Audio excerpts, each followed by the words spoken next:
as they were a year ago. But all will be okay, I move on each and every day. The past is where it stays, way back a year ago. I've changed for the better this time. I thought I would never be fine. I strive just to say I'm alright, and for the first time in a long time I'm alright. I've seen a lot of change, been through a lot of pain. Some things are not the same as they were a year ago. But all will be okay, I move on each and every day. The past is where it stays, way back a year ago.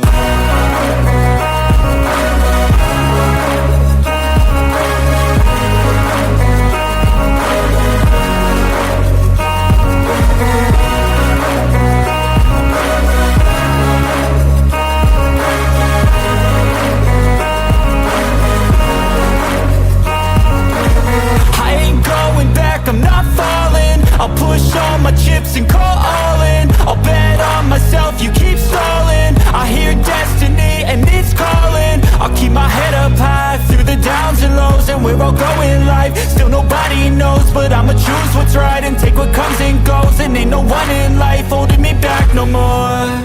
I've seen a lot of change, been through a lot of pain. Some things are not the same as they were a year ago. But all will be okay, I move on each and every day. The past is where it stays, way back a year ago.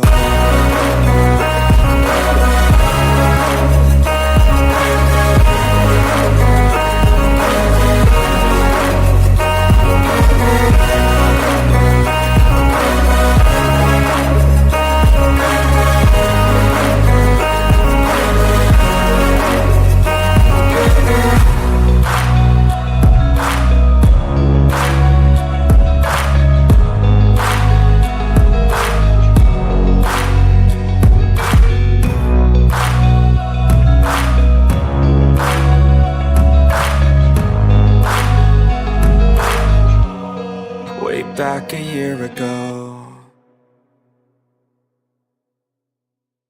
Step 1, wake up early, gonna rise with the sun. Step 2, get some good, some food in you. Step 3, think real hard about what you wanna be. Step 4, everybody just do your thing. Wake up, today's gonna be a good day. Wake up, today's gonna be a good day. Wake up, today's gonna be a good day. Wake up, today's gonna be a good day. Wake up, today's gonna be a good day. Wake up, today's gonna be a good day. Wake up, today's gonna be a good day. Wake up, today's gonna be a good day. Yo, set your affirmations, aspirations.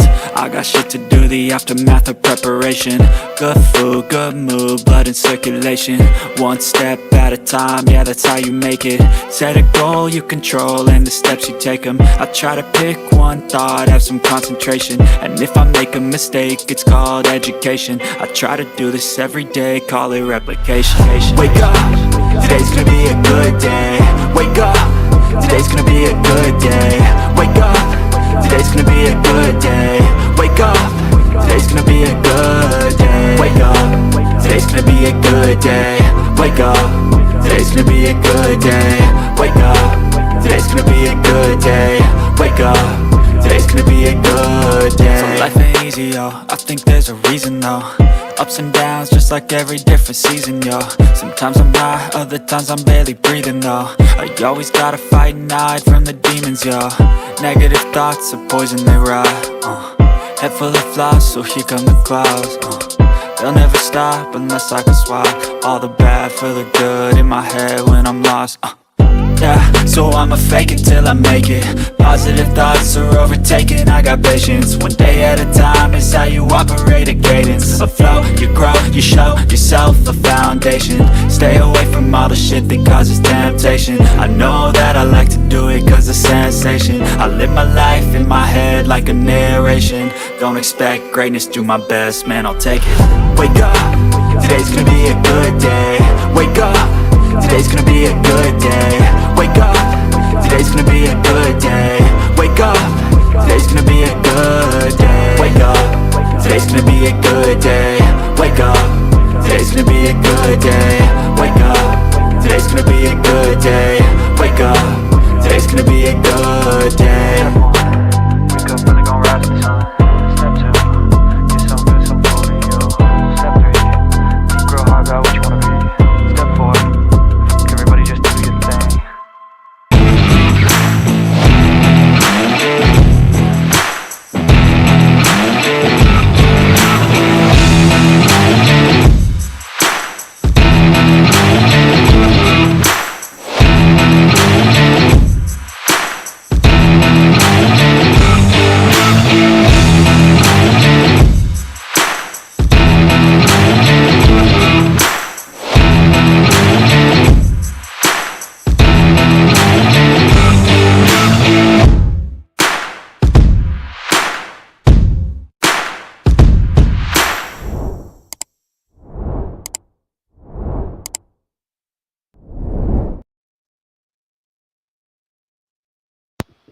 Good morning, guys. How is everybody?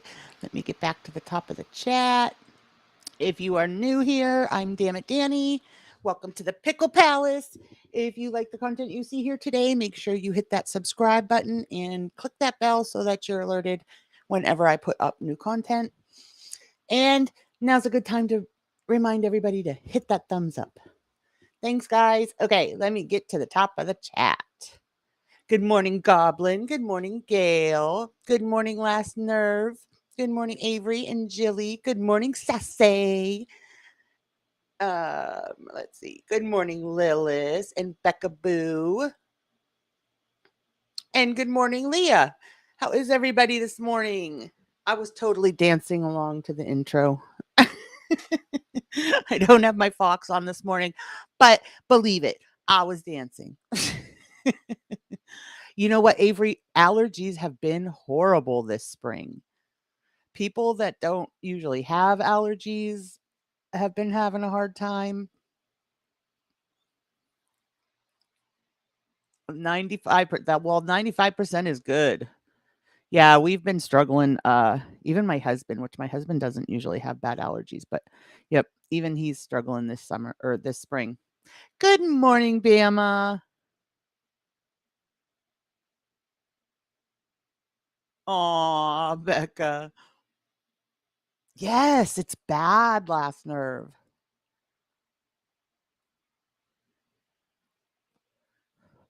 Oh, it's so hard, Becca, when you don't feel good and you have a little one like that.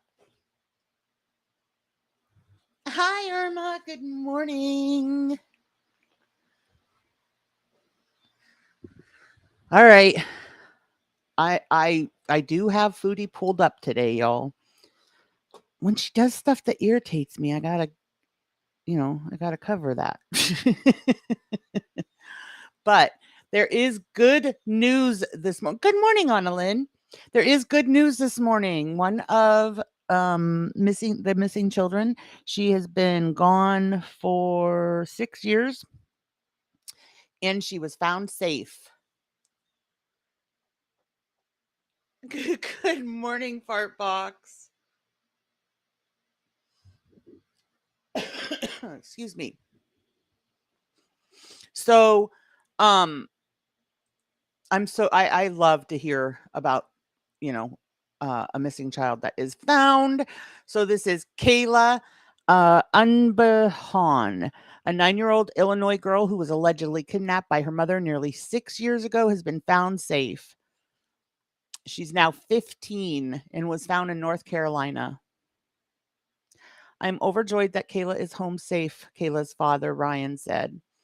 Someone recognized Kayla over the weekend at a shopping center in Asheville. This little girl's been gone for 6 years, guys. Hi, Fiend. Yeah, she's been gone, right?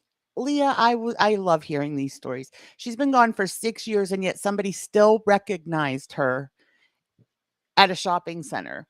So, they called the police. The Missing Children Center and a Facebook page named Bring Kayla Home have been raising awareness about her and posting age progressed photos of what she might look like. Her disappearance was also featured in an episode of the Netflix series Unsolved Mysteries. Good morning, Diva. Let's see. Kayla's mother, Heather, was being held on a $250,000 bond and awaiting extradition to Illinois. According to the Missing Children Center, a warrant was issued for her after Kayla went missing. Let's see. Is this the father? Hold on.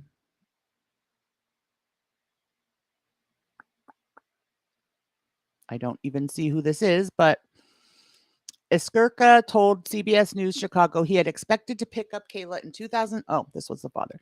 Pick up Kayla in 2017 after she spent a few days with her mother for the 4th of July. When the holiday was over, he said Heather Unbehan's family told him she and Kayla never came back from a camping trip. In his statement Monday night, Iskirka thanked law enforcement agencies that worked on the case and people who raised awareness about Kayla over the years. We ask for privacy as we get to know each other again and navigate this new beginning. That is so awesome. Right? Kidnapped by mother. Hi, Polly. Good morning. Yes, $250,000 bond. Look at those little girls. 6 years she was gone. So that was a good start to the day. So what's everybody caught on? Apparently, I was not on top of things yesterday. I had stuff going on, and apparently Michelle came back with yet another. Good morning, Jamie. With yet another account. Even though she said goodbye to us, which we knew was a total cash grab, right?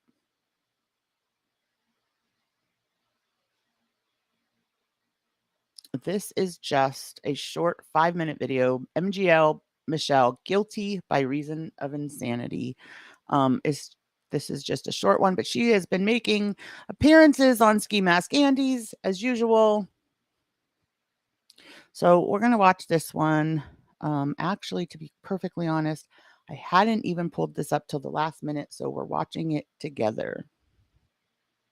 Yeah, she's gone, Annalyn. Goodbye. She said goodbye. She was done for a good year. She was going to wait for a year so that after a year, because after a year, if you're banned after a year, you can remonetize. So her plan was to take off for a year so that she could come back. Yes, Lilith. Has anybody seen that movie on Netflix, that new movie, A Man Called Otto, with Tom Hanks? He did really well in that role, Lilith. Yeah, goodbye. Not psych. Just kidding. Well, that's why when we covered her saying goodbye, my thumbnail was like, goodbye. See you later. Talk to you tomorrow. So we knew that was going to happen. She got tired of all the angry vaginas. Who she angers.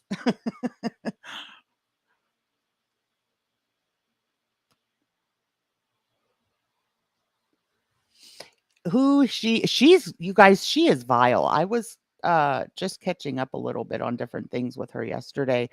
At the end of the night, I think I ended up falling asleep actually while I was looking stuff up for her. Yes, it was Avery. He did such an amazing job on that. I wonder if he'll get any awards for his role in that. But I mean, I always like Tom Hanks and everything he does. Pretty much every movie he's in ends up being iconic.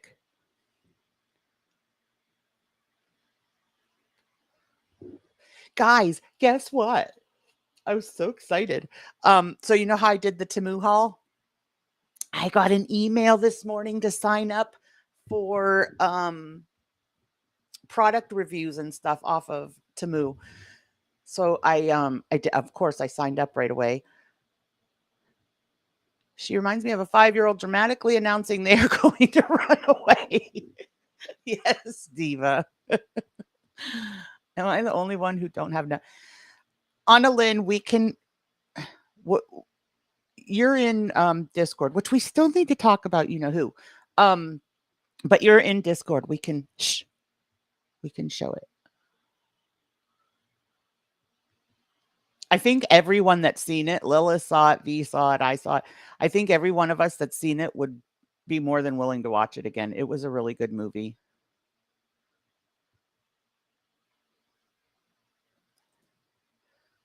Lilith told us about it. So then V and I watched it last night. It was really good. All right, let's watch just this short little thing about Michelle, and then we will pass over her.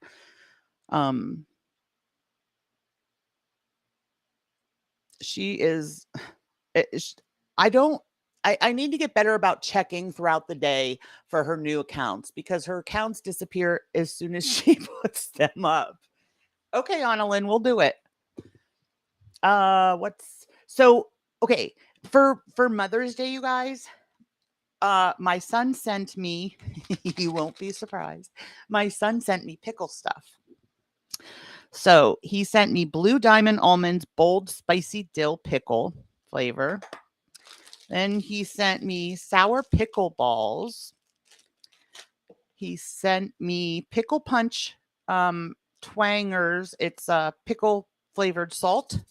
It says that it's best like on fruit.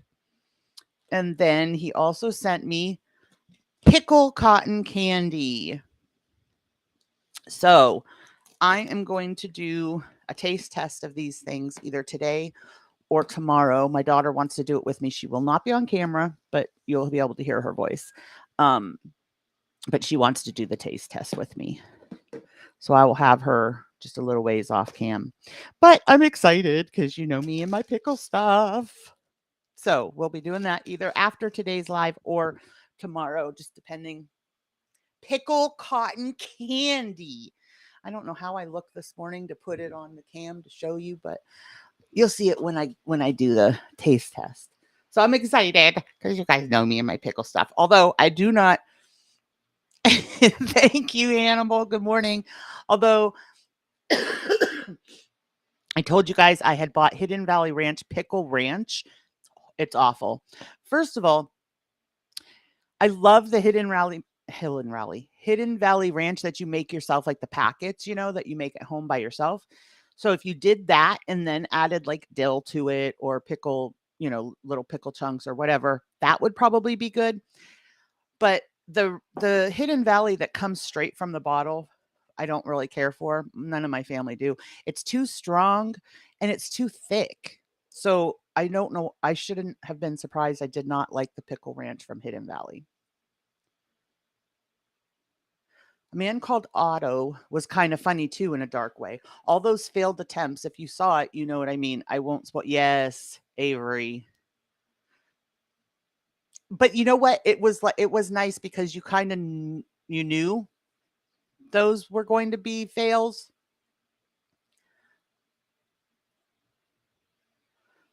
Oh, was it, Becca? I bet it was good because books always seem to be better than the movies. Books are just more detailed. Good morning, Amy.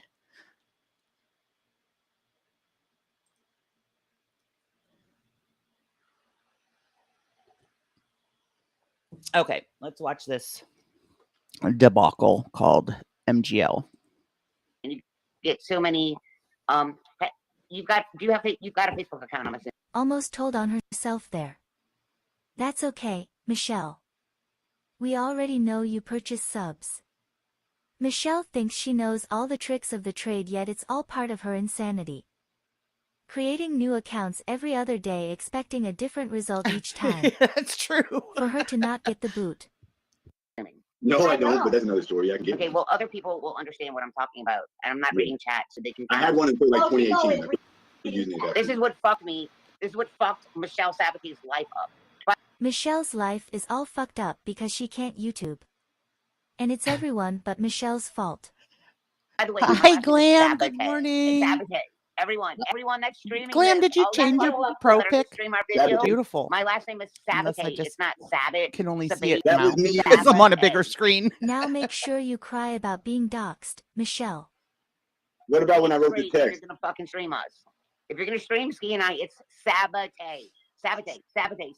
Michelle Really Hey, fucking Savage. so everybody, please, when you're referring to Michelle, refer to Michelle as Michelle Sabate because she hates it. would ruin my life, and YouTube how it ruined my life. Okay. Because Don't you you? have to So have what do you 1,000 do? followers with Facebook, and once you Yeah, get people 1,000 don't even followers, watch though. Like who's gonna watch Friends? Like your real life people? Like I don't even. I watch have- Facebook. yeah, and then people that are on Hold here on. can make But something. So I have my first monitor and my second monitor switched today, Glam. So I have my restream up on my on my TV, which I use for my second monitor, so it's much bigger, so I can actually see the pro pics today.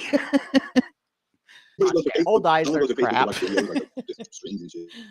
Well, they can. I have no idea. Yeah, but I mean, nobody will. Like, there's nobody Well, why already. Amy, not? right? Well, deal with I Facebook. just told her when she came in this morning, before I was even live, I was in the chat with her. I said, I love saying her name, Sassy. And to air myself, Ski and Michelle can be the new. I like when Michelle would come on my panel. I wouldn't mind her hosting the panel. She's a fan of YouTube. And Ski likes it when she comes on his panel because I'll give it to her. More people come in because people come in like us that are trying to cover the train wreck that is Michelle. So I'm sure gets more views when she comes on, which is why he keeps letting her on. He's not oblivious to that.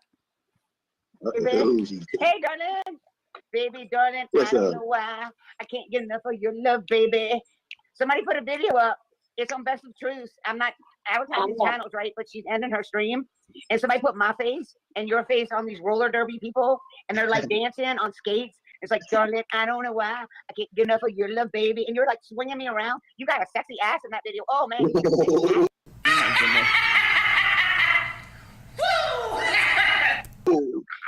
Oh my God! Oh, I need to see that. And they put your face on these people that are like roller skating, doing like the little dances. Man, you can swing me around, you sexy little motherfucker.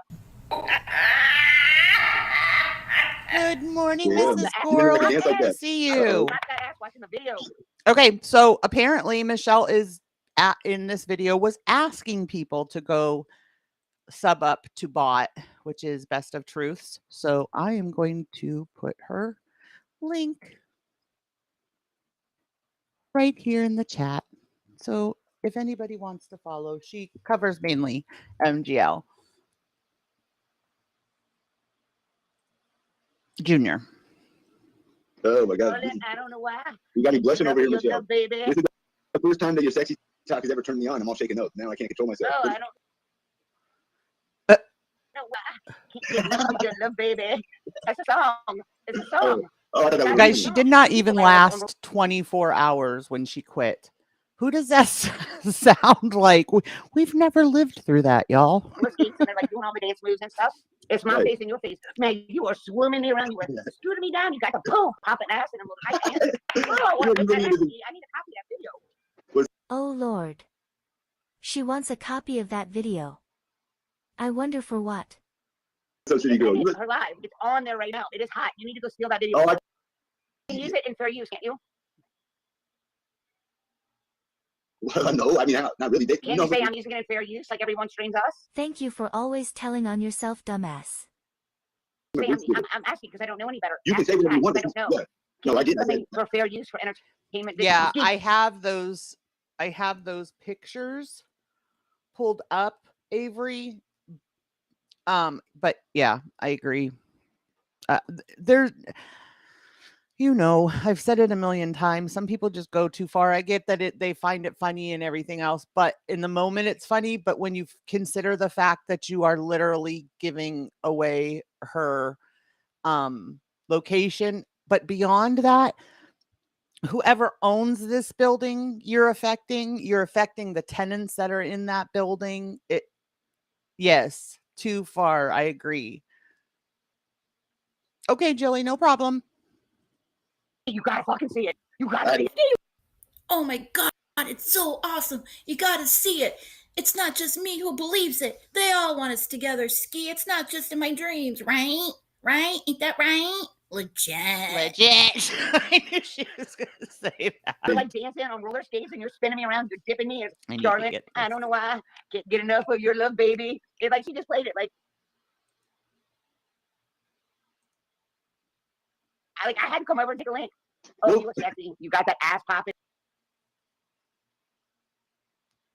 And I'm skin tight. Michelle, you know what? It's funny though when like some of the chat don't get it and they start thinking I'm stupid. When I knew that the whole time and I was just having a joke. This person's like, "Oh, you're such a moron." I know what you were saying. I was making jokes. This But is still, funny. I'm not talking. I'm No, not she talking threw him about over. my ex-husband. Does No, anybody she threw him- does anybody find Ski funny? Because I swear it says like in his about that he's a comedian. I don't see it.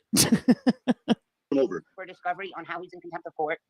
Wrong. Hi, Jessica. Good morning. But what she did is she read our personal text messages that I read your discovery, you idiot. Michelle, muster those brain cells together. The info she shared was publicly uploaded by the court themselves on their website, for fuck's sake. Therefore, it's not your personal Morning. draft, Cal. Yes, I did raise my children, and I'm not a granny. I have no grandchildren. Ready, Sapphire Jules? Yes. Check this. He is. He's not, I will say, he's not as vile as Negs as far as, you know, he doesn't have the oomph to put in the time that Negs has put in as far as going real life and doxing and going after people's children, et cetera, et cetera. Ski doesn't have the ambition to do anything like that. Like he literally comes on live and smokes blunts the whole time, and that's it. That's his content. Oopsie. She gone. Boom. So if apparently she had made a new account, of course, again, and of course, again, it got yeeted.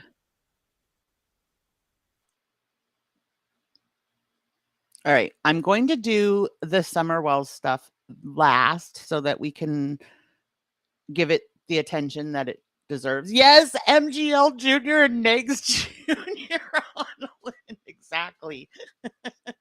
You don't think you're supposed to be awake? I'm probably not supposed to be awake either. I'm not sure if I really am awake. I might be dreaming this all. Yeah, Glam. He's a comedian in his mind. I'm a billionaire in my mind. You guys, I seriously just cannot. Yes, that exactly, Irma, the baseball hat, dude. My husband can't stand his baseball hats.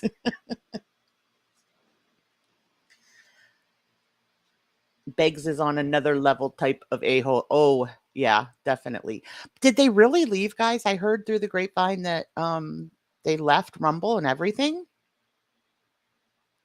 I've seen angry women many times in my life, but I've never seen an angry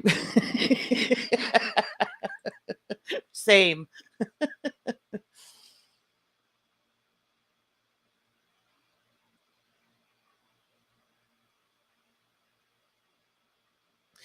Tragic, yeah, tragic's another, not the tragic in the reaction community, but yeah, tragic is another one that she goes after really heavy. Bot, tragic, Charlotte on the web. I really enjoy Charlotte's content. And she tries to break away from Michelle, but Michelle just doesn't want her to go. We got Funkle Babies and the Juniors on YouTube. No, I agree, Last Nerve. We're done with her. That's all we're covering today. Unless she tends to, or unless she comes back while we're live, and then we'll. You think so? I can't imagine. That's why I was asking Fartbox, because I can't imagine them really going anywhere. I don't know if they could stand to be offline. All right, so we'll do Foodie next, just so that, like I said, I want to give, I want to be able to give the Summerwell stuff complete attention. So that's why I'm going to do it last. But we'll do this, woman. Speed her up a bit. Good morning, Kelly. That's what I thought, Glam. And so maybe that's all they're planning is to disappear for that amount of time. I don't know, but I mean, it was a smart move on their part because they weren't helping themselves in any way, shape, or form.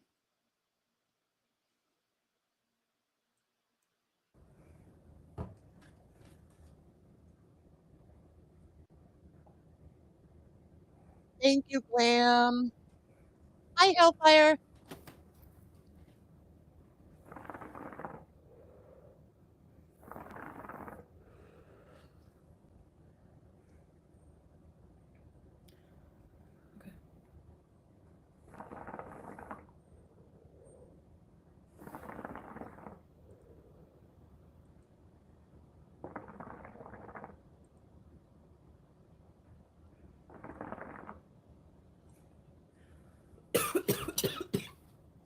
Yep, that's good for the asthma. Come on, people. There's not going to be any notification because I uploaded 3 streams in one 2 videos in one stream in one day. So no notifications. But I might talk to myself.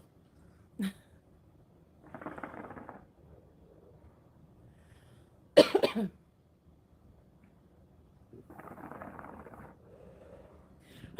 Did you get a notification? I don't think so, huh? I should have made a coffee. I forgot to. Darn it. Hey, Kane's mama. Hey! What's up, guys? Well, even if it's just the 2 of you right now.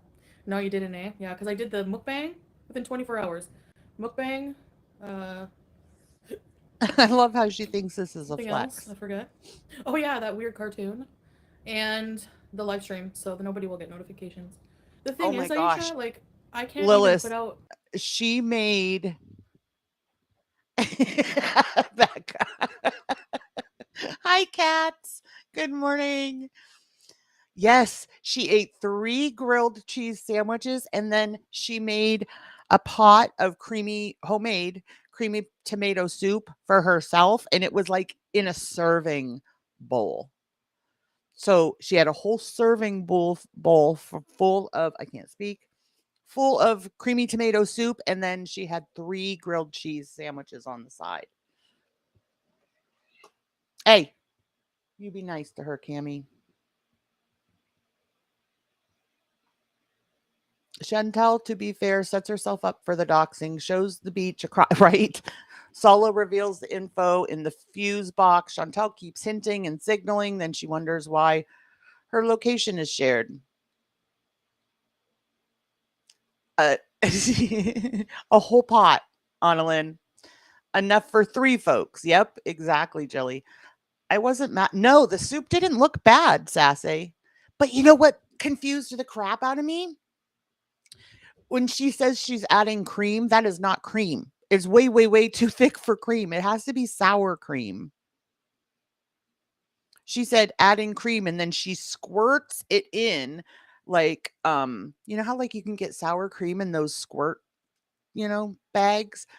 She squirts the cream into her soup. So Chantel, there's a huge difference between cream, like heavy whipping cream, and sour cream. Not that the sour cream wasn't good in your soup, but you might want to change it in your description on the video that it's not cream. It was sour cream.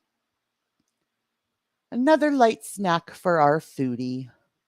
A whole serving bowl, Irma. It was a gallon of soup full of heavy cream and cream cheese. Yes, she had sour cream, cream cheese. Oh, what else was in it? 3 tomatoes, water, tomato paste. I think that was about it. She looks like a giant royal court jester. She does say in here, though, that good morning, Richard. She does say in here, though, that when she goes back to Canada next time, she's going to stock up on clothes. So she must not be able to find street clothes there, you guys. I agree, Glam. Well, and besides leaving the reviews, like I said, renaming it. What is it renamed today? It was renamed Fart Box. Now it's something else. I'll pull up the pics, but like I said, that's affecting people that have not, really have no clue about the whole foodieverse. That's affecting, the people that own the building and rent out the apartments. It's affecting the other tenants that live there. That's too far, in my opinion. She dragged her sleeves across the greasy sandwiches. Well, she does say that one of her, like her favorite abaya, the black, solid black one, has stains on it, so she kind of can't wear it out. Yes, it was. Yes, it was. The building was renamed Fart Box, and now it's renamed something else. I have to look. What's that, Sassy? See, it could just be that I'm ignorant to the ingredients over there. Maybe their cream is huge, harder like that, thicker like that, maybe. Some bells. Some tomato soup with just a hint of abaya fibers. Just a pinch, y'all. Yes, she put cream cheese in there too.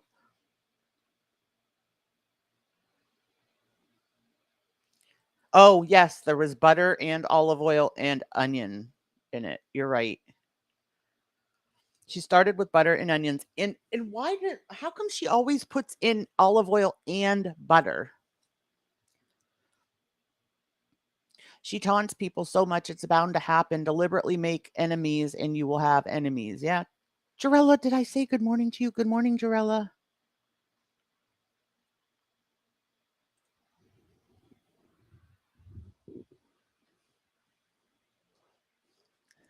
We use the tacos, enchiladas. It's thicker than cream,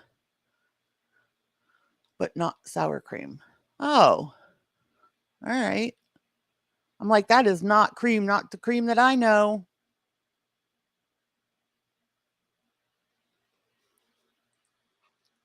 I can't schedule live streams, and I can't notify people ahead of time. Hey, Chantal Stalker, that I'm going live because of the fact that people will stream snipe me. I at least want a little bit of a head start. I think that's fair. Here they come. Well, and she's gonna run out of, like, she's not gonna be able to find things that will fit her on a Lynn because she keeps gaining. She has gained so much, visibly so much, since this whole Kuwait Salah arc started. I did the calories on that meal yesterday.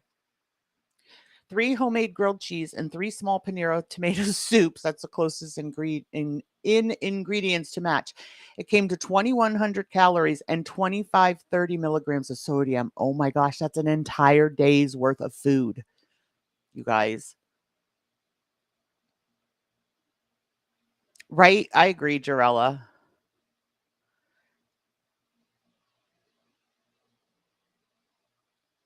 Just trying to scroll through the comments, guys. Big toe, hello. My beezers, my hug box. So I have some things to talk about. As you can probably see from the thumbnail, so I'll start on that. I'm going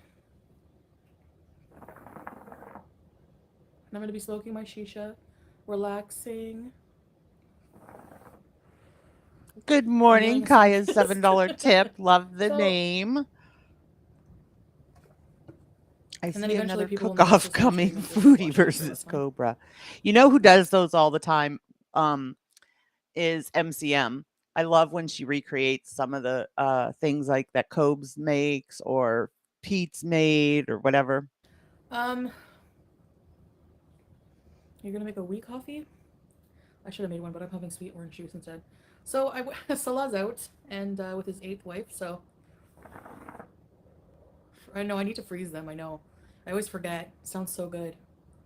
Hey Lolo, yeah, it must be pretty early where you guys are, huh? Namaste, Anita. Hello. So, Yeah, it was the only meal I ate today. hope you When guys are all she's doing stuck well in that and having house a nice because of the Mother's Day heat. and yada yada yada. All the proverbial crap. Gemini Gem. Hi. Me too, Annalyn. And you know what? So there's just Thing is, Annalyn, is it's not even satisfying.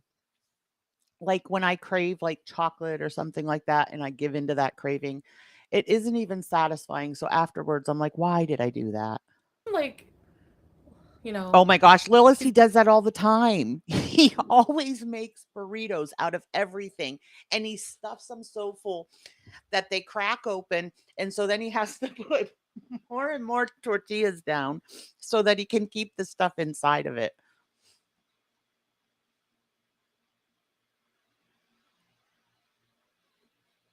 got 8 now. Yeah, yeah. They changed the rules. You know, they're allowed 8 wives now.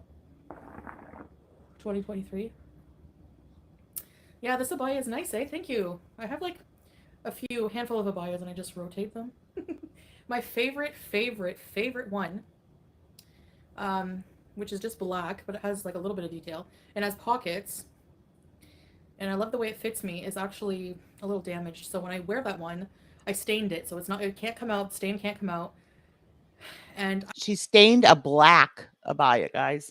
I have to You know it like. was grease. And I bet you I know when it happened too, because I remember watching her and I can't remember what she was eating, but I remember she slopped it on that black abaya. And I remember thinking that's never going to come out. It's grease. Wear a long abaya for that one, so sucks. I could get a new one, I guess. So I never did henna. No, it is nice though. I do like it. Right, Kelly? So I think that's about the only way you could do it is grease. let me I start by mean, not saying the where I only way. see these She'd things. find Okay, another way. I don't go and look to seek out what people are saying about me. But sometimes things that are like going too far are brought to my attention. So, you know, how do I start addressing this? And I do believe her when she says that. I mean, not I don't I do think that she goes and looks for stuff about her. But I also believe that she gets messages, DMs, emails, whatever, letting her know, things that people are saying or speculating, because I think all creators get those types of messages and emails, honestly, especially when you have like loyal followers that, kind of look out for you, which I'm really blessed to have. A lot of us are really blessed to have. Um, in Foodie's case, I kind of feel like people do it to stir the pot, to get her to react to it. As you can see from my thumbnail, like, I find like, okay, so there's some reaction channels who are, we can't control what trolls do. Trolls are going to be crap. They have no life. They're going to try to infringe on my life always. That's just, maybe if I stop addressing it for a long period of time, that will change. I don't know. Um, my husband is a recovering alcoholic and he was watching, we didn't watch the whole thing of this, but we watched some of it last night together. And the first thing out of his mouth was, she's high. Um, Now I don't know the way they smoke the shisha. Shisha is so strong. So I kind of feel like you could probably get some sort of a high from doing shisha if you're just sitting there, sucking on that thing constantly. So it could have been from that. One of her followers was trolling yesterday. Change. Hi, Malik. Hi. Because, why do something if you're getting no reaction? It's just like boredom, I guess, like children. Just like children, don't pay attention to them, they'll stop what they're doing. But these are adults, okay? Supposedly with better, happier lives than what I have. So, um, I want to say though that we can't control. There's people who are like, doing really nasty things about our building and all this and that. So, um, like calling it a fart box or whatever. Like, yeah, I know at one time online I was like farting my life away, but now I'm Muslim and I don't fart.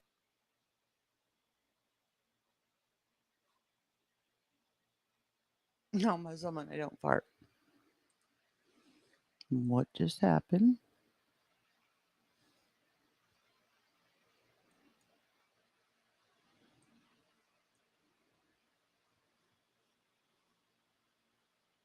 Right to defame people here. You don't have the right to insult people here online and ruin their image. It just doesn't happen. People are more mature. Like in public, I saw. Let me compare it for example.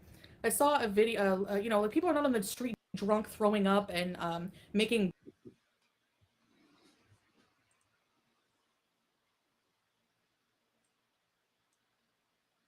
jerks of themselves. That they don't do these things to people. Like Salah was so surprised at how some of these people behave. Okay, yeah, exactly, Jessica. I'm getting to that. Um, hold on.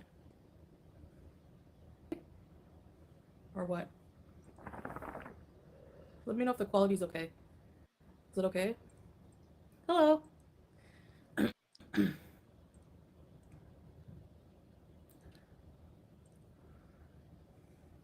Yeah, Kane's mama. So that's the thing. People don't do that here, So if they see something like trolling online, they're just gonna like people think that they're gonna stain my image here and be like, oh, she's so gross, whatever. People are just gonna move on with their day. They don't think of these. They don't think like this. They don't think like, you know, like people do that like the trolls do. It's not the same culture at all. So, um, maybe there are people who do it, but they probably do it in secret because they can be persecuted for it, right? That we can't control, though people come trying to like mess with my life. But what we can control, I'd like to know how it's okay That'll be, to bring more we will be attention to it. celebrating, what did I say, 29 years this year. But I do know exactly where my marriage certificate is. To platform it, like I get so much crap that I'm a vile person because I dox people. Hi, no, I'm not the Bober. one Good making morning. videos pinpointing, showing a map of my location. All right, I think showing a map with a pinpoint, it's so immature. It's so immature. People will just find it immature here and stupid and probably not even really understand everything that's going on. And they're not going to look into the lore. Like these are people with families and like jobs and they don't care. So it's just, you're just trying to damage businesses because it really has no effect on me, like really. Anyway, but I don't care about that. Whatever. Like, we have the responsibility too, as well. Um, well, yeah, full throttle, because I think that it's important to address these things about this platform. What they do outside of the platform, I have no control over, and I know giving it attention makes it worse. So yeah, that's the goal, not to. But like, I think that platforming it, like, Yeah, I will say, Jade and Shauna. Good morning, Shauna. I hate to say it, but yeah, I watched Gorlick. Don't come for me. I don't usually watch him, but I did watch because of the thing about, the map and all that stuff. And yeah, he had no street names, no town names, like nothing. It was literally just the pin. pinpointing on a map where I live and making a video about it is ridiculous. Like, it's just so low and so stupid. Like, how is it okay to do that? You know what I mean? Well, Like, here's the thing do a too. video. She expects that, because she 6 months ago decided that she was going to change, that somehow 6 months wipes out what, 5, 6 years on the app?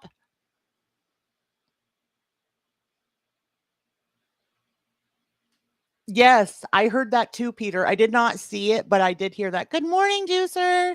So good to see you. Condemning people doing that, but then showing the map of where we live. And we do have you wear no makeup and look, oh, thank you, Anita. Yeah, like, there's other people living in the building. There's like other people's safety that they don't care about just to try to make me mad and rage. And this is not a rage. This is me addressing an issue. All right. I will say there's no reason for anybody to come for anybody else in that building. It totally is centered around you, Chantel. So I don't think anybody's in danger. And if you were in danger, something would have happened by now. I don't think people are that psychotic. I don't think they're coming to Kuwait to get you. And I don't think anybody cares who else lives in that building. Nobody's names were doxxed. Nobody's names were put out there. Even the owners' names weren't. I will say that it's really unfair to do to the owners. I mean, that'd be super embarrassing if they're trying to rent out an apartment and you go to, Google it and that comes up. So, I mean, I do feel bad for the owners. But I don't think anybody was in danger because of it. Just like everyone else does. You know what I mean? Because if I were to dox somebody, it would be the talk of the YouTube Thank world you, forever. I Patty. would be Good the most vile morning. person. But it's okay for them to put a map location of where I live. Like, we have a responsibility, yes, to try to hide. If we didn't want people to know where we live, I guess we could do videos right in front of a wall. How interesting would that be? Doing a video just in front of a wall? No, we wanted to show you our apartment. We wanted to do something positive. You know what I mean? Like we wanted to whatever. So we didn't Do protect our you, privacy. Becca? Honestly, I we don't don't care. think I follow you Like on I said, Kuwait's not Insta. the same. People are not going to show up here and threaten us and everything like that. It's so illegal. So many things are so illegal and harder to get away with here. So we're not afraid of that. But I'm just pointing out that it's just a crappy thing to do. In my opinion, it's like, you know, let's pull up a map. Like some reaction channels are Yep. famous for that. Let's pull up a map and see She's exactly always the where this victim, person lives, Poper. and then like condemn trolls for attacking the location. But What? you're Yeah. helping. Thank you, Kaya. What is the deal? And is this the wall with the beautiful windows overlooking the beach that she was so proud of? Why would you put curtains over them? I do feel like if that's the window that she's in front of, I do feel like the curtains are there because of the heat. But also sitting in front of that window, even with those thin sheets there to cover the window, it still would be hot right there. I mean, her apartment is cute now, so why not, you know, have the cute backdrop of the actual apartment instead of sheets? If you're trying to conceal something now, it's too late. Found. I don't even have to say, this goes without saying, if you're somebody who takes the time to pinpoint someone's location, you're a moron and you have no life. That goes without saying. Rage Against the Machine. I mean, that's just, you live in a small home, it's bad where you live at beach. I know they're trying to like say, oh, the area is so bad, blah blah blah. Whatever. So anyway, I don't care what people say about Yes, that. she could have Whatever. at We love it here. We love least to live here. ironed on my That's not going to diva. change. Whatever. Your place is nice. They have nothing to say. I know. True. Why is it withholding messages? Stupid and annoying. Guys, I have to say too, you guys know I've said it like not lately, but I did before in the past try to watch Charlie Gold and I just couldn't watch her. I don't know what it was that like, turned me off to her, but I have been watching her just a little bit lately and I'm actually enjoying her lives. Morons be following you around via Google Maps.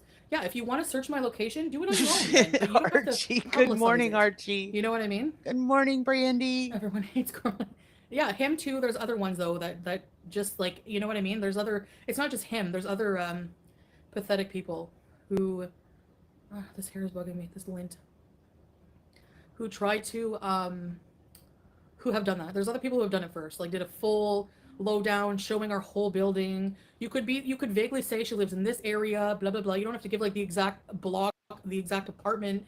Like why are these things relevant? You know what I mean? Other than anyway, after this stream, I'm actually gonna sign into the laptop and privacy strike every single person who put our exact location in their videos and argue that there's no good intent in that.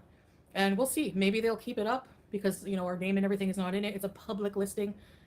But you're platforming, things that could potentially be harmful. So, hi Louise. Hi Material Girl. I don't get the obsession either. What does it accomplish? Exactly. Like if I did that to them and put their exact location where they live exactly, they would cry for weeks. They would go hide off the internet. There's reactors. You showed your location. You think that people couldn't figure out by that view where you were?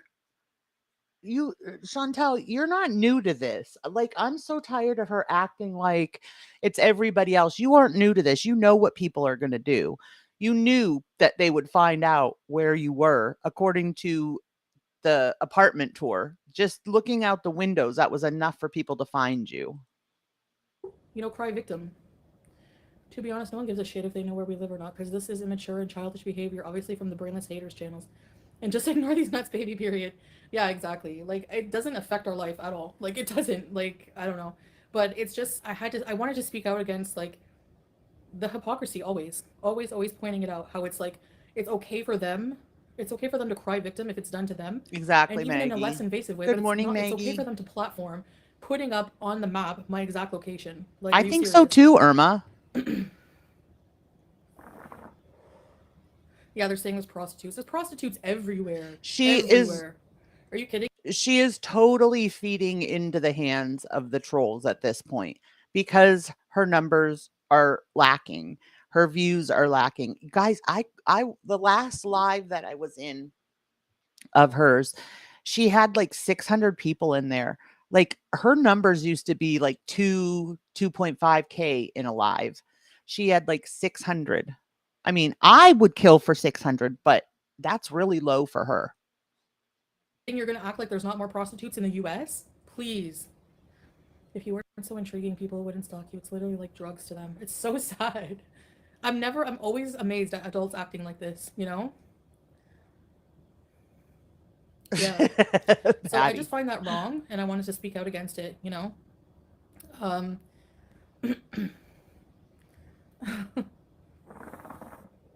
Hi, Lady I don't know Starfire. what people are talking about. You need 100K people to have a YouTube manager.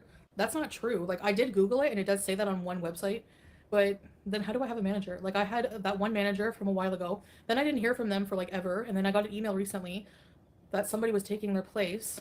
And Good morning, every time I have a Lotus. manager, I just basically like I don't really ask them for much. I just like there's certain channels that are problematic. Is there anything you can do about that?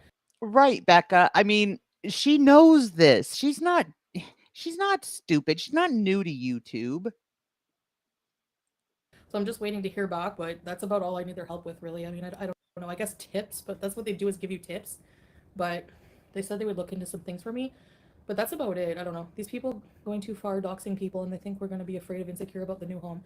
They're jealous as fuck, obviously. Just they Oh cry my from gosh, if attention. I They hear don't need the one more toy. time, come on, please. We're all jealous. What? What are we jealous of? I have a home. I'm in the country. I have, my husband and my children in my life. Like, what possibly can I be jealous of you for? There's nothing.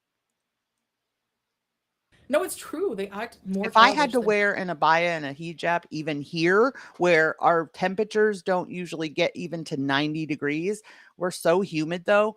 If I wore that here, I would die. I would totally like pass out in the heat. children. I've never in my life seen Hi, adults like Lisa. do these kind of things. It's so gross.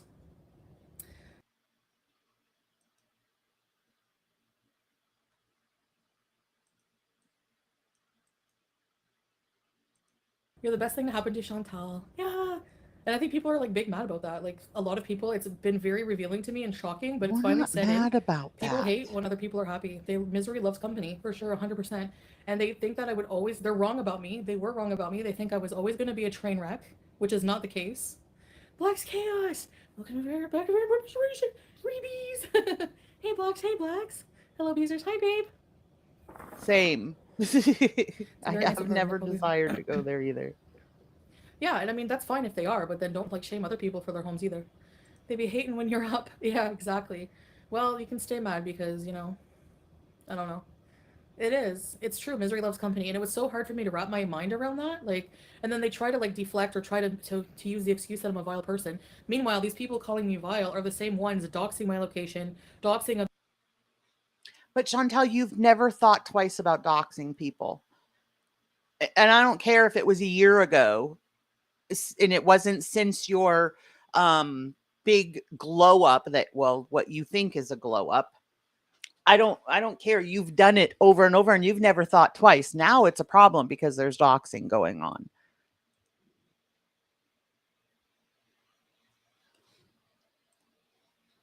Other people, calling my mom a whore, just making Good up morning, disgusting Christy. rumors about us. And I'm just sitting here beezing, and addressing things, yeah, in my self defense sometimes, yeah, sure.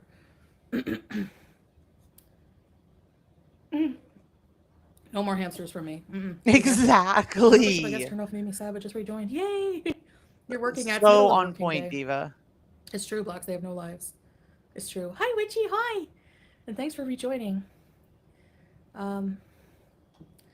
Glendora, California. Oh, I don't know about that.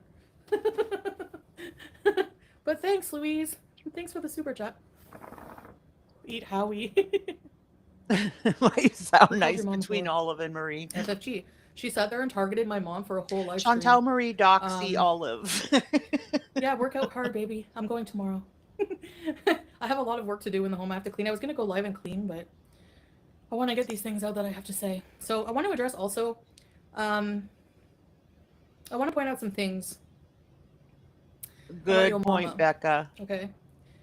I appreciate that he calls out people fairly. He calls people out, fine. But I don't think that he's 100%. I don't think that he's really, I think he's still biased in a lot of ways.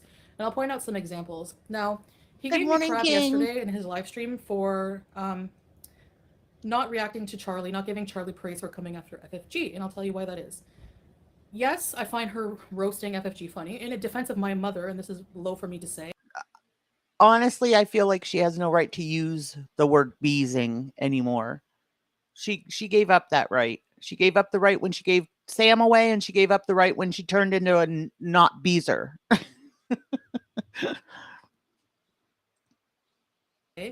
But there was a funny dig where she said, yeah, enjoy your stream, babe. Don't worry, I can handle it. I mean, enjoy your workout. I can handle it. Small housewarming gift. Oh, thanks, Witchy. Right, Brandy. I don't want to divulge too much personal, but excuse me. I will say that after 35 years together, that's not an issue. He's still grabby. Is that something you deal with, Chantal? Is he grabbing you in all those places during the day because he just can't keep his hands off you? Is that something that happens in that marriage or non-marriage? I appreciate that. Thank you, thank you, thank you. Woo! You're so sweet and beautiful. Thank you. Thank you guys for your positivity and for being here listening to me. My hot box and my fart box. So, I feel like a celebrity. No, I don't want to be. I know, Poper. Louise. So, and she really does not care. She was on that, health diet, which she wasn't even eating healthy. She was still eating 6 cups of rice with every meal. So she wasn't even eating healthy, but whatever she was doing, it lasted 3 days. And then she was like, nope, I'm done. I can't diet. I mean, why? Can you answer me this? Why? He thinks that I should have reacted to Charlie and basically it sounds like kind of team up with Charlie in that respect. Charlie's a reactor, FFG's a reactor. To team up and go after FFG. Okay, instead of talking about Missy, whatever. So, here's the thing. Yeah, she had some good digs, okay. All right, I will say this pleased me, not because she's like anti-Charlie, but it pleased me because she at least wasn't hypocritical in this, because Chantal, you usually are with people like Yo Mama. I'm drawing a blank, but you are that way. Like, so I'm not, I hate when she talks like this. Like, FFG said my mom was a whore. She called her all these disgusting names. And what about the stuff that you've said? How many times did you literally accuse her of offing her dogs? Somebody that actually went through something tragic and heartbreaking, and you like stuck that knife in and just turned it as slow as you could. Names, and she was a whore, blah blah blah. And then Charlie said, well, your mom can't afford to be a whore because look at the offspring she made. You look like a bulldog and a frog, so she probably couldn't afford to be a whore, which was funny. So, but right, Peter. According to her, beezing meant misbehaving. That's not what it means in my crowd, but for her, it meant misbehaving. She's not allowed to misbehave anymore. So I don't understand why she's still using the word. Plus, she gave Sam away, and Sam was the ultimate beezer, and that's where the word came from. Beyond that, she'll then turn around and say that FFG and I are the same, that I'm vile, that she's going to go back to picking on me. So why am I going to support somebody who I had long time beef with? Like, if you're going to call out hypocrisy, you're going to go in one breath, freak out, leave your chair, say that these people are shit reactors because all they do is target one person, then you need to go back at the history of Charlie's channel and look at her history. You know, you need to look at her history of the channel. She started, I want you to know, right from the get go, right when the channel was born, right out of the Garden of Eden, I didn't do anything I think that's a challenge, Chantel. Will you go to North Korea? I think it's a challenge. Avery's challenging you. to this person, okay? I was doing my thing. I was failing at diets. Clearly, so are her in FFG. And that's not a dig, that's a fact, because these people started their channels. If you want to say that I'm the same as FFG, no. Charlie and FFG are very similar. So you need to like look at that hypocrisy, because they both started their channels claiming that they're going to be better and lose weight than Amberlynn and I, okay? Now the thing is, and this will get ignored because it doesn't suit watching him people's narratives. strum the counter. The thing I is, miss they Sam. both have gained weight or stagnant. They haven't done any weight loss content on their channels from the get-go since then. They've become reaction channels, hate channels against Amberlynn and I. And it's okay for them to just go back to that. That's fine. That's fine. But it's not okay for all the other channels that your mama goes after to just pick on one person, but it's okay for Charlie to do it. Yeah, but you're okay with Yo Mama. Even when Yo Mama has come for you. If he's not coming for you, then you're perfectly content with Yo Mama and his content. But the minute he calls you on your crap, that's when you have issue. Even if they did lose weight and were successful. And you say he's unbiased. So what is the problem with him mentioning you, Chantel? It doesn't give them the right to come target us. So to say, well, Chantel's vile, so that's why we react to her behavior. Okay, let's analyze that. So one of her examples for analyzing my past behavior and why we deserve all this bullying and hate ongoing is that I had a suicide attempt when I was 15. So if you do the math, I'm 39. I think that's more than double. Like, no. There should be a statute of limitations if you're going to go back into someone's past. Wait. Seriously? It's maybe more than double. 15 years old, you're 39. Is that maybe more than double, Chantel? Maybe? Possibly? Hi, Lee. A suicide attempt when I was 15. Please. And I had many psychological issues. And you don't know my family history. You don't have any right. You're not a psychiatrist. And you still do. Oh, and, oh, man. Lilith, who's in Pickles? Is anybody able to grab the screenshots of, no, I totally lost my frame of thought. What was I thinking about? I'll think of it. Hang on. Chris, you don't have the authority to talk about these issues, you know, and to use that as justification for your body shaming, your non-diet shaming. She's not going to fit in the shower, blah, blah, blah. By the way, I do. So I find that just very hypocritical. Like, I'm sorry.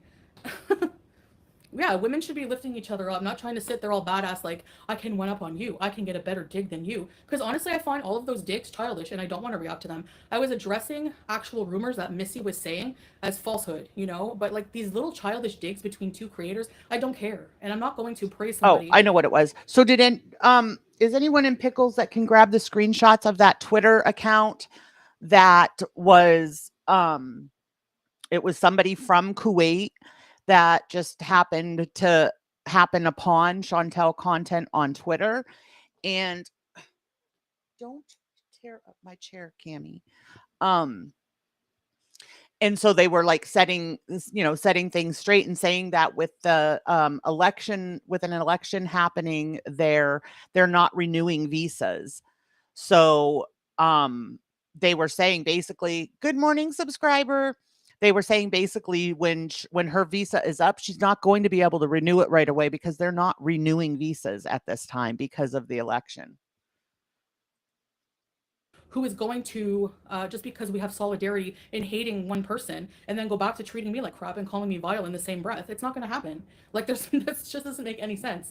You know what I mean? Like, so from the get-go, I did nothing to Charlie, okay? Did nothing to Charlie. Randy, don't you think that in and of itself shows mental health problems? Personally, I feel like that shows mental health problems because you have to be some kind of sick to pretend that you committed suicide and then go in and take pills because you're worried because mommy's taking you to the hospital to get your stomach pumped. All of that seems quite off mentally to me.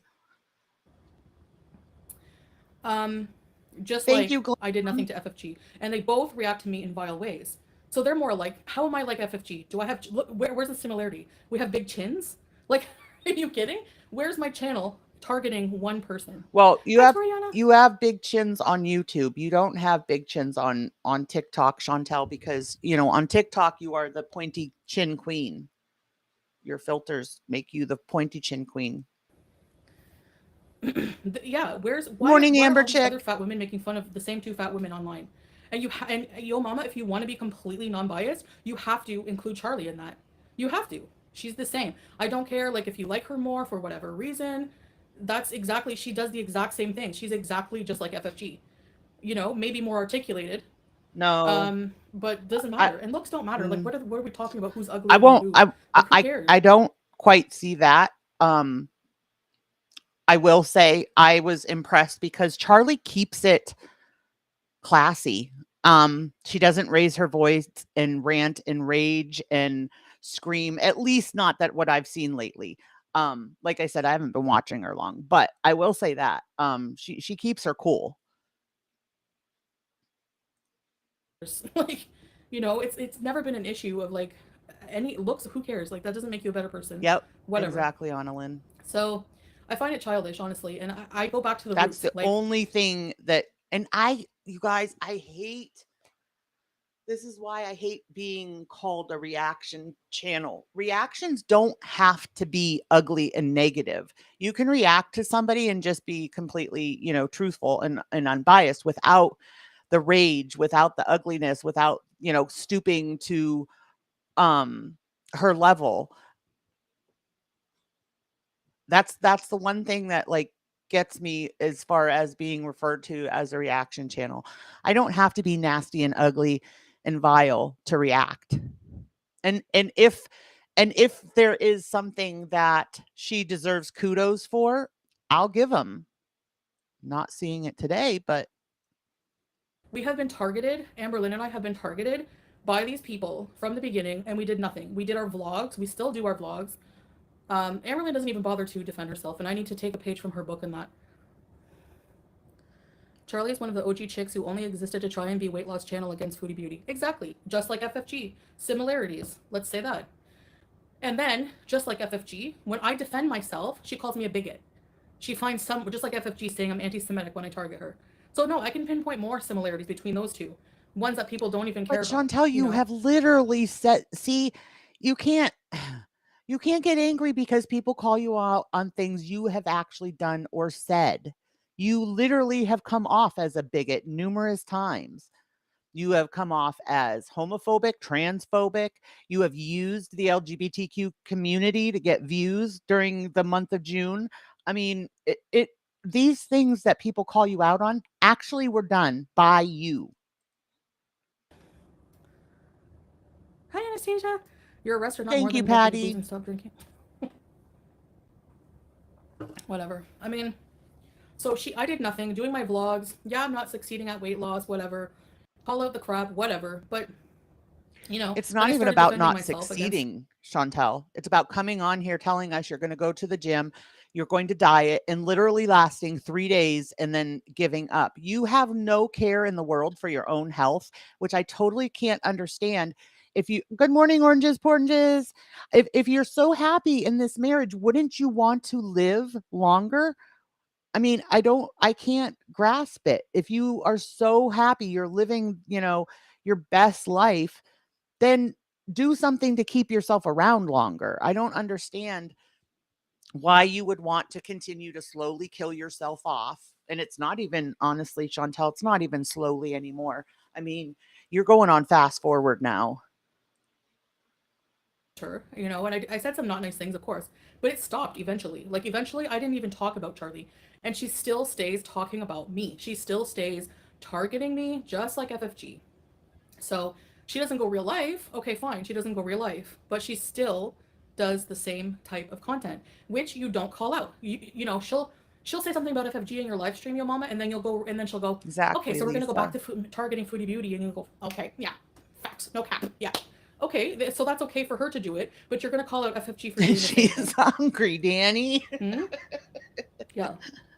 Yeah, I said Charlie Cole. If you want to see that as a microaggression, fine, but I'm not racist. I explained that a million times. Gold Cole. In my mind, very fast, it just came up with that because I didn't even think in my brain anything racist about it, you know? So Here's the she took thing though, that and she made Chantel. it That's blew it the up problem. That's the problem, that you didn't think it was racist. out of proportion. Hugely, hugely. I even apologized for it at some point. Like, you know, and then she just kept it going and going, just like FFG with the cat. Now she has something to use, well, to justify her continued harassment, because now she can say that I'm an animal abuser, right? She's an animal abuser. She's an animal abuser. We can target her because she's an animal abuser. There's always something. And then Charlie can do the same thing. Well, we can go after her because she's a bigot. Okay, yeah. So there are two peas in a pod. I don't know how people don't see it. So But what does that make you? They're two peas in a pod because they call you out? So if they're calling you out on being a bigot, what? I don't understand what your flex is here. I'm really not getting it. Explain, please. I'm not going to go and sit here and kiss her ass now just because she doesn't like FFG. I don't need people on my side to hate FFG. I don't need people on my side. Like, whatever. I'm an independent thinker. These are my thoughts. I never join forces with people just to get Maybe back at that's the someone else. issue. I'm not fake like that. You people don't know me. You don't know my integrity. Maybe that's the problem, Chantel. Maybe let some of the people that are decent rub off on you so that you're not so vile. Again, I don't get the anger of people calling you out on things that you said or you did. How is that so horrible? You said them, you did them. You made who you are to the public who you are. And I can tell you, I have a lot more of it than a lot of people. But because I'm not as popular for Good like morning, whatever, people fish. think I'm vile, but ignore the extremely vile actions of everyone else, like the doxing, pinpointing my location, calling my mother whore, infertility shaming me that I'm not going to fit in my shower. Like, the list goes on. Okay, Like, you know, I am one that was like, what is she going to do? I seriously didn't think she could fit in the stand-up shower. The door to the stand-up shower was very narrow. I didn't think you could get in it. I wasn't fat shaming you. I was legitimately saying, how is she going to bathe? She's not going to fit into the tub. She's not going to fit into the shower. My point of saying that was, why would you get this apartment if you can't utilize the whole apartment? If you're able to fit into the shower, good for you. I knew what you meant about coal versus gold. It's not intended to be racist. Exactly. And honestly, context matters, you know, like, and even if that was like, it doesn't make me a racist person. Like, I'm Context clearly does not a racist matter, which person. makes Like, it it's just racist. whatever. I'm not even going to defend myself against that at all. Yes, I that's refuse to what watch reactions. exactly. Yeah, me too. Like, I'm not even going to watch any of them anymore. Like, even if we watch Yo Mama, like, it's just still drama. It's a waste of time. It's a negative space because for some reason these people make me Exactly. their center of the universe, like Yep, the center of attention. exactly, Like, Hannibal. just leave me out of it. You have other content, like talk about all of these crazy reactors, like you do. You know, like whatever. I don't even want it. Like, why am I even being brought up? You know. I didn't think there was People a are reaching. shower in the They one always with the reach. tub, They always Jade. reach. The people are lunatics. Most of the thing, I couldn't believe she made up emails. I get it now. Actually, when I watched his live stream, that so she made up that email. Why right when does it she have had to to be release. fat shaming? You, I don't even know how to say this poetically, but why does it have to be fat shaming? You admit over and over that you're fat. You say it yourself. So why is it fat shaming every time we point out something that you're not going to fit into, or you're going to have a hard time, like the plane seats or the shower or whatever? You tell everybody you're fat. You say it. So why is it so wrong for us to say it? It's not fat shaming. It's what it is. Those DMs that don't exist, right? So she had to like be like, well, I'm scared now to release anything because Foodie Beauty threatened. No, I give you full permission. I will not do anything to you or your family. Go for it. Go for it. If you want to release whatever you have fabricated, because there's nothing, It's hygiene no, I shaming. won't. So for her to use the excuse that she'll come after my family, because that wasn't even me who wrote that. Context does matter, and it isn't racist to call someone a lump of coal. Yeah, that's basically what I was saying, Crispy. She's a lump of coal instead of gold, like she says, because of her character. Oh, Nothing. now that's what she was saying. Somebody else has to tell her what she was saying. to do with her skin color, nothing. Surprise! If I had He's time to fat. think about it more, because I'm impulsive, and there's so many examples of that online to prove it, my life is impulsive. So law notices I'm impulsive. Then yeah, I probably would have thought, okay, yeah, I shouldn't say that, you know? But to keep using that as an example of how I'm a bigot and I'm a horrible person is reaching, and it's defamatory, and I'm not going to kiss her butt no matter what she says about FFG, because at the end of the But day, she's you like her put in that that respect. defamatory content out there. You're the one that said these things. You're the one that did these things. So how are other people making you look like a bigot? You did that, Chantel. Own that. You made yourself look like a bigot because you don't think before you speak, and you say some of the stupidest things, and then you try to claim that they're not racist, they're not anti-Semitic, they're not all of these things. And you playing the Islamophobic card is absolutely ridiculous, because a year ago you would have been one of the first people to be accused of that.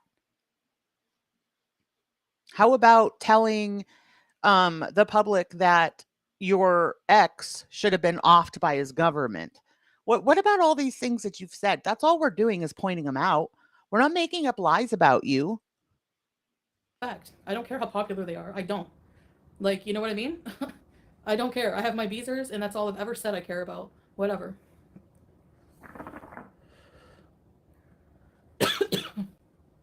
Anyway. Like, as if. Anyways, I find that so hypocritical. Like, I'm sorry, but I don't know. Yes, totally. I totally agree. A diseased camel. Are you kidding? He called me a buffalo. That's why I called him a camel. He literally looks like a camel. Like, hello. How is that ignorant? He was very abusive to me. Are you going to really simp for him? He deserves everything I say about him. Good I'm morning, not sorry cutie. at all. He has the face of a camel. So it's racist just because there's camels? What if I call them a spider? There's spiders in Kuwait too. Is that racist? Get a life. You don't owe, yeah, I don't owe any of them anything. Exactly. That's Blacks. true too, It's Lee. just about money, I know, but they don't care. Why is it that it makes it okay because you're defending yourself? If I have to hear her say one more time, she started it. She came at me first. Are we 5? Like, I mean, my daughter's 14. I don't hear this stuff out of her mouth. She did it. She started it. About how it affects other people's lives, but whatever. Yeah, I just come in to hang out with you guys, exactly. Anyway, so yeah.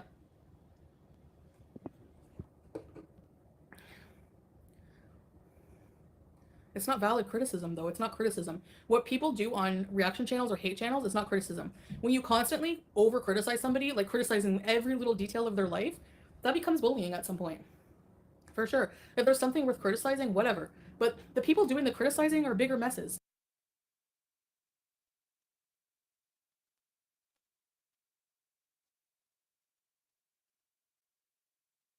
They're worse. They're 100% worse. You know what I mean? Like, no, but you're not trying to attack me, but you're jabbing in the little drama, like defending that turd that I called him. Have you seen what he said about me? Have you seen what he'd done to me the past whole year? I think he deserves being called a camel, which he looks like.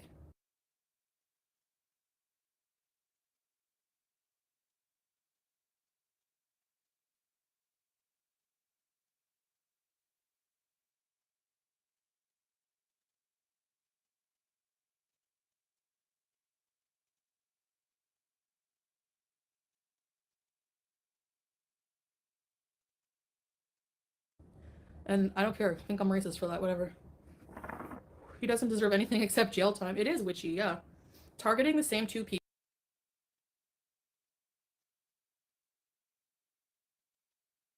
I am muted. Thank you, Annalyn. I have been saying that too, Glam. They've been telling her whole life she's pretty, she's cute, blah blah blah, and it is so ingrained into her head. They've created a monster.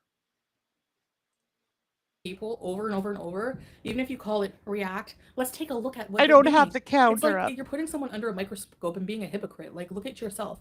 None of you, of the weight loss channels you started, none of you have lost barely any weight. Actually, FFG has gained weight. Wait. Is this weight shaming, Chantel? Are you weight shaming FFG and Charlie? I thought that's a no-no. We're not supposed to weight shame. Shorty, hi. And it's funny, actually, FFG, you did fail miserably with your thumbnail because Charlie and I did look better than you. in that thumbnail 100%. Like even without any Yeah, makeup, see, I without can only anything. answer for myself, Brandy. I'm not out here like calling her names and stuff. I do see, and you know, I've been the one that will call out when things go overboard or get taken to a certain level that, you know, is crossing a line.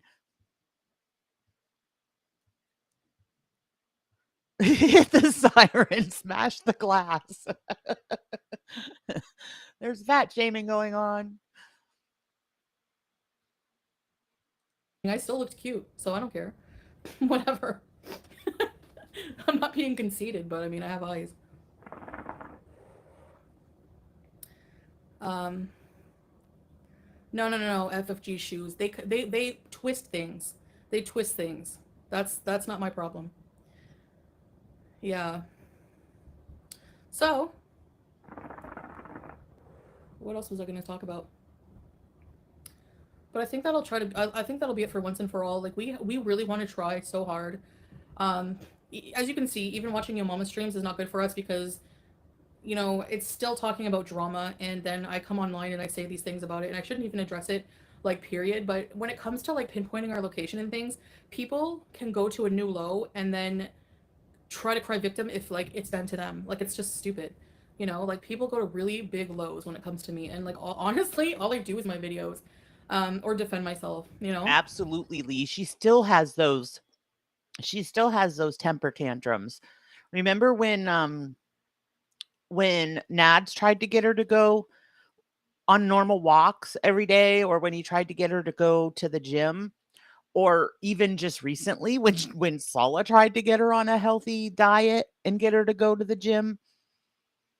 I totally do. I have to say, I totally do believe the text messages between him and Missy Moo, and him saying, you know, basically, I can't afford her, and, you know, her screaming at him, and, you know, whatever. I totally can see it, because if he's making her eat a certain way or making her exercise in any way, shape, or form, yeah, she's going to throw a temper tantrum. This is lemon mint. Hi, Favorite. Bebop. Good morning. Yes. So, anyways, I can totally see it, Bebop. what else? And water. Yeah, the big part, everything.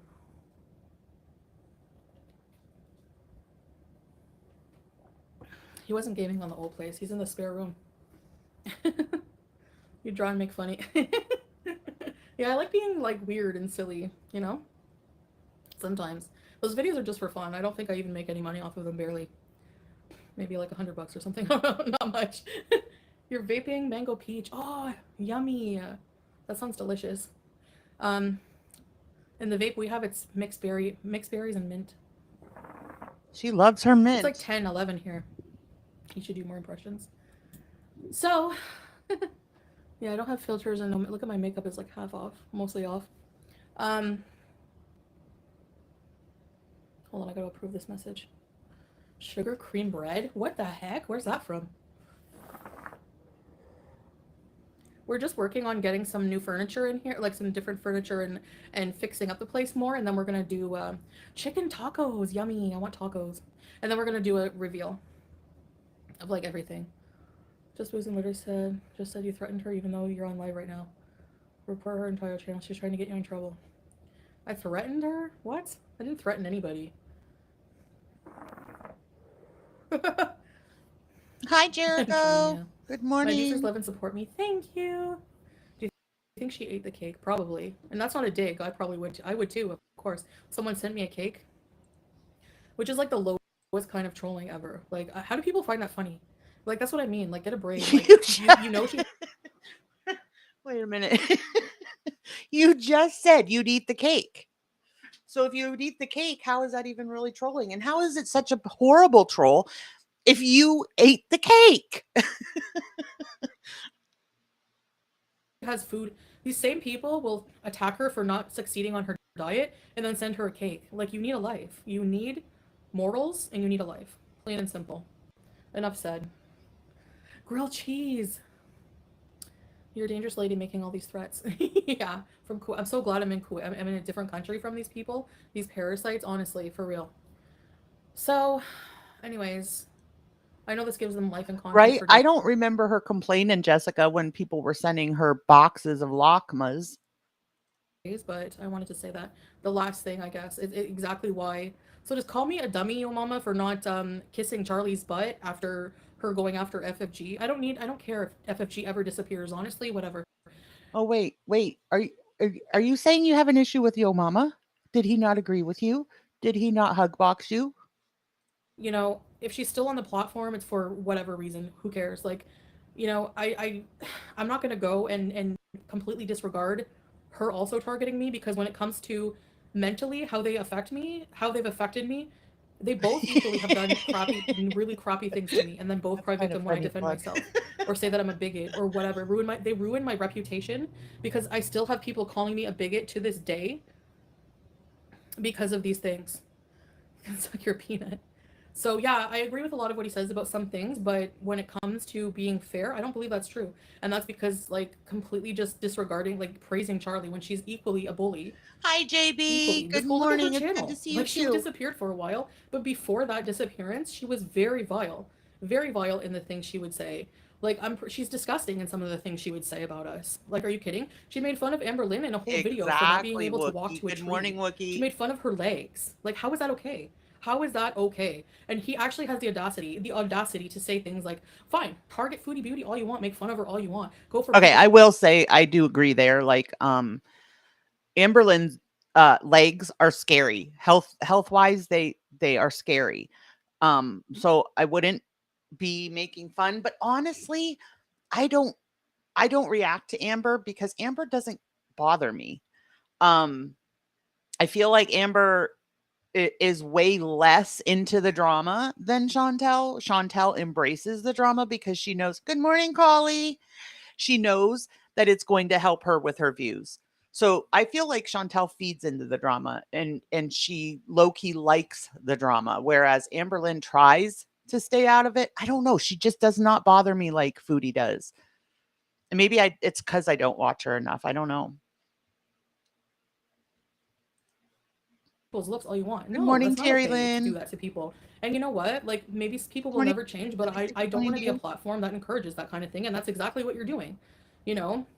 I've said some nasty things. If you want I to use think Cougar so Raid too, as the Jessica. epitome, I'll say it again and the Morning, final time. Ursinate. That was a time when I had just been through a lot of Is crap and she? abuse See, and I don't really manipulation watch her. from I think Doo she's and I do. I think she's boring. Sometimes I'll watch her like late at night when I'm sleepy. Um because she is boring and so it's kind of like, calming and easy to fall asleep to. Camel, okay? And so for me to say, yeah, it was wrong for me to say, go call her mother's thing. I was extremely drunk. Go call her mother's home, whatever. I didn't care about Julie at the time. I hated her after what she put me through. What if? I hated her guts, like, you know? And so, I mean, to keep bringing that up as an example of how I'm a bad person is just, how does that even have any weight anymore, honestly, really? I mean, you have a whole channel targeting the same person, calling them the most nasty things, and then people have now on their reaction channels are pinpointing our location to try to put us in danger, Oh because my what gosh, else is your you pinpointed your location. Quit with the gaslighting. point of doing that?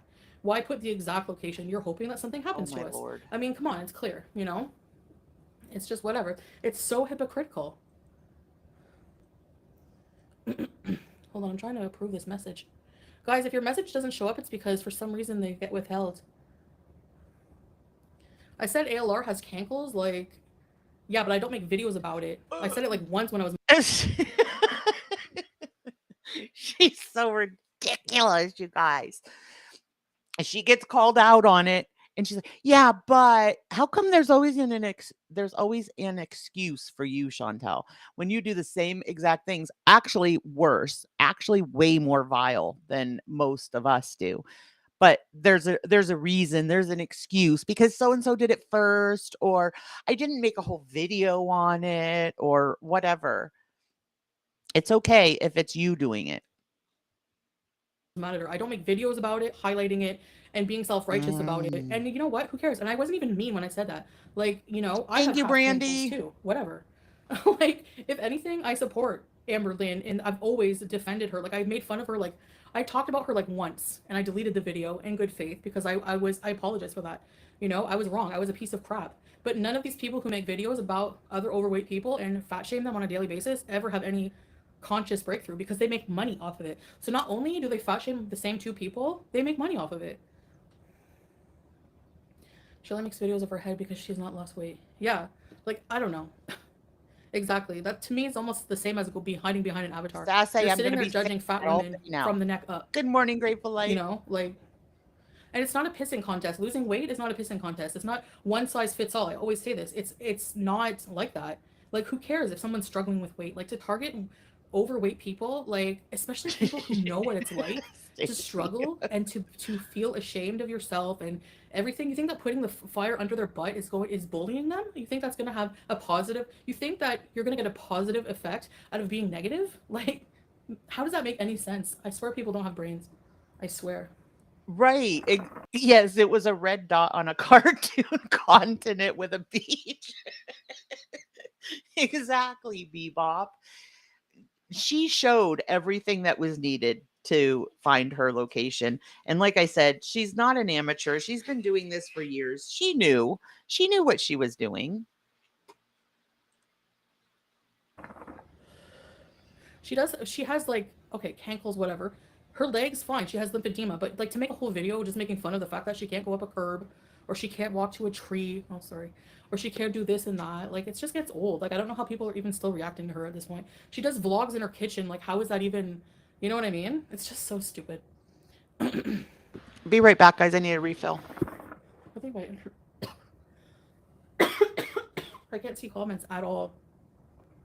What the hell happened? Oh no, it's frozen. This is a sign it's time to get off. Sorry, guys. I can't see your comments. I'm not gonna stay on much longer anyway, because it's like, oh no. I'm working on a vlog. I did a weigh-in vlog, speaking of weight loss. Which, of course, will get picked apart endlessly because, you know, why can't I see comments? It's driving me nuts. Hold on. Let me try switching.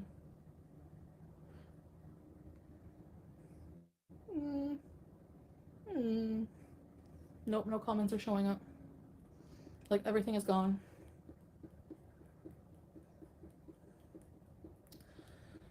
Anyway, alright. I guess it's time to end the stream because I can't see comments, so what's the point of talking to myself? So I guess I'll just end. If you guys are still chatting, I can't see you, I'm sorry, but thanks for being here. My stream is not meant to attack anybody in particular. It's just why I didn't mention really any reactors' names about the location thing.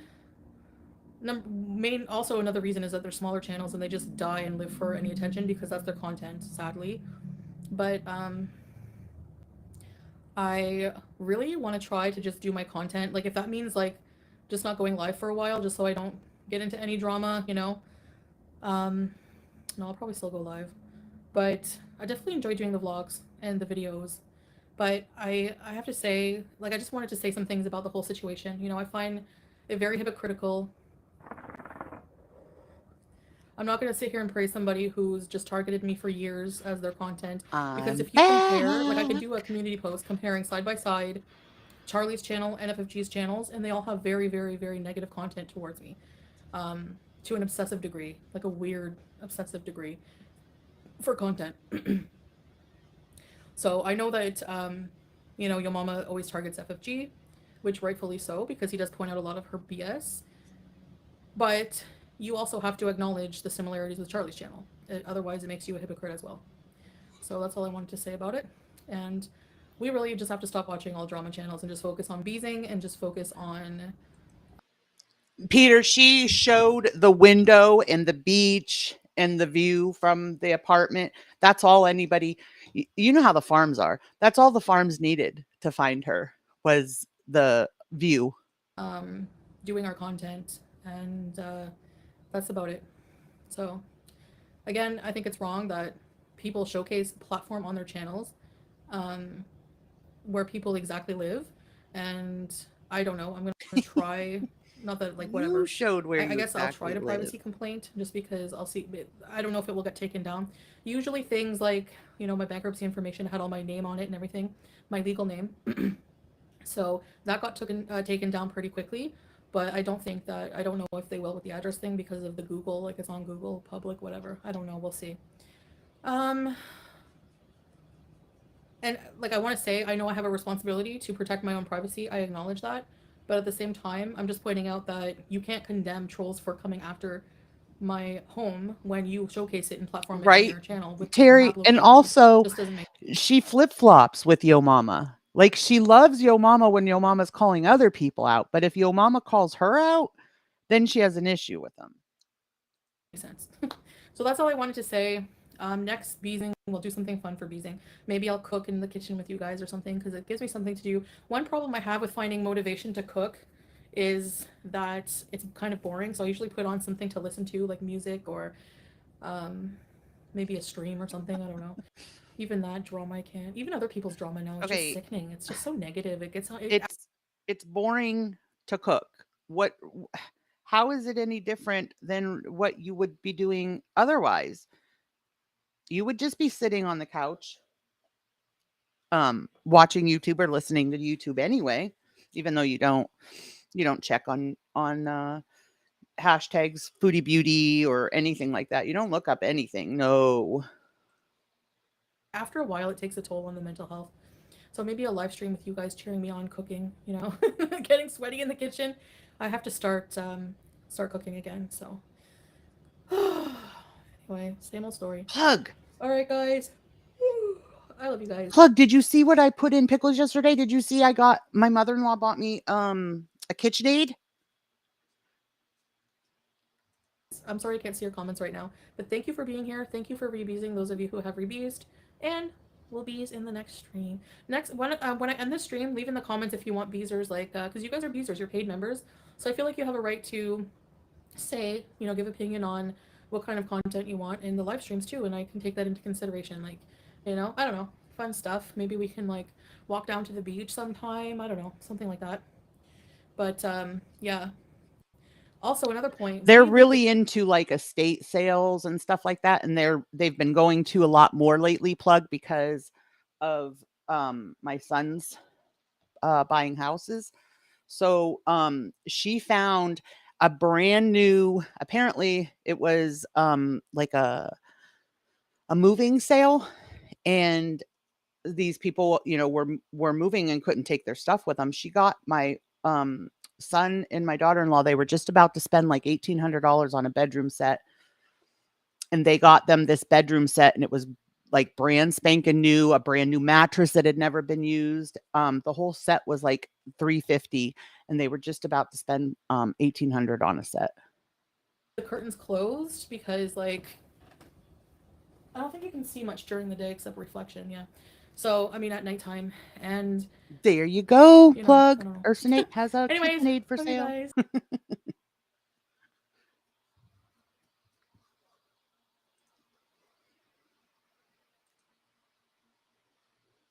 Okay, so who I brought up for the Summer Wells like deep dive is, does anybody watch Stephanie Harlowe? So Stephanie Harlowe has a podcast with I can't remember his last name. The guy's name is Derek, but he was a detective, and he actually was on Big Brother for one season, killed Big Brother because of his detective skills and being able, you know, to read people and whatever. So anyway, this is their podcast, and it's a two-parter. This is part 1. I don't know why I'm not subscribed as I watch them. All right, here we go. I'm going to put it on a little bit fast. She's a happy little girl. Okay. She's the best little girl anybody could imagine. Well, says oh my the last gosh, time Cassie, if you like true crime, Stephanie Harlowe is amazing. She's really, really good. entered the house to play in the basement after gardening with her mother and grandmother. Well, I knew right away that she was abducted. Oh, You know, I knew that really? right away. Well, Now, that authorities have sounds tried everything, interesting. searching from the ground and air, using canine units, conducting roadblocks, and even asking the public to search their property. Well, whoever has my daughter, I pray and hope that they have not harmed her and they bring her back to us safe and sound. This search is taking a mental, physical, and emotional toll on the department, with the many officers having small kids and grandchildren. Every time I look around, I see her face.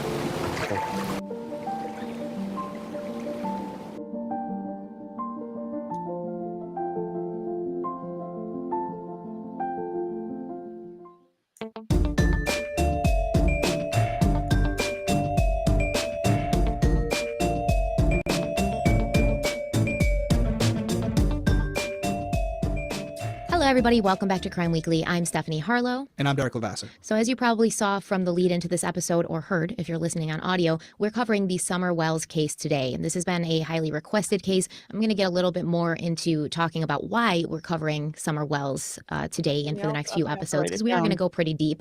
But before we dive into that, do you have anything you want to add at the top of the episode before we get into this case, which I think is going to take a toll a little bit on both of us, because we both have young children, and it's very sad. Yeah, positive note, Criminal Coffee. For those of you who don't know, we're donating a portion of the proceeds from every bag sold directly to organizations designed to fight crime. And I was just looking today, we just passed $2,600, all money that has come directly from you guys as far as buying the coffee, and it's going into that fight crime tab that you can see on the website, which is www.criminalcoffeeco.com.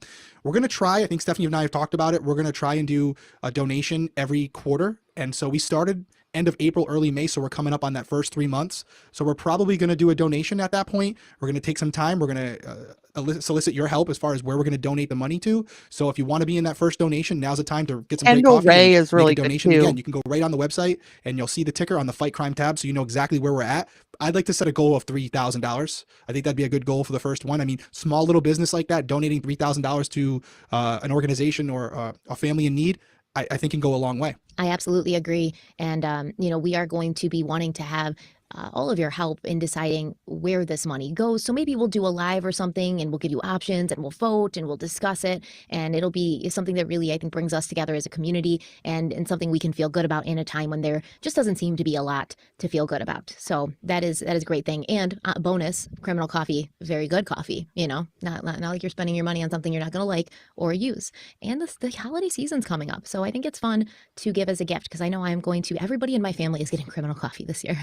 Yeah, same thing. Same thing here for sure. That's definitely going to be the gift of the season. So hopefully my Okay, family likes Bebop, coffee. you But have if a they don't, great day too. they're going to have some good re-gifts. Haley Therian is really good too. Well, actually, let's have a word from our sponsor really quick before we dive in, because I That's don't what want I was anything to saying. interrupt. We have like a few really good artists in our group, and we were talking yesterday about one of them wanting to get back into doing it and everything. And I was like, you could totally do like a channel with like true crime or any topic you really want, and draw while you're discussing it. And I would so watch that. I love watching people draw, and then add some sort of content behind watching you draw. That would be awesome.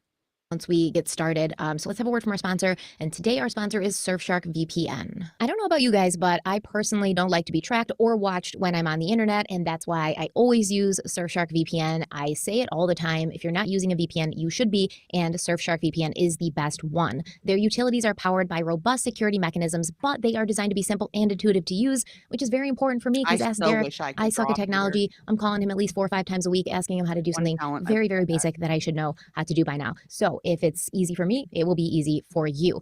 Surfshark VPN is also jam-packed with features that go way beyond the basics. It's easy to install, easy to run, and you can enjoy all the freedoms of an open internet safely and anonymously with no device limits. Whether I'm home or like out at a coffee shop or I'm traveling, I always have Surfshark VPN on any of my devices that I have with me, whether it be for security reasons or entertainment purposes. Surfshark encrypts and protects all your data sent via the internet. Doesn't have legally your country in one of the largest plus 3 extra months for all you have to do. Following it from people like you and I, watching it unfold on the news and on the internet, people like the web sleuths who have made this case their personal project, and also law enforcement officials who themselves are trying to put the pieces together. And you will hear many authorities, police, detectives, sheriffs TBI officials in this case continually express their frustration because it's just not something that they run into all the time. And they did think that initially Summer was going to be found within a day. Like the day that she went missing, they thought they're going to go out, bring this huge amount of people out to look for her, and they were going to find her.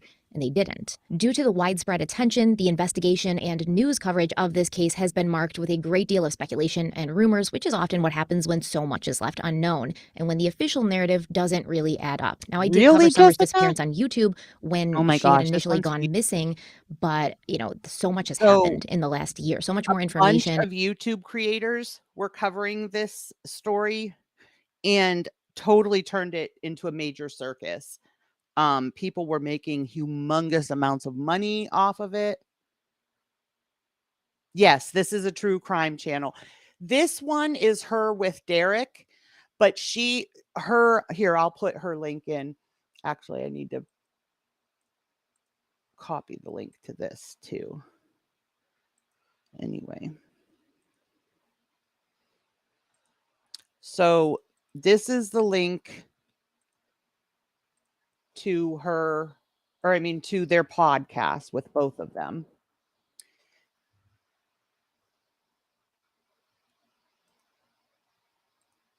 And then let me get Stephanie's link.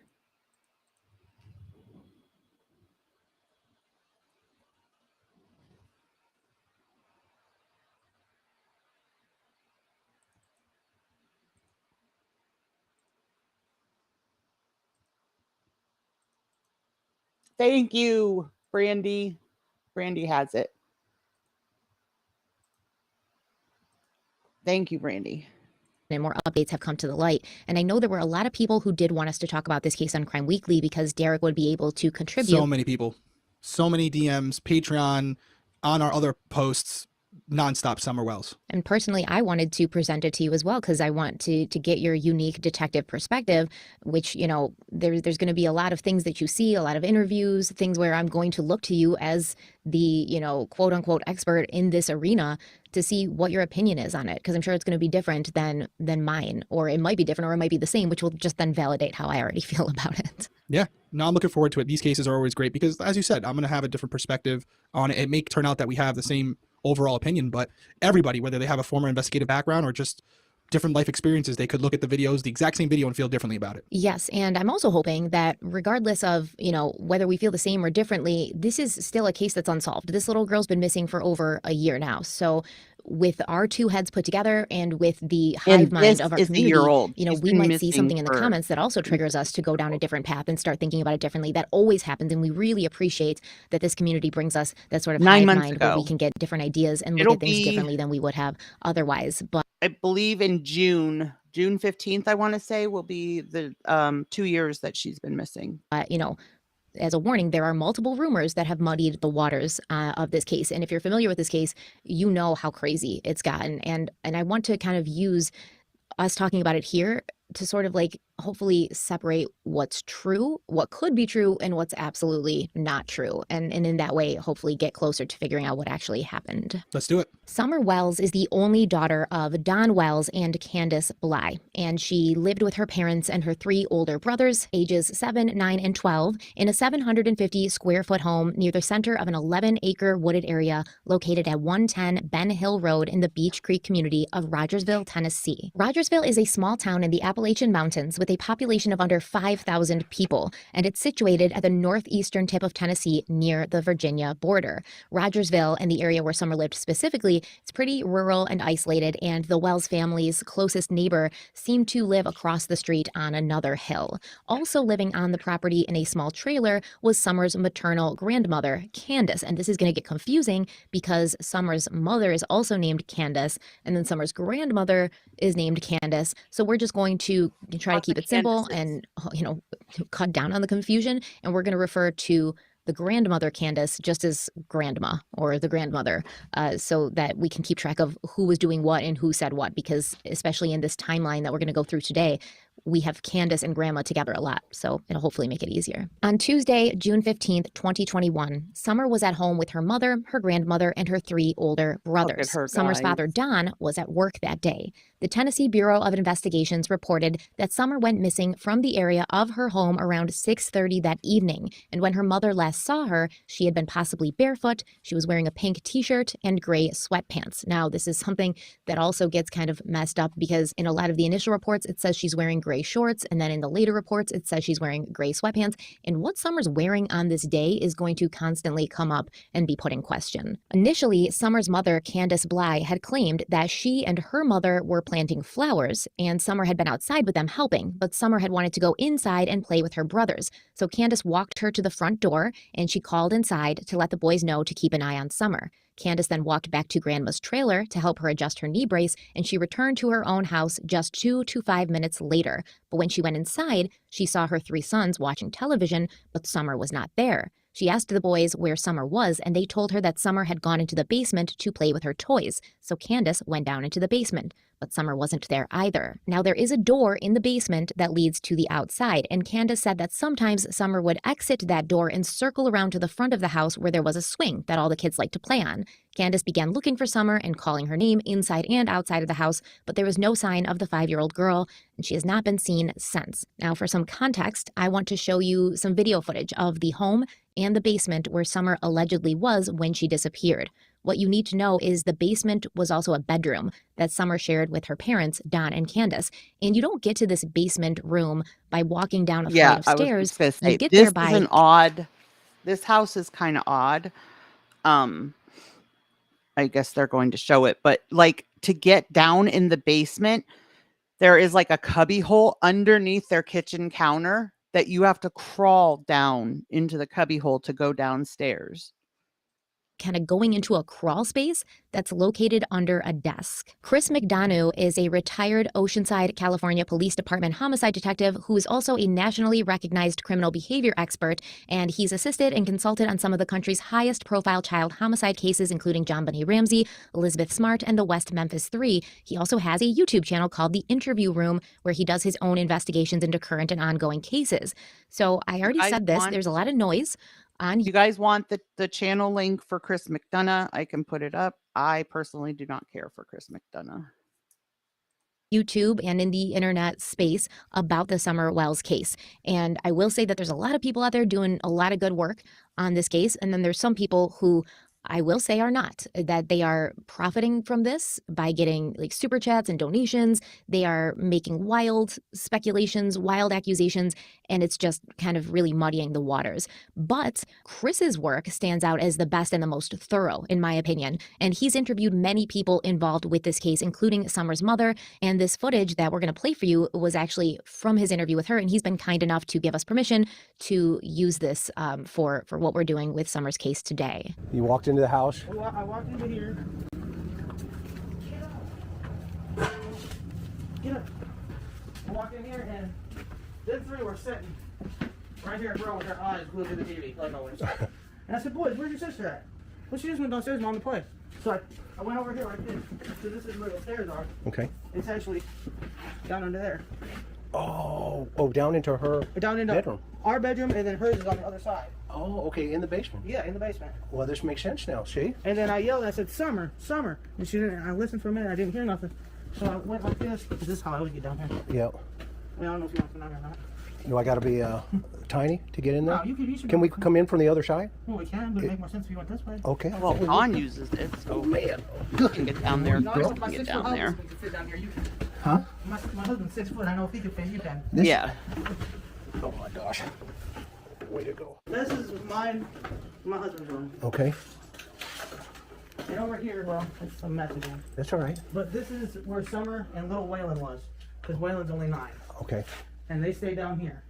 And these are all her toys, all her Paw Patrol, all her movies. She's got a movie about the Savior. The boys I brought back down here after. I will say, I know, Stephanie is kind of,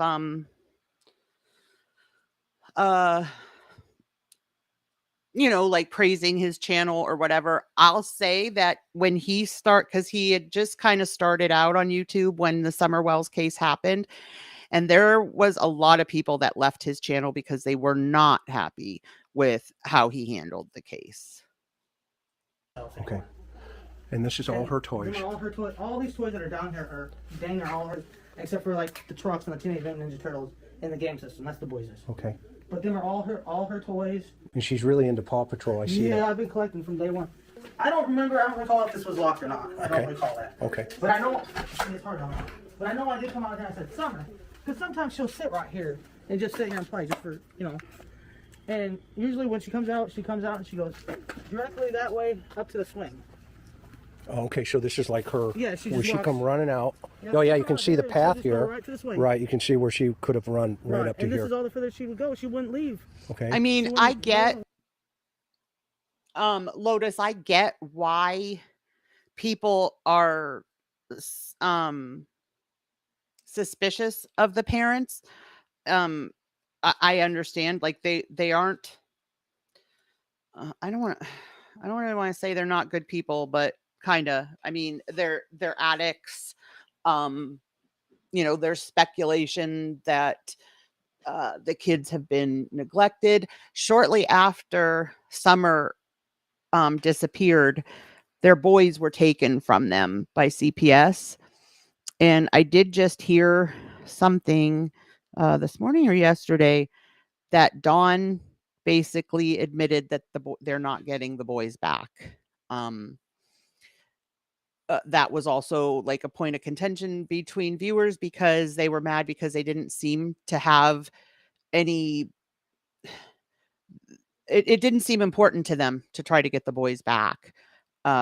So that has been, kind of something. But I will say that the true crime community that has been covering it has made it a complete and utter mess. The cops have literally asked YouTube to stop because they're making so many outrageous speculations and everything else that it really is hindering the case. So there's that.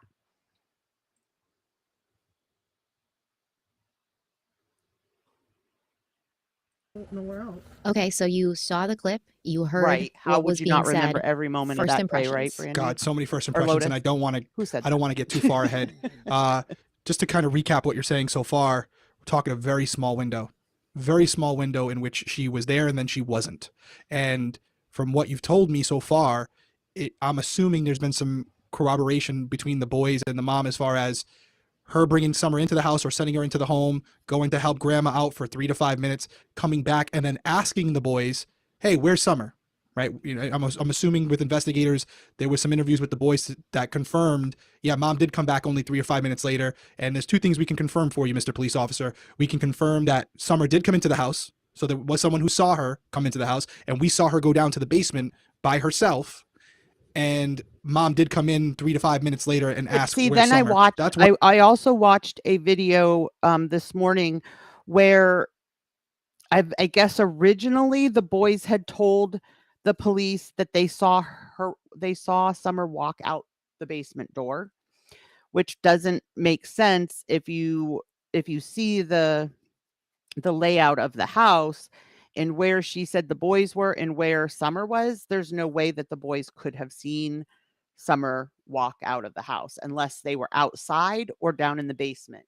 But according to Candace, they were upstairs watching TV. one thing. Now to get to this video, Well, which actually, there really isn't. I mean, law enforcement might have that, but like we don't know. 99% of the other things that law enforcement might have, we don't know. And there's one thing that I want to sort of touch on before you continue to weigh in. Okay. So in a later interview, Chris McDonough, he mentioned that when he'd first gone down there with Candace, which is what we're seeing in this video, there'd been inappropriate material playing on the television in the basement. And I didn't know if you had picked up on that when you first saw the clip. So I went through the clip because I didn't pick up on it the first time I went through. I was kind of looking at Was it the Savior? Well, no, I was kind of looking at the basement, right? When I first was looking, and then I went back. It looks like Girls Gone Wild or something similar like that was playing on TV. Like you can see as soon as they go down the stairs, there's like a young lady like lifting up her top.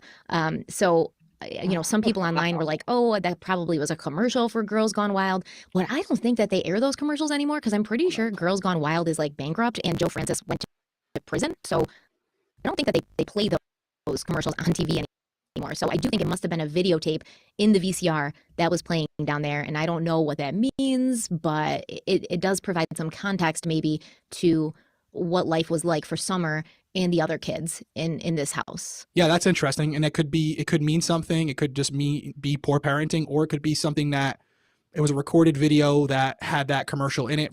There's a million explanations for it, but it's still important what you said at the beginning there, because what I'm trying to do is narrow down a window that's identifiable, a window that can be confirmed, where we know the time frame in which Summer went missing based on numerous testimony from multiple people and having them all line up. But from what you're saying, it's basically an assumption on my part that's not confirmed, which is a big deal. There's a lot of discrepancies in this, guys, like the timing. So it was said that the boys had gone to work with Dawn, but it came out that the boys hadn't gone to work with Dawn and they were at the house. Then there was like discrepancy in the timeline that it took for because when Candace made the first call, she didn't make a call to the police. She made her call to Dawn. And Dawn said, I'm on my way. And then when they hung up, then Candace and Dawn both called 911 after that. But there's like a discrepancy because where Dawn works is kind of farther away. So there's a discrepancy in like when he was contacted, when he left to the job site, when he got back, etc. If you're interested in narrowing down a timeline for this case, it's going to drive you crazy, because you'll hear multiple times that all these people involved, they'll be like, I think it was around this time. I'm not good with time. All these people keep saying, I'm not good with time. So it will drive you crazy, and we're going to go there. Yeah. And so that's a big problem, right? That's a big problem because everything has to be considered at this point. So if it's a collaborative effort amongst the family members, then obviously she could have been missing for hours at that point. Something could have happened to her and she may never have went missing. So that's I got to put that on the table. But just operating under the assumption that what they're saying is the truth at this point, it's a very small window, because the boys see her go downstairs and then within, according to Mom, 3 to 5 minutes, she's already gone, because as she's yelling for Summer and looking at the outside area, she wouldn't have gotten very far if she wasn't in trouble, where she wouldn't have been able to hear Mom yelling for her. And also, I wanted to get an idea of the layout of the outside and see how many houses were in the immediate area where someone could have seen Summer outside by herself. And just from that short video, it doesn't look like there's anything immediately in the vicinity where someone from a distance could see her alone and take advantage of that opportunity. She would have had to wander, which right from her mom's mouth wasn't something she did. So that's a big point of contention in this case, because initially law enforcement is going to say, and for quite a while, they're going to say, we believe she wandered off. We don't believe there was an abduction. We haven't ruled out foul play, and we haven't ruled these things out, but we don't believe that that's what happened. But from the get-go, Summer's parents were saying she was abducted. So then obviously you do look at this house and where it's situated. It's up on a hill. It is very rural. It's surrounded by woods. There are neighbors around. The nearest street, which would be the street that they live on, is kind of like down the hill, and then that connects to a larger street, or a more main street. But you would have to know where you were going. You'd have to like climb up the hill through the woods. You'd have to be watching. Yeah, both of them reported her missing after they got off the phone with each other. Morning, Bam. You'd have to be familiar with the layout. You'd have to sort of go there knowing you were going there to take Summer Wells if this was an abduction. Right.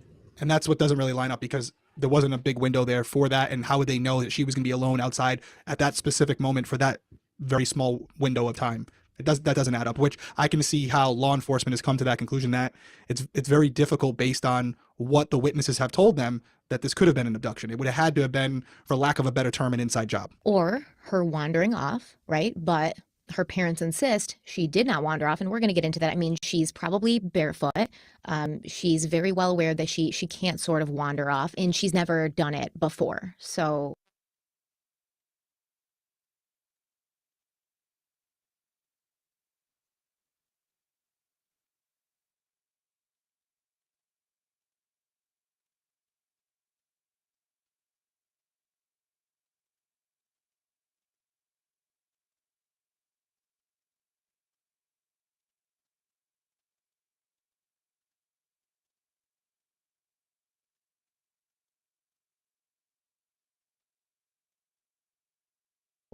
there are these factors that make the whole wandering off thing not very likely. As you said, factors that make the stranger abduction thing not super likely, although possible. And it kind of turns around to what's left. And statistics tell us that most times that kids are taken or something happens or they're abducted, it is a family member or a custody issue or somebody who knows the child. What was I even saying? Oh, the terrain where their house is really rough terrain. They live like in the woods. A lot of like tree cover, ground cover, hilly and like ruts, and it's a rough terrain. So if she had gone off on her own, just being in those woods alone would be really dangerous for her because of like wild animals and not being able to find her way out of the woods, etc. The family. Yeah, I agree. I definitely think that's where your head goes initially. And just from Mom's own words, what was Summer's reason for wanting to go inside? She wanted to play with her brothers. And she would have immediately saw them when she entered the house, right? They were sitting right there. Mm-hmm. So it's not impossible. I have kids where they tell you they're going to do one thing and then immediately in the next second they're doing something different. But she went into the house to go hang out with her brothers. And yet, according to the brothers, she walked in and immediately went down to the basement to play on her own. So that's a little contradicting. I mean, it's possible, but something just at this point isn't lining up. I don't know why. I may never know why, but that's just my initial impressions. Yeah, it's everyone's initial reaction. I That think something that it doesn't was. line up. I think Avery, that it was 13 months from the time they did this video, but now it's been almost 2 years. I believe she disappeared on June 15th. So next month will be 2 years that she's been missing. Up and things don't make sense. The time frame doesn't make sense. If she, and it's possible she went in and she was like, "Hey guys," and she wanted to play with them, and they were like, "Go away," she's their little sister, and like, "We're watching TV, leave us alone." And she was like, "Oh, I'll just go in the basement and play with my toys." But then she immediately goes into the basement, doesn't play with her toys, and exits through that basement door to go outside, where reportedly her grandmother and there her was they have tons of dogs, like basically strays that show up there and they feed them. And no dogs alerted to anybody being on the property.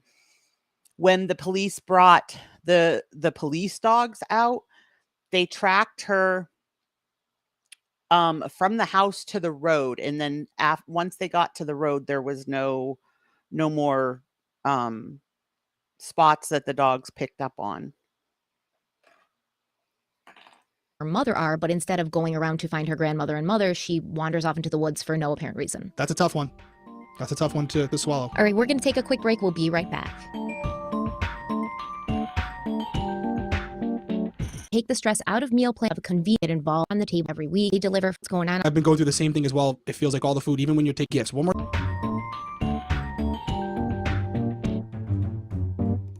So let me tell you a little bit about Summer. Her parents said that she was obsessed with Paw Patrol and Frozen.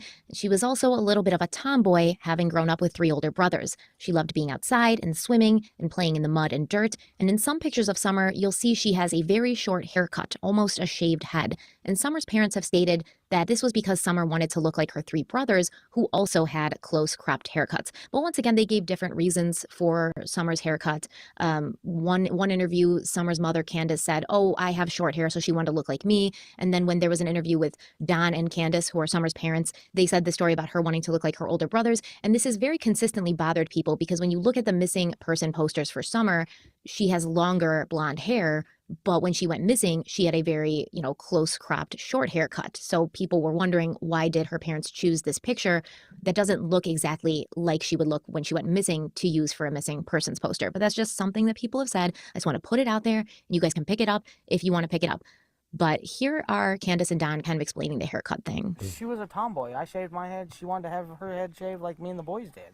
She tried to shave her head She tried in to the shave her back head and make herself. it, I think you can see it in some of the pictures, and it was getting out of control. So we decided to shave her head off and let it grow back long, and she shaved her head so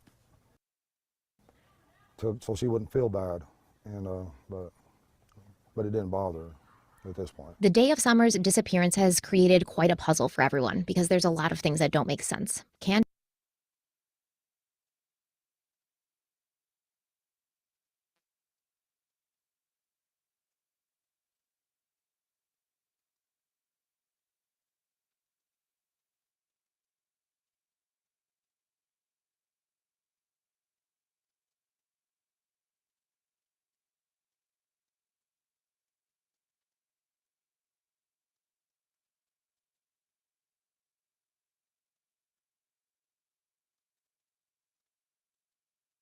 my gosh. Ugh. Anywho, there is so many characters. Step away from the mute button. There's so many characters in this story. So yes, there's SA between Dawn and I believe two different relatives. One is, I believe, his stepsister. I'm not sure of the other one. I want to say a cousin or something.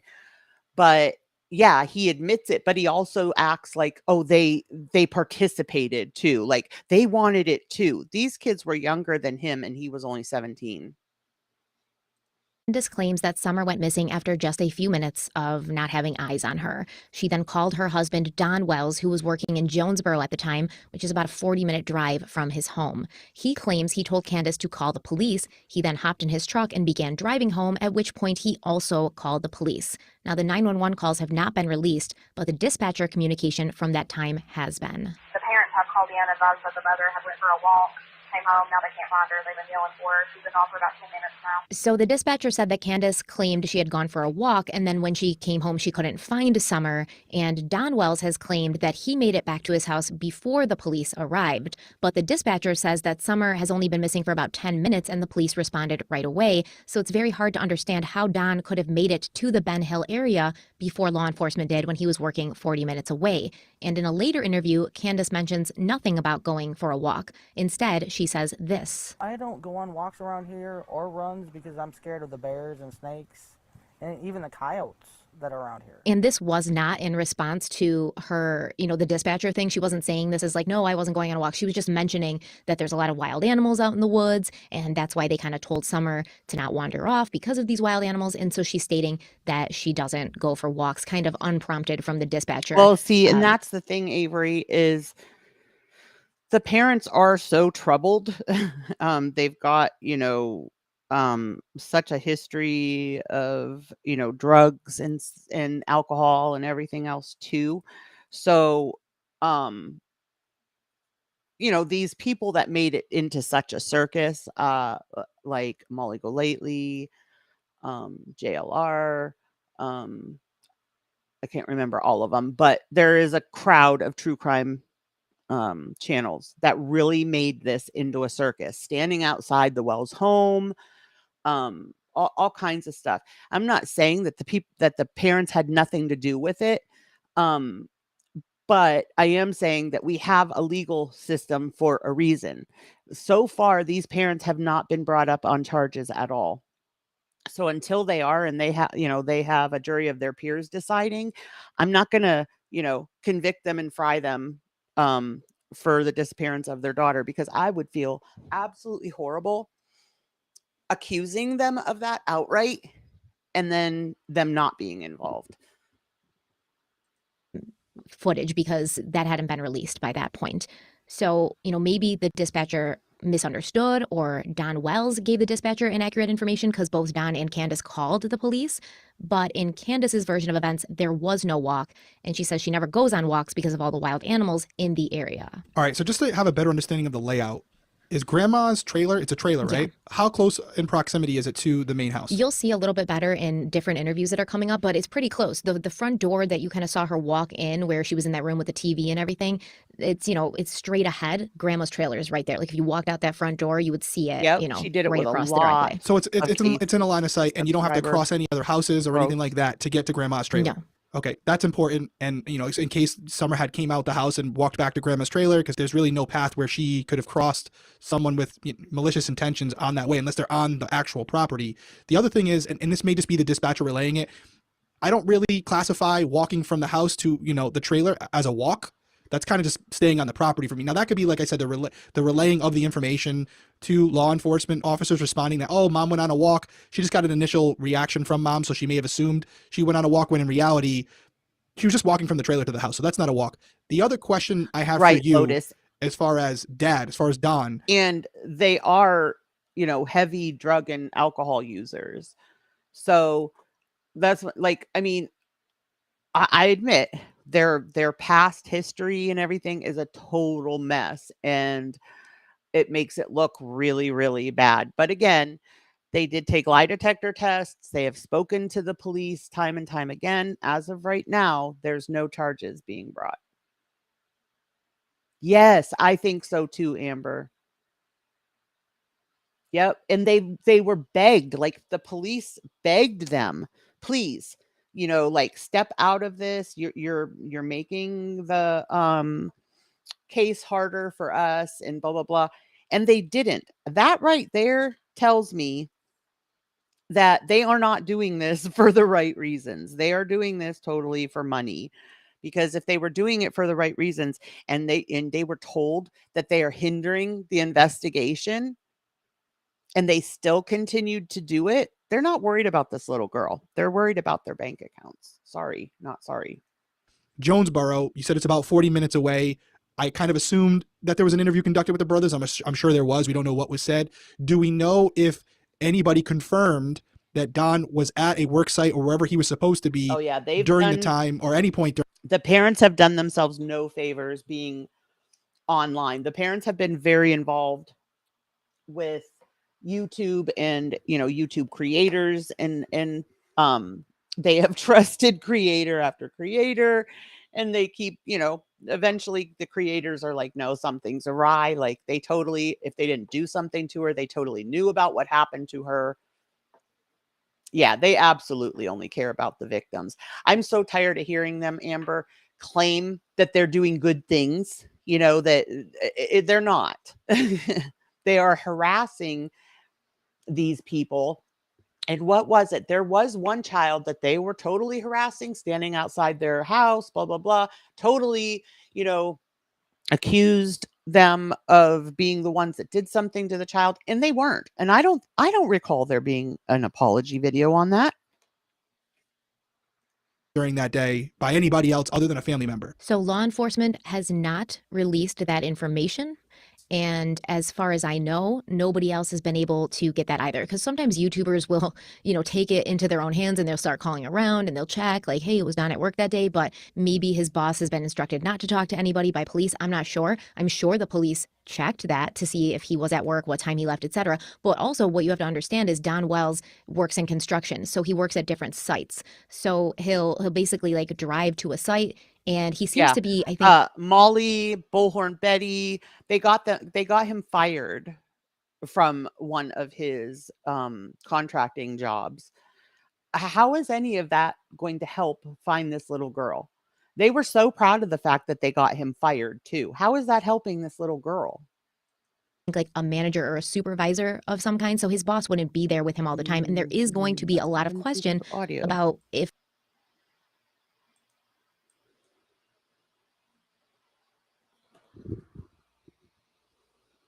are allegations made from him, and there is going to be a lot of works in construction. So he works at different sites. So he'll basically like drive to a site, and he seems to be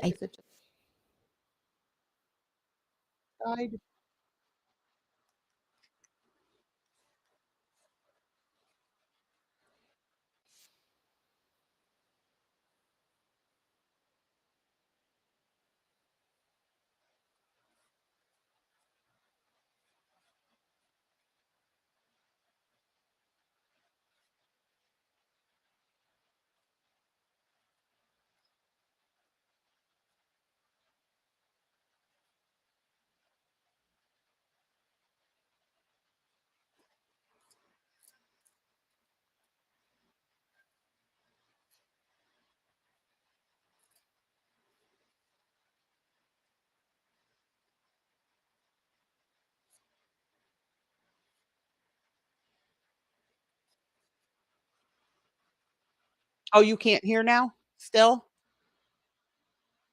Is it still no sound? Sorry, guys. It was my earbuds died. Okay.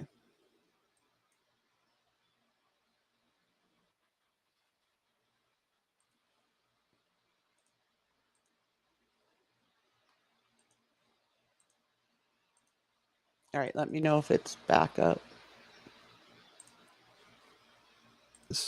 It wouldn't take long at all. So I can promise you this, law enforcement has that information. They know exactly where Don's phone was when he received a call from Candace. No doubt about it, 100% certainty. That's one thing. So they know whether he's lying or not and where he exactly was. Let's assume He wasn't Well, at yeah, a job see, site. Is it a scenario where that's what Don's I'm in the saying. driveway? Avery is it. Okay, great. That's what I'm saying, Avery. Yes. You know, are they troubled people? Do they have horrible pasts and, you know, addictions and everything? Yes. But that does not mean that, you know, they did something to their own daughter. So, like I said, until there's arrests made or something, you know, I'm not going to claim that these people, you know, did something or, you know, took the life of their own daughter, because I would feel horrible um to accuse parents of that and be wrong. We do need a mute jar. Way when Summer comes out and Don takes Summer somewhere. Of course, I'm sure that's what people are speculating. That's why I'm bringing it up. He could have taken her off somewhere and then returned home shortly after. So that's possible. But yeah, I can promise you, it's unfortunate we don't have that information and that law enforcement hasn't shared it yet, but it is only 2021. But if they had that information, they could easily charge him with obstruction of justice or something along those lines to get him tied up, get him into the station, get him interrogated. But they haven't done that yet, from what I understand. So Don Wells is in prison for an unrelated charge right now. So that'd be an opportunity to bring him in and question him too. What was the charge? Driving under the influence and a couple of other things. And in the next episode, in the next part, Okay. we're going to get deep into Don's background, Candace's background. Got, you know, a very long history of criminal offenses. And there is one thing that Don did in his past that is incredibly disturbing when thinking about Summer Wells going missing. Can't wait to hear that. But yeah, for everyone out there, I would love to be a fly on the wall in the conference room when the local police are talking about this, but they know 100% where at least Don's phone was when he received the call from Candace, which is important because whether it's GPS coordinates because he has an iPhone or even just has a basic phone, that phone has to bounce off a cell phone tower and they can triangulate it based off multiple cell phone towers that it's hitting.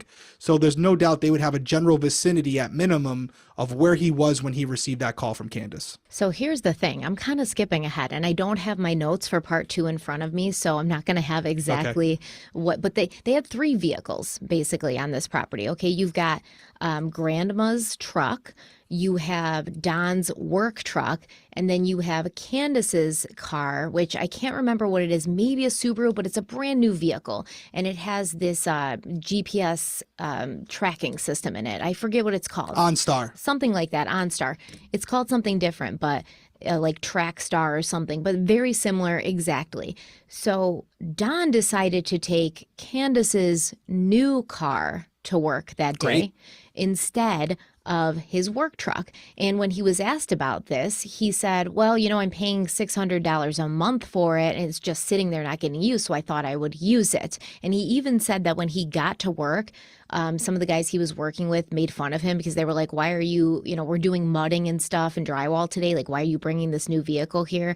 And he just kind of like brushed it off.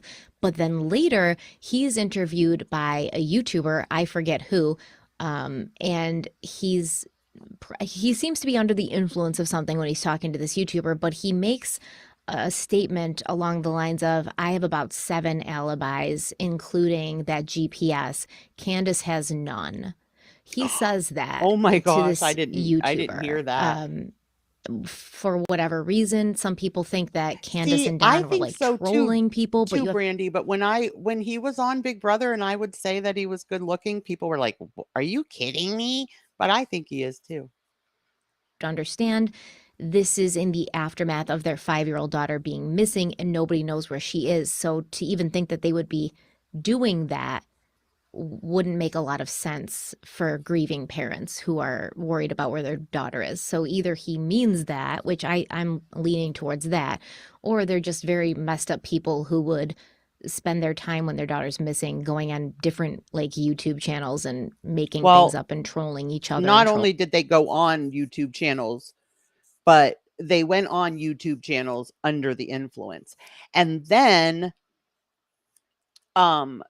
they pulled like a prank on the YouTube channels saying that Candace, went on saying that he had been arrested. She was in hysterics, and here it had all been like a prank that they were pulling. And it was scary, you guys, because she played it off perfectly. Like, it was very believable when she was, so upset and, worried about him, and they were taking him back to Utah and all this stuff. And it was all just a joke to them. Who would be worrying about, I will say, who would be worrying about having, pulling a joke like that on people when your daughter is missing? Trolling people. Yeah, I don't think it's that. And I'll even go out on a limb here, not knowing the specifics of where we're going to go, and the fact that you even foreshadowed it and said there's some things in Don's past that are extremely disturbing.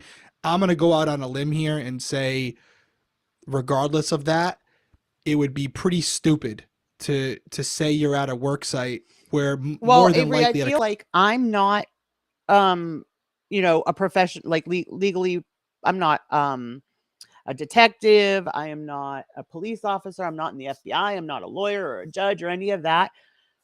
So for me, yeah, I feel uncomfortable, like basically convicting, parents of something, when I would assume, if there is proof of that the police would either have made an arrest already, or they're trying to collect more evidence against them so that they can arrest them. But even in that case, even if they were arrested, until they are tried and proven guilty, I think that there's I feel like there is, that we have to kind of put our faith in the legal system. Not that it always works, but multiple people there, as he said, who can discredit you. If you were just involved in something, you would probably want to come up with a better excuse than, I was at a job site 40 minutes away, when clearly he knew that his new vehicle had this tracking system. He had a phone on him. It's 2021. And the fact that there would be other people at the job site who would say he never showed up here for work. And if that were the case, I think law enforcement would come at him with everything they have, because they would have tangible proof to say, you're lying to us, Don. Where were you? Because you weren't there. And the fact that they haven't makes me think that there might be something that confirmed he was in fact at this job site in Jonesboro. So I think the question is more about how long was he at the job site, and there are some people who think he purposely took that vehicle that day, even though it makes no sense to take that vehicle because it's not your work truck. And Amber, like, I feel like leave it, talking about the case and going over the case and making people aware of the case is what's important. Getting her picture and her name out there is what is important. I feel like to come on here and try and convict the parents when law enforcement has not brought any charges on them or anything, I just don't feel that that's helping the case. You can have your opinion, but it's not going to set them up behind a cell, we don't have a say in that. You are going to get it dirty and things like that. He purposely took that vehicle, knowing about that GPS system in there, knowing that it would provide what he basically feels is a rock solid alibi. That makes sense. And that even confirms the phone pinging even more, because when that phone, it's constantly pinging off the towers, but when a phone call is made, it's definitely pinging off those towers. So let's say the time was 6:42 p.m. around the time the call was made. Basically, right when that happens, law enforcement would be able to see through the cell phone provider where that. Well, like I said, Avery, I mean, for me, yeah, all the past stuff looks really, really damning. And I totally agree with that. But I also feel like there's only so much that should be said or done until they're taken in. Like, I don't want to be one of the people that, derails the whole investigation because I've already tried and convicted the parents. So they're not looking. How many cases have we seen where the law enforcement is so focused on one suspect that they miss other things, that phone was pinging off of at the time the call was made. And they can because it's 40 minutes away, they can be horrible human beings. and still not have killed their daughter, you know? Great, because it's far enough away where it's saying not that going to they bounce off the didn't, same but- tower that it would bounce off of if he was in the general vicinity of the home. So that's extremely important that a call was made at that exact time, because according to him, from what you're telling me, he was at work when he received that call. So if he's in the general vicinity of the home at the time when the call's made, he's got problems. Yep. So we're going to come back to that. Let's move on. Right. I totally agree, Basically, Christy. we don't know everything law And that's what I'm enforcement saying. I'm knows. not saying they're innocent. I'm just saying that as of right now, the law enforcement does not have enough to charge them. So, you know, when they do, I might feel differently, but I mean, I won't feel differently because yeah, I have my speculations already. I just am not going to voice them because I don't want to become I don't want to become a crazy circus over it, like, you know, other reactors or there is a true crime. That's the thing. They're not, in my opinion, they're not true crime. They're reactors. Only they're reacting to a real life, you know, tragic event. a lot of wondering, like, do they know who did it, but they just don't have enough, or they're waiting to kind of see if these people give more information. We see something similar with the Megan Boswell case. Her daughter went missing. You know, it took a long time to arrest her, and kind of the police knew from the beginning, but they needed to like build a case and compile a case. And law enforcement's been very, very yes, Lotus. tight-lipped That's what I'm about. saying. There's so many characters in this. It's ridiculous. Yes. So Candace's sister Rose disappeared years ago as well. I think she was like 17 when she disappeared. So there's so much past history in this that it really is crazy. And then there's this Jody Sue who also has a channel on YouTube, who is a neighbor of the Wells. And she swears that she heard one of the boys scream at some point during this. Everything, like all of these confirming things, like what did the boys say, and the GPS, and they took all the phones and they took all the electronics, they did all of that. So they know this timeline like the back of their hands, whereas we are just guessing. And usually in a case where I believe in a case where people are innocent, you know, somebody could come out, the police could come out and say, hey, you know, actually we did confirm that Don was at work, and we did confirm that he made the call when he was in Jonesboro. So, you know, everybody can chill out with that. But that's not really happening. They're not giving us anything to like make us feel less suspicious of the parents, I guess. So what you're saying is law enforcement has never came out and said, just so you guys know, court of public opinion, the parents are not being considered persons of interest and or suspects. No, they initially said they were cooperating, and then a year later they said they weren't cooperating, but they've never come out and said anybody is a suspect or a person of interest. They've only said we're exploring all avenues. Okay, very important. It's what we always. Well, when it all happened too, Dawn and Candace both said that the area itself is known for drug trafficking and stuff.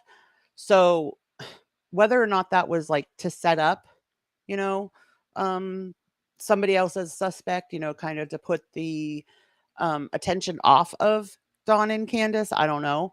But yeah, he definitely went on news channels, on YouTube channels saying that, you know, they are in a very like treacherous terrain, and that area is used for drug trafficking, is what he said. Say it's not always what the law enforcement officials are saying, it's what they're not saying. Yes, and when law enforcement arrived that day, they immediately began to look for Summer from land and air. The initial land search included around 60 to 80 people, and the Tennessee Highway Patrol's aviation unit and Ballad Health's Heart Air Service provided aerial support. The search went on throughout the night, and they even used FLIR in the aerial searches, which is a thermal imaging technology that would detect body heat at night. But there was no sign of the little girl, which led many to wonder how she had gotten so far away on foot. If Summer had only been gone for about 10 minutes by the time her parents called and the police were dispatched out and the authorities rushed right to the scene and started. Plus, I don't really think that she would have gone off by herself. Like they said that she's afraid of the wildlife because there's bears and snakes and coyotes and all that. So I don't really think that a 5-year-old girl knowing all that would go off into the woods. Not only that, but I'm sure she's been told numerous times from the father, from the mother, from the boys not to go into the woods because it's dangerous. Started looking for her, she should have been found. Both Summer's parents insisted that Summer would not have wandered off on her own, that she had never gone off the property before, and they had warned her about the many dangers out in the woods and hills that surrounded their property, so she knew to stay close to the house. From the very first few days of this missing persons investigation, Don Wells and Candace Bly Really, were Amber? insisting that their child had not gotten lost, she had been taken. By Wednesday, the TBI had issued a statewide Amber Alert, and 106 agencies from across I Tennessee. will say, Amber, like people assume, I mean, we're guilty of it. People assume if you're in the country out, away from the hubbub of, town and everything, that it's safer, but not necessarily, because criminals that are smart know that they're likely not going to get caught as easily in the country. You're not going to have neighbors all around with Ring doorbell cams, even if they have them, they're not going to reach anything that's going on at your house in the country. So Ohio, Virginia, Alabama, Georgia, and North Carolina had come in to assist with the search. Churchill Rescue Squad Captain Tim Coop, who was overseeing the search and rescue operation, told searchers and residents of the area to keep in mind that they were looking for a small child who could be hiding in small spaces, saying, quote, "I've been telling these searchers for the past several days, when you're looking through this property, you're not looking for an adult lying there. We're looking for a 5-year-old girl that weighed approximately 40 pounds. Someone that size could wad up and hide in an area." plus they couldn't have the public searching for her the way a lot of, communities come together when there's a missing child. They couldn't have everybody out searching for Summer because of the terrain being so rough. It would have basically put those people in danger, and they could have ended up having excuse me, they could have ended up having to rescue one of the searchers had they enlisted the public to help. The size of a legal pad or a folded up laptop, end quote. He told people Same to check here, their outbuildings, Jessica. barns, sheds, and hayfields. By the following week, the search had covered 4.6 square miles and more than 3,000 acres. And Right, Christy, and they seem to be the type of addicts that will settle for whatever they can get their hands on, whether it's alcohol or any other substance. And there are a lot of addicts like that, if they can't get their drug of choice, they're going to settle for whatever they can get. many of the areas had been searched more than once. Initially, law enforcement said it was too early to determine if foul play was involved, but everything was on the table. And TBI spokesperson Leslie Earhart announced that if investigators did develop information that Summer had been abducted and they were in possession of a suspect and or a vehicle description, that information would immediately be shared with the public. But as the days and weeks passed and it became clear that Summer was no longer in the area, Leslie Earhart had a different message. Do you believe Summer Wells is still alive? We hope so, but honestly, we just don't know. I mean, we're holding out hope, doing everything we can. Obviously, we typically would have found a child at this stage in the investigation, so honestly, we just don't know. We're going to take a quick break and we'll be right back.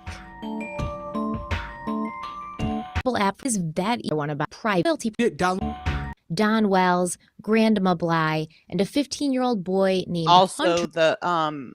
the true crime channels that were covering it nicknamed the grandmother Grandis, because the grandmother's name is Candace and the mom's name is Candace, so they were calling the grandmother Grandis. Hunter, who was with Summer that day, as well as Hunter's mother, Allison Harris.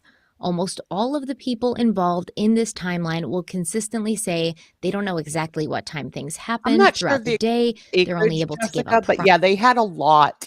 They lived on a lot of land, and apparently, see, also, I think people were under the impression that they were extremely poor, and it doesn't seem like that was the case. He was a contractor and made decent money. They have that brand new car. They were putting money into remodeling the house. So, that was just something that people assumed because of them being addicts and everything, but apparently the Don made a decent living. Approximate times.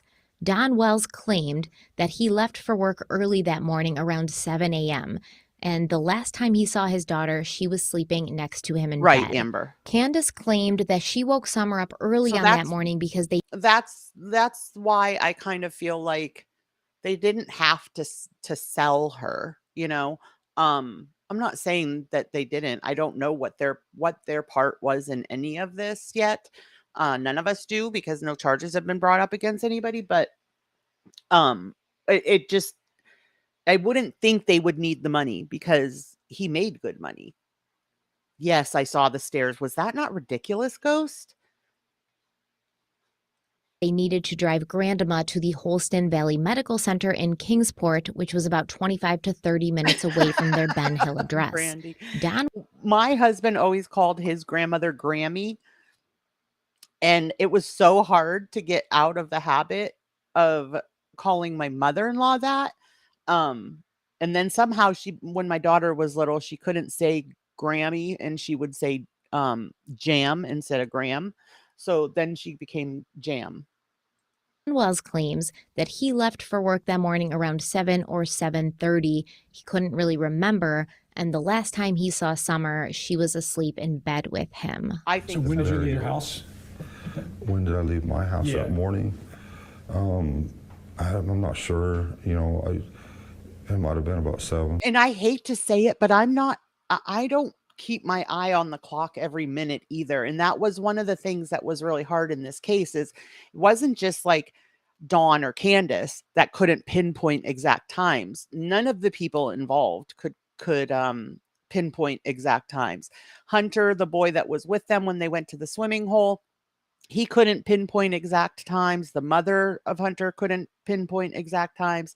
So everybody in this case was like, I don't know. I didn't really pay attention. It might have been between this and this.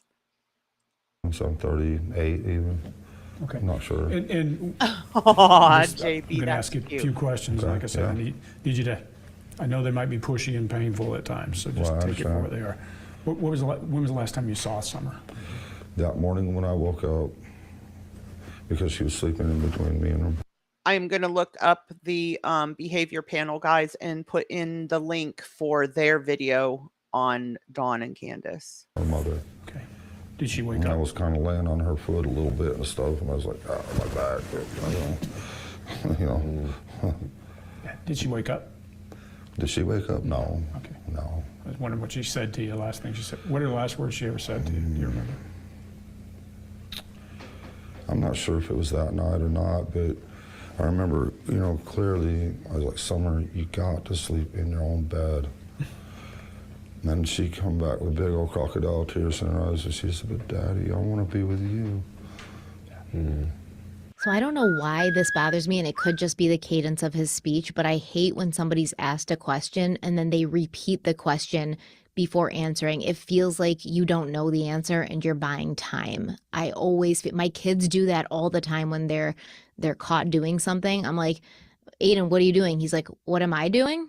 And then he pauses for a minute before answering. So it always just feels wrong to me. But this also could be the way he just speaks in general. I don't know. I will trained say that could be a sign of I will say that I do kind of think some of the things are because of the way they speak. They are not him more so than her, but neither of them seem to be highly intelligent people. deception. They're taking time to gather their thoughts to make sure they say it. It also could be when he said, when did you leave? Was he referring to when he left in the morning or when he left work? I'm going to say something. This may offend some people. It's not meant to be offensive. I'm just pointing out the obvious to me. It doesn't appear that Don, or even Candace for that matter, are highly educated. I think that sometimes they may get a little intimidated by questioning, and that's okay. That's okay. There's nothing wrong with it. So I do think it's important to point that out, because not everyone's on the same playing field, and it can be intimidating for someone who has someone who's talking to them that's a fast talker from the city, whatever it might be, and that can be intimidating. So it could be a lot of different things, and it doesn't necessarily automatically mean they're being deceptive, but you're not wrong. That it could be a sign of deception and them trying to process what they're going to say before saying it. Yeah, it was more when he said, "What's the last thing Summer said to you?" And he was like, "What's the last thing she said to me?"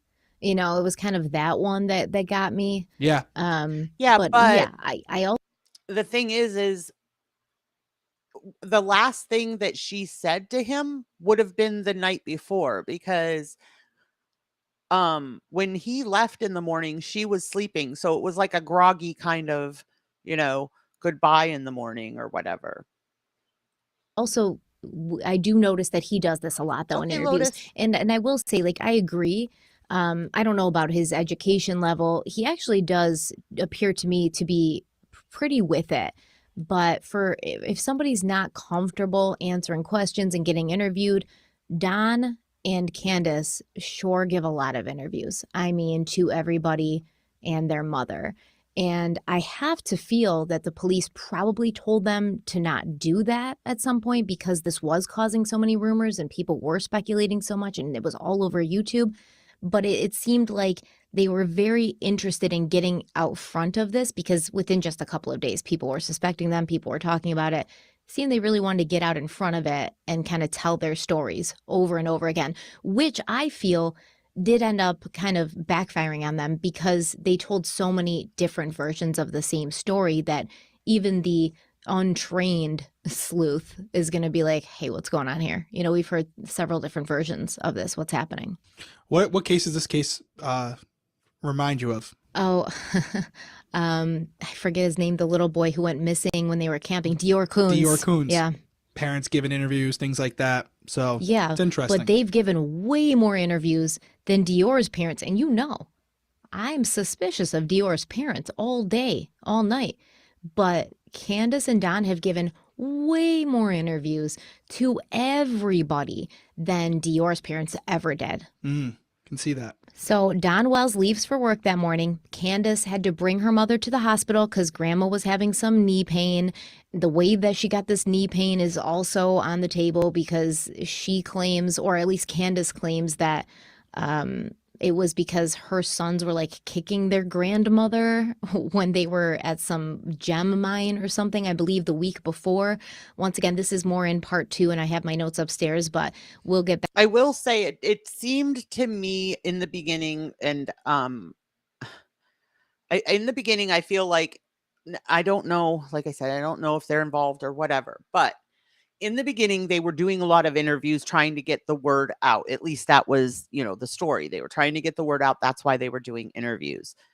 Then a lot of these people that were interviewing them were accusing them of having done something to her. So, of course, as soon as one of the true crime channels would accuse them or, hint at them being involved in some way, it was usually Dawn that would, have conversations with the channels and stuff. But he would stop as soon as these people would, start to accuse them of being involved in stuff. And then he would go on to a different channel until they would, turn it back on them. So there are channels that say that they have information and that they have passed this information on to law enforcement because, Dawn has said too much to them or whatever. Back to that specifically, Candace thought they had to be at the medical center by 8 a.m., which means they would have to leave their house around 7:30 at the latest. So Candace had to wake Summer up early that morning because, according to Candace, if she let her, Summer would sleep until noon. So Summer, Candace, and Grandma, they all get into Grandma's vehicle. It's a truck. And they drove to the Holston Valley Medical Center, where Grandma went inside to get treated, and Candace and Summer stayed in the car. Now, according to Hunter, the 15-year-old boy who ended up being with them for, several hours that day, this is when Candace Yes, texted that could very him well be and true. said they I'm not doubting that, Lotus. Like I said, who was it? I think Avery asked me, like, what does my gut tell me? Um, I'm not saying they're innocent. They had no part in this. I personally, I don't believe that. But again, until law enforcement has something substantial that they can charge them with something, I'm not going to play the role of, of law enforcement, because really, honestly, I have no I have no knowledge of playing that role. They were near his house waiting for Grandma, who was in the hospital. I was gonna say, I will say, Tiny Ghost, that's kind of my feeling too. I feel like what Don has been doing is he's been trying to do damage control. No, she really won't. That's who I was talking about, the neighbor. Yeah, she really won't. She's all over YouTube. But didn't she say, Sunshine, didn't she say, isn't she the one that said she heard one of the boys scream around that time? Thank you, Brandy. that she texted me saying that her grandma was in the hospital. Do you have that? Okay, so this whole thing, guys, is a little off too, because and again, rumors fly, so I don't know any of this to be true. It's just speculation. But the whole thing with this hunter was kind of a little off too. And there's been speculation that something was going on between him and Candace.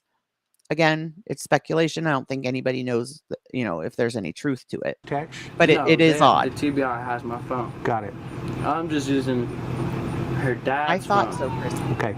Well, Your grandfather that passed away. Okay, got it. So that day that she texted me, and she said, Good morning, AR. My grandma's in the hospital.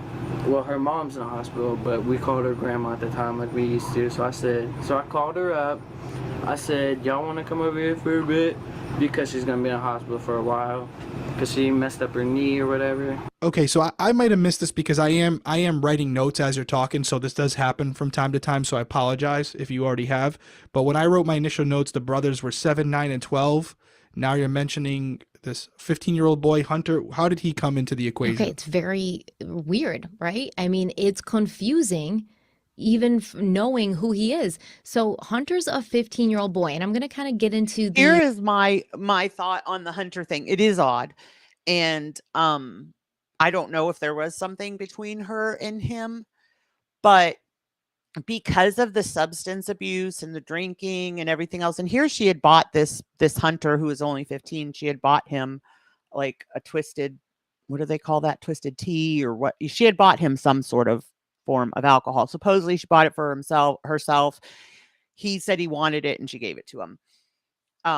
So it is kind of weird, but I will say with the substances and everything else, I kind of feel like maybe she picked Hunter up so that Hunter could be in charge of watching Summer and she could drink or do whatever it is that she wanted to do without so much worrying about watching her, because Hunter, was at an age where he could babysit her. Relationship that he has with Candace and Summer in a minute, but he's basically a 15-year-old boy that Candace knows, a family friend, if you will. And when she's sitting and waiting for her mother in the hospital, she ended up texting him and being like, oh, hey, we're by your house, blah, blah, blah. And then he was like, oh, you should come over. And Hunter says in this interview that he was told by Candace the other kids, Summer's brothers, had gone to work with their father, Don, that day. So, however, according to Candace and Don, this was not true. The boys had been left at home that morning while Summer, Candace, and Grandma went to the hospital. So this 15-year-old boy, Hunter, he asks Candace, do you and Summer want to come over to my place while you wait for Grandma to be done with the doctors? And Candace said she would, as long as Hunter's mother, Allison, was okay with it. Now, Hunter's mother, Allison, she believed that Candace and Summer arrived at her house between 10 and 10:30 in the morning. Hunter said he thought it was closer to 11 a.m., but once again, he says he isn't good with time. According to Hunter, Candace said that she was bringing Summer fishing, and Hunter asked if he could go along.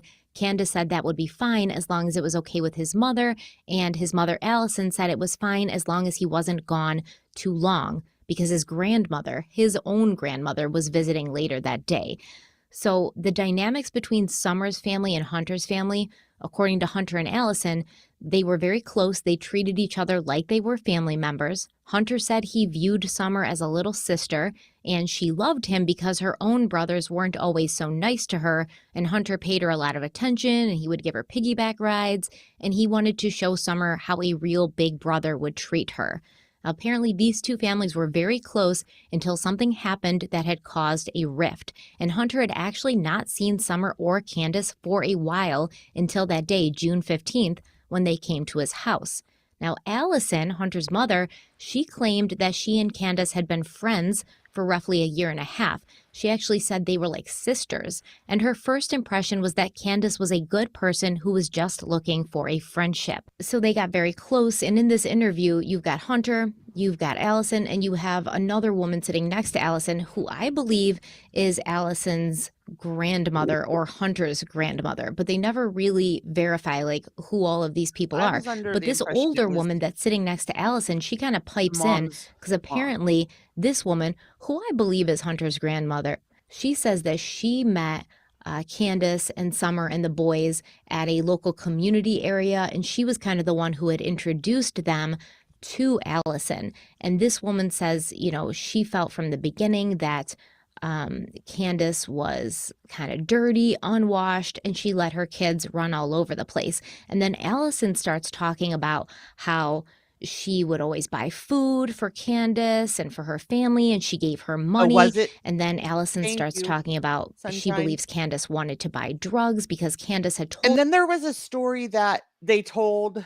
I believe this was about Candace, right, Sunshine, where the grandmother Allie's grandmother didn't like Candace because one time they were over at Allie's swimming and her boys got in trouble and she made her boys lay on the hot cement belly down. Told her that she was a recovering meth addict, and she also drank a lot of alcohol and smoked weed. Now, eventually, Allison said that she realized Candace was just using her, and this kind of caused the rift. And then a woman who was also there named Leslie, who worked with Allison, she saw something one day that shocked her. I met Candace on her birthday. See, me and her worked together. Okay. So, I came over for her birthday party. And they had a swimming pool up out back. As a little swimming pool. And her kids and Candace's kids was playing in the pool. And some of the kids had got out and was eating a snack while we was cooking hamburgers and stuff. And two of her boys was in the pool and they was horse playing. And this really, what she done really got to me. Okay. I mean, they're kids, they're going to play in the pool. Right. They're going to get rough. You know, they're boys. Right. And because they got rough, horse playing in the pool, she made them get out. And back here behind the house, there's a driveway. Oh, really? Sunshine. And she made the two boys get out of the pool, wet, and lay down, stomach down, on blacktop. So, Sunshine, who do you watch? Who do you watch for summer content? I'm just wondering because I feel like through this whole thing in the past 2 years, there's been so many channels that have basically, you know, for me, buried themselves. Like I don't trust certain channels anymore. So who do you watch that, you know, is not exploiting the case? It was hot. Really hot. That left an impression with you. It left an impression so bad. I looked at her and Allison's mom, Sherry. I said, I do not like this bitch. Straight up. And I told Allison, I said, this swimming pool is going down. I said, those kids did not deserve that. I walked out, picked the swimming pool up, and dumped it. Turned around and walked back in the house. I did not want to be around her the rest of the evening. I didn't want, because if I would have been, honestly, I would have went to jail. Right. And you want to This ask woman me talking. how I felt about that? That is abuse. Those children could have got seriously Yeah, that's burned. smart, Sunshine. That's kind of what Right. you have to do. No, I agree. I agree that if that ground is That's just why unbelievable. I'm showing Stephanie's and Derek's video, because I trust them as creators. Stephanie is amazing. Hot. And with them being wet, Right. Yeah, it's just like oil and water and grease. It just And it fries them just- up. How did she react? she just laughed. She doesn't care. She doesn't care. She doesn't care. Her and her mom both just laughed. Huh. Well, that's terrible and enlightening, because I believe that woman.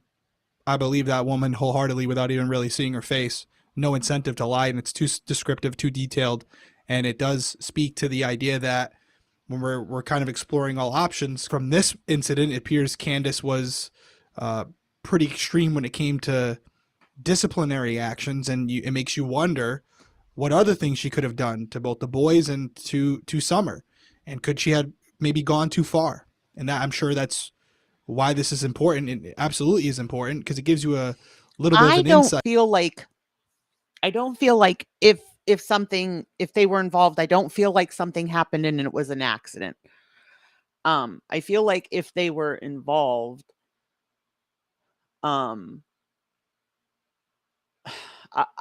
it was planned. That's just how I feel.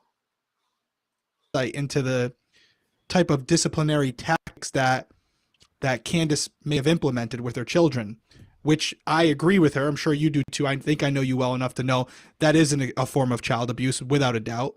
So yeah, not good, but good for us to know. Yeah, I don't believe 100% of everything that all the people involved in this case say. I think some of it might be, personal like issues and things like that. But this woman's story, I do believe there's emotion in her voice. She seems genuinely upset about it. Like you said, far too detailed. She seems, even now at this point when she's telling it, like you can tell her hands are clenching around her coffee cup. She's very agitated and upset, and this memory of it bothers her. Yeah, I agree. And to go forward, the relationship between Candace and the teenage boy Hunter, it also seemed just a little bit odd, maybe a little bit too close considering their age differences, and some might say inappropriate. On May 27th, 2020, so about a year before Summer goes missing, a then 14-year-old Hunter posted on Facebook that he was in a relationship. Sunshine. And Candace responded, I started covering it in the very beginning, and then when it started to get crazy like that, I tapped out because I didn't want to be lumped into that same category, with who? Your hand? End quote. Hunter wrote back saying, quote, yep, Rosie Palm and her 5 sisters. I will say too, I have not.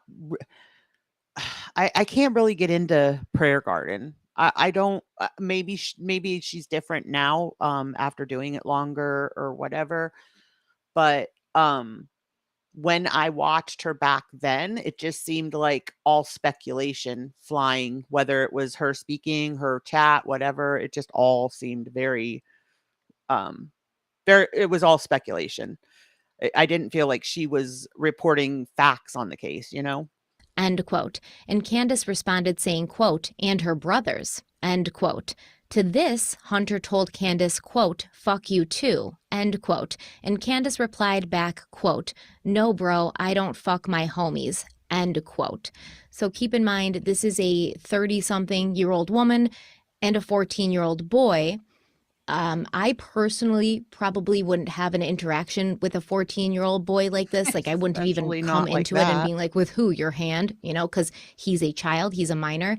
And I certainly, if he had said, fuck you too, I certainly would have said, no, I don't fuck my homies. I would have said, you're a 14-year-old boy. I probably wouldn't have responded to that at all. That would have been the reason that I'd be like, no, I'm not going to do that because you are an underage child.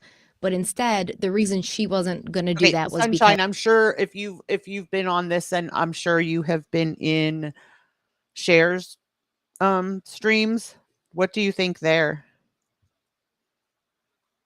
they And if you they don't were want me to post, like put it up on screen or whatever, just say so I don't have to put it up. homies. And also, I think it's a little weird for a 30-something-year-old woman to consider a 14-year-old boy her homie. Oh, really, Yeah, Lotus? I think this goes back Maybe. to I will a say couple things. There could be for his age, John is not a bad looking guy. Of course, you know, they're not, they just don't seem to be the cleanest people around, but yeah, I don't think he's bad looking. there could be something there. I think it's definitely something that should be considered. Okay, so I started watching her even before Summer Wells. I had watched her every once in a while, but I don't like, you guys know I say this all the time. I don't like her chat. You go into her chat and nobody speaks to you. You try to get into the conversation, you comment, and no one says a word. It's like if you're not known there in their little group, they don't bother with you. And I can't stand chats like that. Especially the fact that she texted him to see if they could come over, things like that. Make sure it's okay with, you got to make sure it's okay with your mom. You know, so it wasn't like she had a close relationship with mom. It was more like, hey, like you would see She two used to have friends a good texting to each other. relationship with the mom. The mom and Candace and Allie used to be friends, but they weren't anymore when this took place. When they're on the same level, like, hey, just make sure it's okay. Which is kind of weird for her to pick up her kid. With your mom that I come and visit you. That's how I kind of took that. Well, where they needed consent from her. She had been close friends with his mom, but remember they had like a falling out and they hadn't seen each other. So that may have been why she's asking, make sure it's okay with your mom. Maybe. Oh, really? But still. Wow, maybe. Sunshine. But yeah, and so Was it I agree drugs? with all that. But it also, I hate to keep saying this, but I'll say it. I mean, it's how I feel. Like you're going to refer to her mental age, right? Her mental capacity, and although she may be in her 30s, her mental capacity may be more of a 20-year-old or even a teenager. Yep. And so she may relate to someone of Hunter's age more than another adult. Yes, they're still This isn't an insult by any means, by the way. We just got to be real here. We got to be honest. And I'm not saying it because she has a southern draw. I'm saying it because of the interviews I've already seen with her. It doesn't seem like she's of a high mental capacity, in my opinion. Yeah. So I know I'm going to get killed. I could see her face. It's funny you had to qualify that. It's not because she has a southern accent. Like it wouldn't even have occurred Right. to me that you would have thought that. Oh my God. I'm going to say something real quick. And this is a shout out to my Big Brother people, because I know there's some of you that watch. For those of you who don't know, I was on Big Brother and I was in the house with this guy who's a sweetheart. His name's Donnie Thompson, super intelligent guy, had a southern draw. Him and I really didn't see eye to eye. And the only reason I bring this up is because he didn't like me from the start. He had something about me he didn't like, and we became close after the show. And he told me why. And he said, You Derek, should totally watch him on Big Brother, Amber.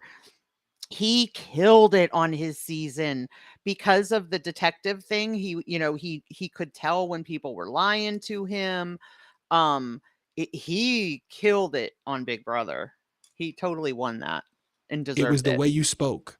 I'm very slow and methodical the way I think, and you were a fast talker. You had that Yankee accent, and I just didn't like you. I just didn't like you because the way you spoke. And that was interesting to me. He didn't like him. Derek didn't like him because he gave him a run for his money. It wasn't based off anything he knew about me or my education. I was lying about who I was the whole time. It was just the way I spoke. And I said, well, that's interesting because I didn't judge you because you had a southern accent. I actually thought you were extremely intelligent.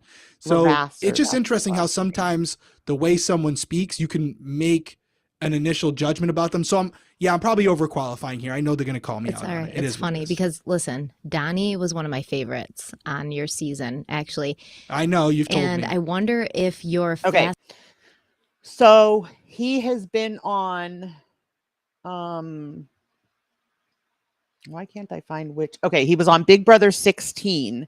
So if anybody wants to go back and watch his season, it was BB 16. I believe 2014 was 2014 is the year it aired. He also is on Breaking Homicide, and Is OJ Innocent, and The Unsolved. So he's been on a few TV shows since he did Big Brother, and that's really how. I don't think he is a detective anymore because I think he does more of this stuff now, but he must have been really good at his job. If you watch him play Big Brother and how easily he can tell what people, what people have in mind and stuff like that, he was pretty good. Talking Yankee ways was kind of an indication to him that you were a liar. Well, we all thought he was a liar too. That's a whole different story for a different day. But that's kind of what made me think of it. Yes, it's something where just seeing the small amount of interviews I've seen, it's something where she may relate more to someone who's a younger age than people of her own age. That's all I was getting at, although it took way too long to get there. No, I agree. And I do know some adults like this, but it still makes me feel weird. Even though I know adults like this who are kind of, forever young and they never want to grow up and they like hanging out with people who are younger than them, it still makes me feel icky. You know what I mean? I will say, if you have a chance to saddle up to Dawn or Candace, don't, because it does not seem that people that have come in contact with them have very good luck in life as far as having a life. Like, I mean, that's crazy that woman is gone. Jose is gone. Her sister had been, well, we don't even know if she was kidnapped or what, but she disappeared and went missing. Like, there's so much in this case to unpack. No, I'm with you, especially because we can't relate to that. That's not how we operate. So it even becomes something more that raises an eyebrow. Yeah, and get this, on that same day that Hunter had changed his relationship status to saying he was in a relationship, he also changed his cover photo to a picture of himself with Candace Bly. Oh, that is interesting. It's something. Mm. Well, this does give you some context into the relationship between Hunter and his family and Candace and her family. I think it's important to keep that in mind as we go through the timeline of this day. I mean, I suppose it gives you some context. To me, it still doesn't make a ton of sense. I think there's a lot going on here that hasn't been said. I think there's a lot happening that really nobody's talked about, but I just it gives you an indication, I guess, of why she was with him that day, why she maybe, wanted to make sure it was okay before she came over. Did you watch him on that. No, definitely. I'm a Big Brother addict, if any of you don't know. Did you watch him on Big Brother, Derek? Grateful?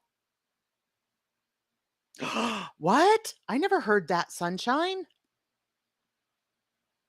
What? When did she say that? And in one, like, how did she say it? Like, what was the context? That's crazy.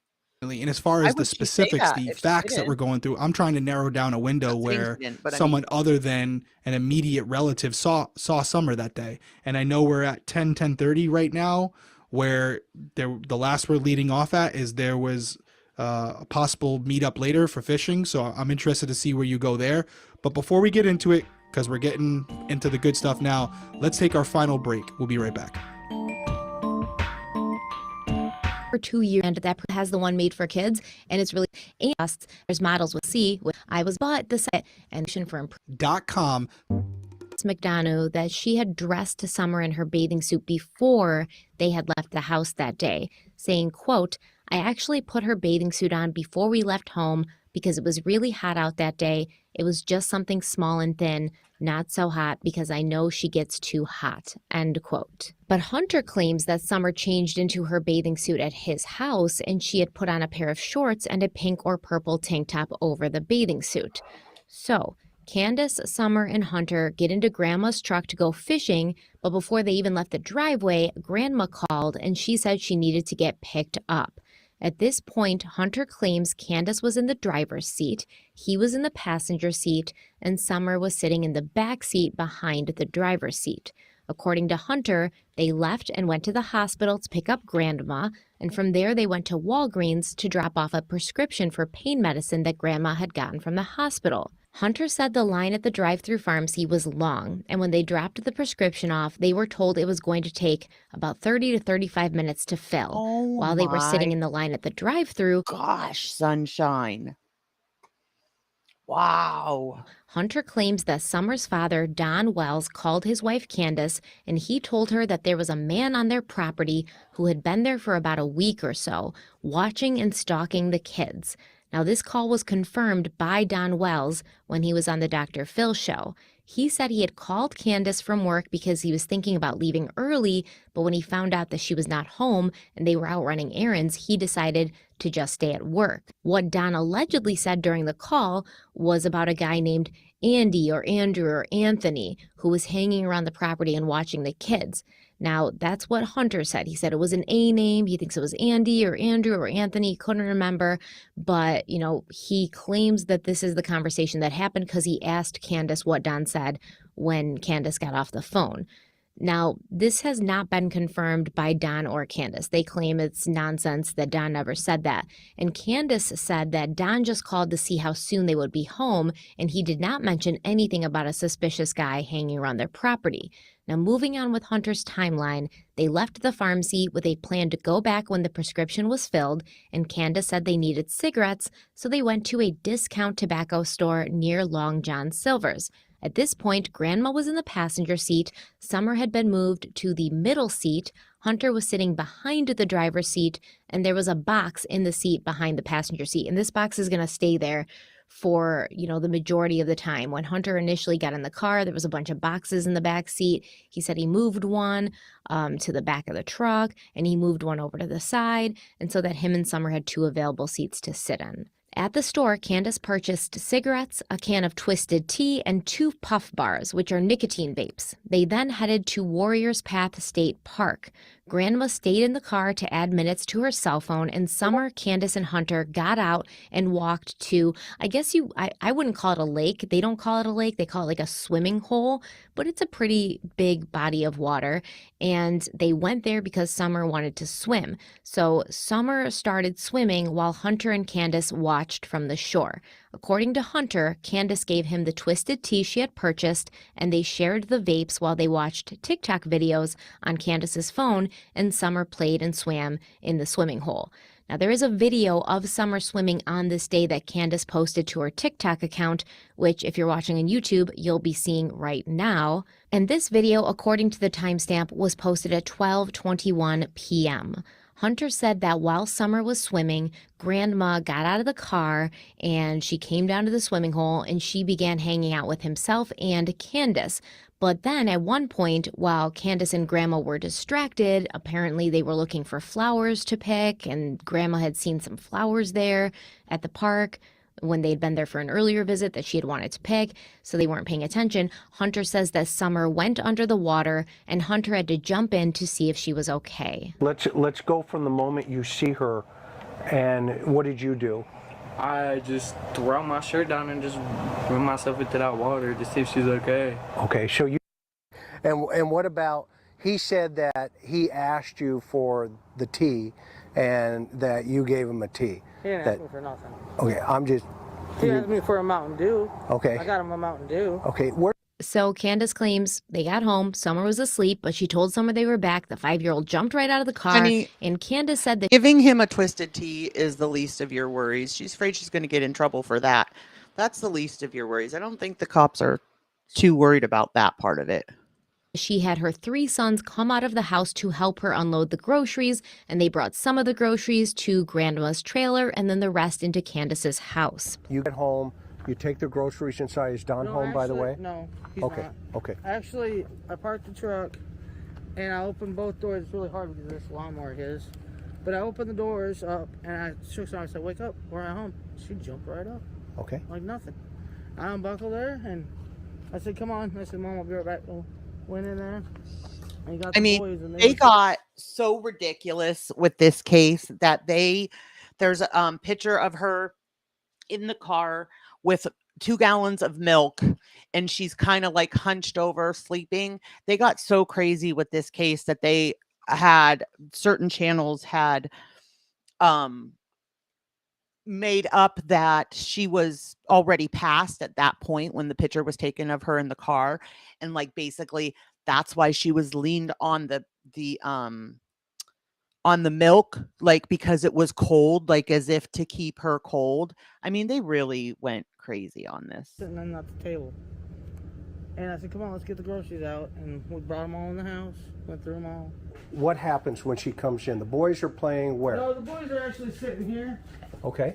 And they're actually sitting right here at the table watching TV. Okay, so they're at the table Yeah, watching TV. Okay. They were all locked in. Nobody could get in. Nobody could get out. Kind Okay. of thing. So, okay, watching TV. Where's Summer? Summer, she was with me. Okay, so walk me through that. All right, well, we walked up in here and we got Josie, Wyatt, and Waylon, the boys. Right. Well, You put the groceries down, right? Yeah, well, we went back out and then we brought the groceries in and put them down. And then Mom, she went and took her stuff to her house, put her stuff away. Okay. And then, of course, me and Summer went back over, put our stuff away. Okay. You went back in. Yeah, me and Summer went back in the house. And then we were just doing normal stuff. Okay. Around the house like we normally do. And I come out, Mom was sitting there at the time I come out and I'm standing here. Okay. I was like, what are you doing? What are you staring at? She's like, these plants, I gotta get them transplanted. I was like, well, Summer will help us, so I went back in. By that time, she was sitting on the floor playing with her toys. Right here? No, in the kitchen where we were just at. Okay. She was actually sitting on the floor playing with her toys at that time. Kitty. I said, Summer, you want to help plant flowers? And she jumped up, left her toys a mess, of course. That's cool. Yeah, And then we well, walked that's over what here. kids do. Hi, Blondie. It's their job. Right? Okay. We walked over here and we transplanted these cactuses from the little pots that they were in. And transplanted these ones here into this bigger pot and that one into that bigger pot. And then she took the rocks that we've gotten from different gem mines when we went up to Gatlinburg and stuff. Okay. And she's the one that spreaded all the rocks around in here. And then she put her puppies in here. She wanted Chase in there, you know. Okay. That was cool. Where are those puppies now? I know. Oh, the little puppies, her real ones. Yeah, these little. Oh, yeah, those little guys. Oh, that's Paw Patrol. Yep. Yeah, that's the police one. Yep, that's Chase. He's always on the case. Okay. Okay. Then we went Oh, in I see another one over Yep, here. She put him in there. Yep, you're on the cactus. Okay. Don't take those out, okay? No, I leave them right there. I know. And then we went in my Why mom's would you room. need to tell her don't Yeah, take those that's out? fine. Went in We there. went in there and got I some don't care candy for and him stuff if she you can't gets from tell. Grandma. Okay. And I said, well, I'm going to go back over to the house. She wanted to go back, so I figured I'd go back, you know. Not definitely And I not I abnormal. literally stuff. walked over to here. Like, literally walked right to here where I could see the boys and on the kitchen table. Got him. And I watched her walk in there. And afterwards, when she was already in there, I walked over and I said, quiet. And he looked at me and I said, watch Sissy, I'll be right back. And that's when I walked back over to my mom's. Okay. And I was fixing her brace and stuff like that. And I said, well, Mom, I got to go back over with the kids. From the And that's when I same, come back what up was it? The same case, Tiny Ghost that made you not care for him? into the house Okay. with the boys. Okay. Not that. You walked into the house. I walked into here.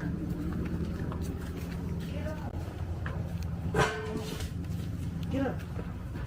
I walked in here and them three were sitting right here in front with their eyes glued to the TV like always. And I said, boys, where's your sister at? Well, she just went downstairs, Mom, to play.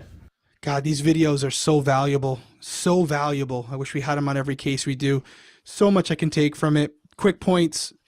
For anybody watching the video and wondering why this investigator is kind of talking about Paw Patrol again, it's a tactic. He's 100% employing a tactic. He's trying to befriend her. He's trying to open her up.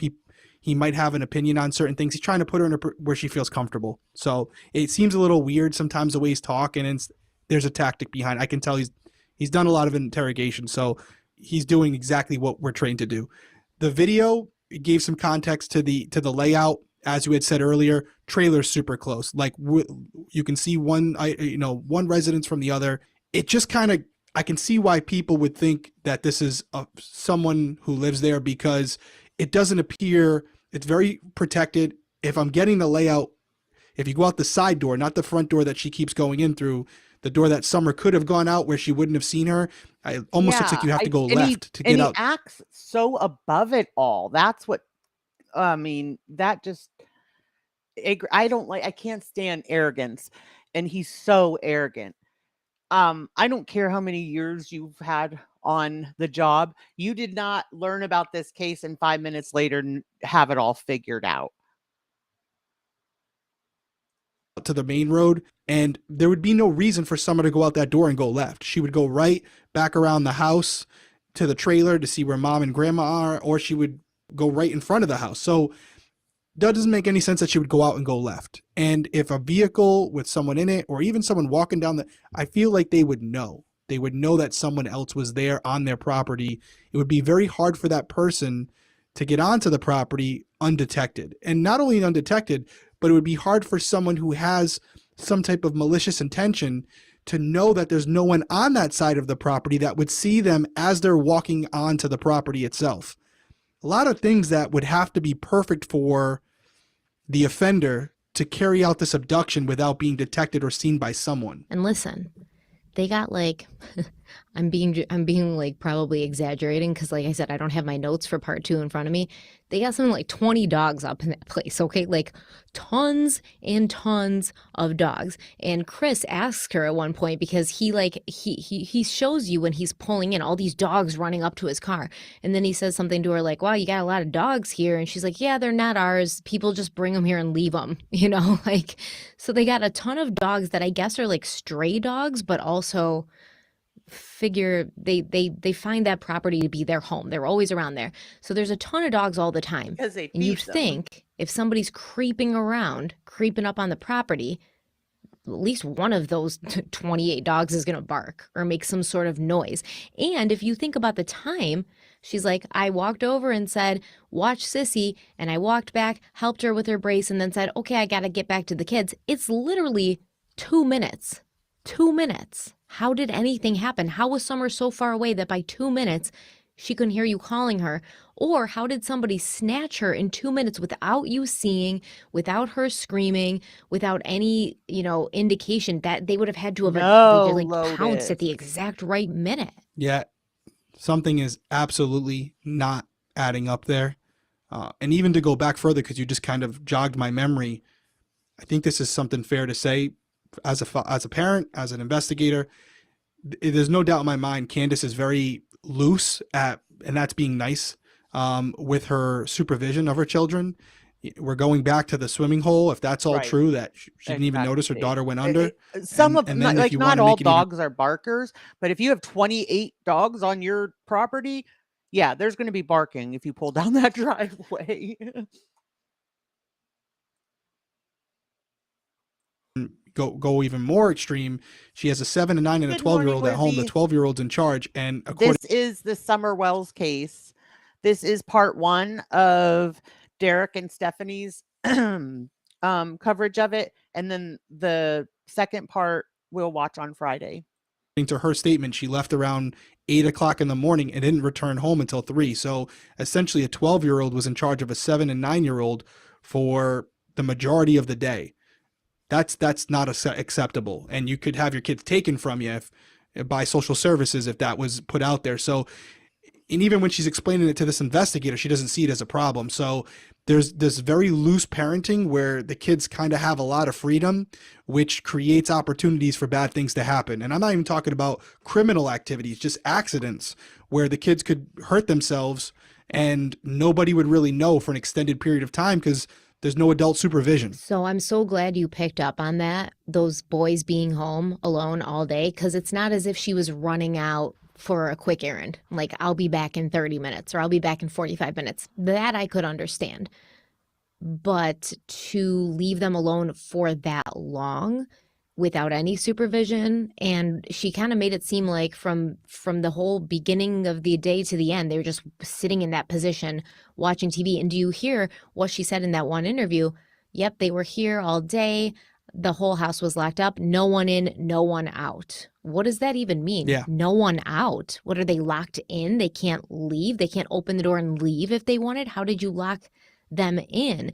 So that it stood out to me when she said no one in, no one out. No one in, I can understand. No one out, maybe she just meant they knew better than to leave the house, but you expect these kids to be cooped up in this like tiny room. I hate to say it, but I know just from having my own kids, and like I said, we've always been like the hangout house. There are a lot of latchkey kids out there, guys, where, they are being babysat by older siblings that might only be 12, 13 years old. Um, there's a lot of that happens. This cluttered tiny room Especially watching TV now in our economy, people can't afford babysitters, on what they're making. for like 7-8 hours. Yeah, no, I completely agree with everything you said. And this, sometimes things that don't make a lot of sense or seem like they're not relevant or important at the time when you say them become relevant as you learn more. And to go back to something you said earlier that I didn't think was very relevant, it just felt like she was covering herself. The idea that she was so concerned about correcting Hunter when it came to providing alcohol. Right, Blondie. See, I didn't, but I know, like, with my kids, like my oldest son's best friend, he was here all the time growing up because his parents were divorced. They both had to work. I would always, I do the same thing now with my daughter. One of her friends comes here every day after school because, parents are divorced. The mom works full time and can't be here in time to get her off of the school bus. So it happens a lot. If she wasn't coming here, she would have been, I mean, she's like, I think she's 13 now, but she's been coming here for years. So if she hadn't been, there'd have been nobody to watch her if she had to go home. Alcohol Parents have to for work. him. It shows, though, an awareness of how that looks optically to be providing something as an adult to a juvenile. Oh, wow, Lisa. And it seems That's like a she's lot trying to take on. protect, to some degree, her decision-making ability. Same, Brandy. I was working for a family as a nanny. They started with 2 girls. One was 3, one was 3 months when I started, but then they ended up getting divorced. He got with another woman who had a child, and then they had a child together. So it was like 4 kids by the time I left, but I was like family in that family, and I was only like 14, and like I said, the youngest one was 3 months old. And as far as knowing right from wrong and doing things that are not acceptable to most people. And I do wonder if that is something that she's conscious of this entire interview, as far as trying to paint a picture of being a good parent, as being a good adult. And then you ask yourself, why would she be concerned about that? Well, if we're speculating here, it could be a concern of hers because something that could have happened may have been a result of her neglect, may have been a result of her decision-making process of being present and being around and creating an environment where Summer may have been hurt. So that is interesting that she chose that as a thing to correct Hunter on, because it would speak to her judgment and some of the things she did. And again, to the boys, no, I left them home, but no one in, no one out, quick to point that out there that it was safe. You have to wonder these little things that may not really important not, at the Dave. time, why she's That's making it kind sure of to point out that surprised me when she didn't he do anything. said you could get in trouble from CPS. I could see if like the child that was watching the other kids was like maybe 10, even 11. But when you start getting into like, 12 is kind of iffy. I think it really depends on the child. I could have totally babysat at 12 and was babysitting at 12. But yeah, it depends on the child, but I don't think 12 is that unheard of in families that have more than one child and, babysitting and all that. I don't find that totally unheard of or even neglectful, really. But again, it would depend on if it was an old 12 or a young 12. Definitely. Anything wrong and that the kids were safer and she didn't do anything that wouldn't be acceptable to most adults. Maybe nothing, but could also be an underlying issue where she's really self-conscious about it. Yeah, and to me, cases like this are hard sometimes because people live differently. We are very much victims of our own subjective Yep, experience where we same, see something Brandy. like this and we're like, oh, this is odd. This is out of place. I was a nanny for 2 families. That was the first family, and I truly felt like family with them. I was close to that family. The other family, they were both doctors, and literally I felt like the hired help. I had to come in a certain door. Like the help basically had to come in a certain door. Like if they went on extravagant vacations, they'd want me to pack for the kids. They'd want me to go with them. They had people watching those kids from, I got there at 7 a.m. I was there till 5. At 5 o'clock, somebody came and relieved me and was there for the night shift. See, I personally don't even understand having children at that point. This doesn't seem right when this could be how they live every single day. Like she could often leave those boys alone for hours at a time all day, and that may just be common for them. To you and I, we would say we wouldn't do that. That may be the way that they function. So it's hard to see if this is like a suspicious thing or if this is just a habitual kind of behavior. Either way, I think it goes down a bad path, right? Because I think we can all agree, different strokes for different folks. But I Right. think we When can they go on those extravagant vacations and stuff and want me to go, I never went. I always let the night nanny do it because I ended up leaving that job because if they had a day off, they would lock themselves in their bedroom and still make me come in. And the 3-year-old would cry outside the bedroom because they knew, mommy or daddy were home and wanted, to have time with mommy or daddy. And they wouldn't. They would just keep themselves locked in there, even if the kids were crying for them or whatever. And numerous times I asked them, if you're going to be home, please don't have me come in. And they kept doing it. So I ended up leaving. It was too sad for me to watch those poor kids want attention from their parents. all agree that it's irresponsible to leave your 3 young children home alone like that, not just because, someone could come in and take them, but anything could happen. They could cut themselves, they could burn themselves. Yes, Brandy, it was crazy. Like I had to use the entrance. Okay, so they lived on the beach. Beautiful, beautiful home. And I had to come in the downstairs door through the garage and, make my way through the basement up to the upstairs to the actual house. And that's the door I had to use the whole time I was working for them.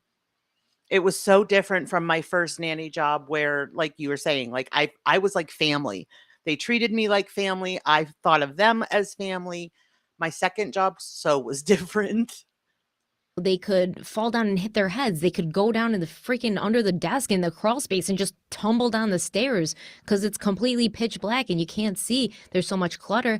So it's like anything could happen, and she doesn't seem concerned about that. So yes, maybe she is a little bit loose with her, parenting when it comes to watching them, but also we've kind of gotten the indication that she might be a strict disciplinarian. So those two things together, not a great recipe. No.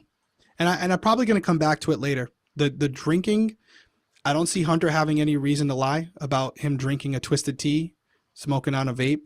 And I'm assuming there's video evidence of her buying the twisted tea. So the fact that she chose that to say, oh, he was mostly right, but I didn't give him a drink. It doesn't seem, when your daughter's missing, Yeah. It seems kind of irrelevant. If it's me and I had done something like that, I'd say, yeah, I was sitting at the lake or the swimming hole and I gave him a sip of the twisted tea. We shared it or whatever. Who cares? Sue me. I know it wasn't the best decision. I was sitting right there. He's a teenager. I shouldn't have done it, but I did. He's my homie. My daughter's missing. That's what I was really concerned about. But the fact that she was concerned about it, and I tend to believe, I don't know why Hunter would throw that in there. It doesn't seem like something that he would need to add for the sake of the story to say, hey, I had a sip of the tea or I was drinking the tea. Something we may come back to. I don't know. But so she did buy the twisted tea. She said she bought it for her mother, right? Right. And there might be a reason for Hunter to lie. He may be trying to make her look bad. Like, I'm not going to say there's no reason for him to lie. There's reasons people lie. It might just be, Allison's like, that Candace was bad news. Like, we got to do, she definitely did something. Right, Brandy. The girls are, it was always girls. So then of course my first child was a boy and I was like, huh? But because both families I watched were girls, but I loved it too because they really you just, I don't know, it wasn't like working. You went to work, those kids felt like, my siblings or nieces and nephews or something. It was an enjoyable place to work. Than to our kid, we got to do something about this. So maybe they're just trying to like play it up. Who knows? However, I will say the way that Candace spoke to Hunter on Facebook, like, oh, my homie, and kind of the casual way she talked to him, it's not out of the question that she would give him a twisted tea when she considers him to be her homie. Yeah, she's treating him like an equal, for sure. Oh, and I do want to talk about the whole like succulents thing, right? Because this is another thing. Initially, when Summer went missing, the whole story was, and in the interview, and Don Wells had said, my wife and her mother and Summer were planting flowers. And then everybody got in and they were doing like aerial views over and looking at the news footage. And there was like, there's no flower beds there. And it turns out they weren't planting flowers. They were transplanting succulents from smaller pots into like a bigger pot, I guess. And then Summer was putting like little decorative rocks and stuff around it. But you once again have to ask yourself, which we're going to ask when we go back over the timeline to see if it makes sense, how long would that take? It was like 5 succulents, right? How long would it take to take 5 little succulents out of... I'm going to look and see if I can find it. Stephanie is also in like a short movie or something. I'm going to see if I can find it. Little pots and put them into a bigger pot. Like 10 minutes? If that. Yeah. Especially if multiple people doing it. Yeah, 3 people, allegedly. So let's go over the timeline of the day and see if it makes more sense as we're like putting it side by side. Don Wells leaves for work. Candace gets Summer up early so they can bring Grandma to the medical center because her knee was bothering her. They had to be there by 8, so they would have had to have left around 7:30 a.m. And Candace leaves Summer's older brothers at home. She claims they were half watching television and half asleep when she left. And she's locked the house up tight so no one could get in or out.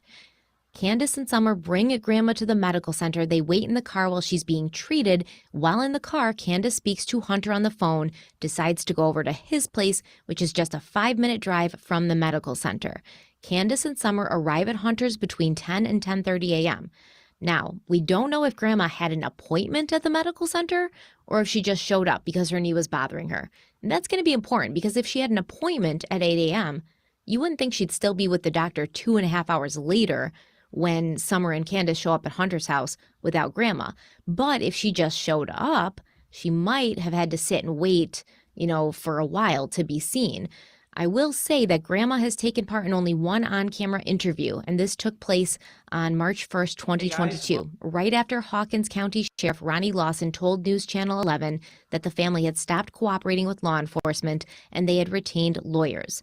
Grandma said, quote, Candace and I got up that morning and she came out and took me to the ER because my leg was messing up on me, end quote. Today. So it does seem that if what Grandma's saying is true, it was an ER visit, and that would be a longer visit, especially in, the first few months of 2021 when COVID was still causing like medical staffing shortages and longer emergency room wait times. I've never really watched him. I've heard of him. We do know that Grandma was picked up from the hospital before noon because that TikTok video of Summer in the swimming hole was taken around 12:21 p.m. And at that point, Grandma was with them again.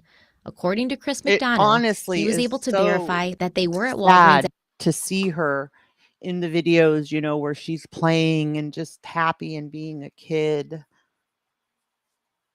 And honestly, you don't know whether to hope at this point because the alternative to her being alive means that she's probably being mistreated, which is awful to imagine. It's at 1:33 p.m., but he doesn't know if this was the time they dropped the prescription off or the time they picked it up.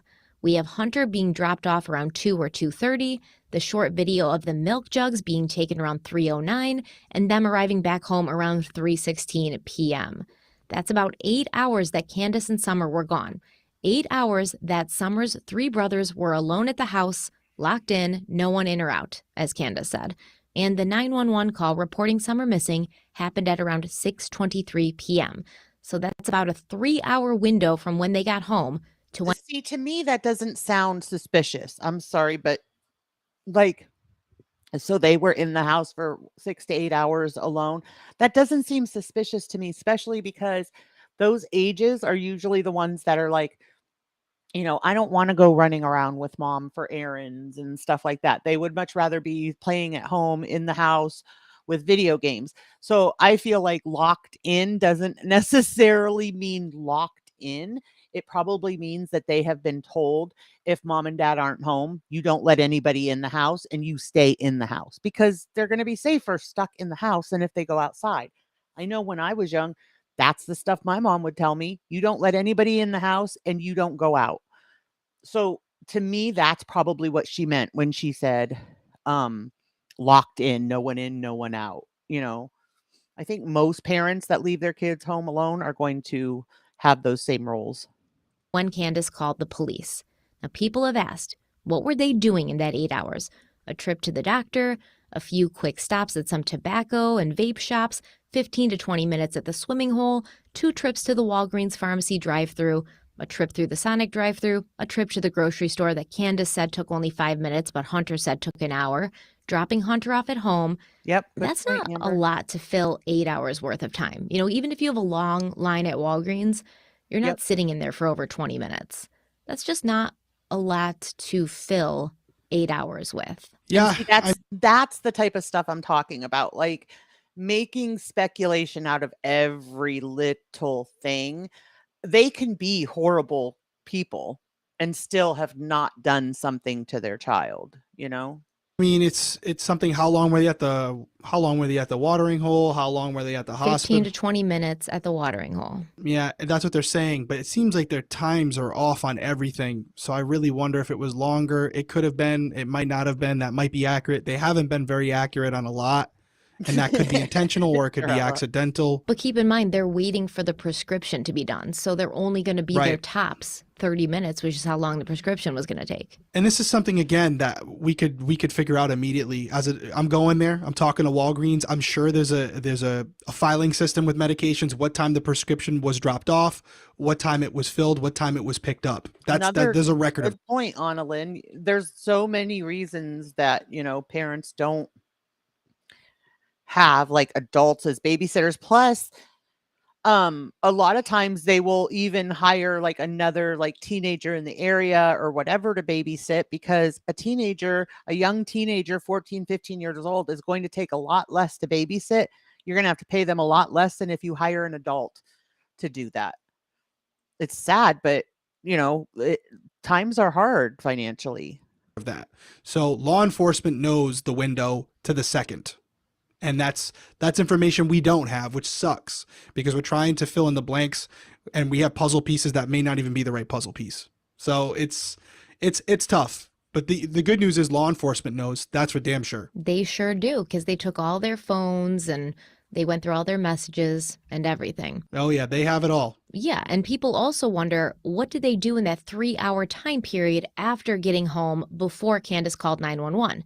If Candace was only in the grocery store for 5 minutes, which she insists, by the way, Hunter said an hour. She said, no, it was 5 minutes. I only got a couple of things. She was only in there for 5 minutes.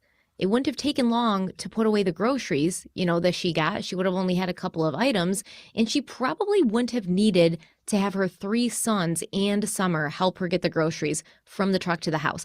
This bugs me.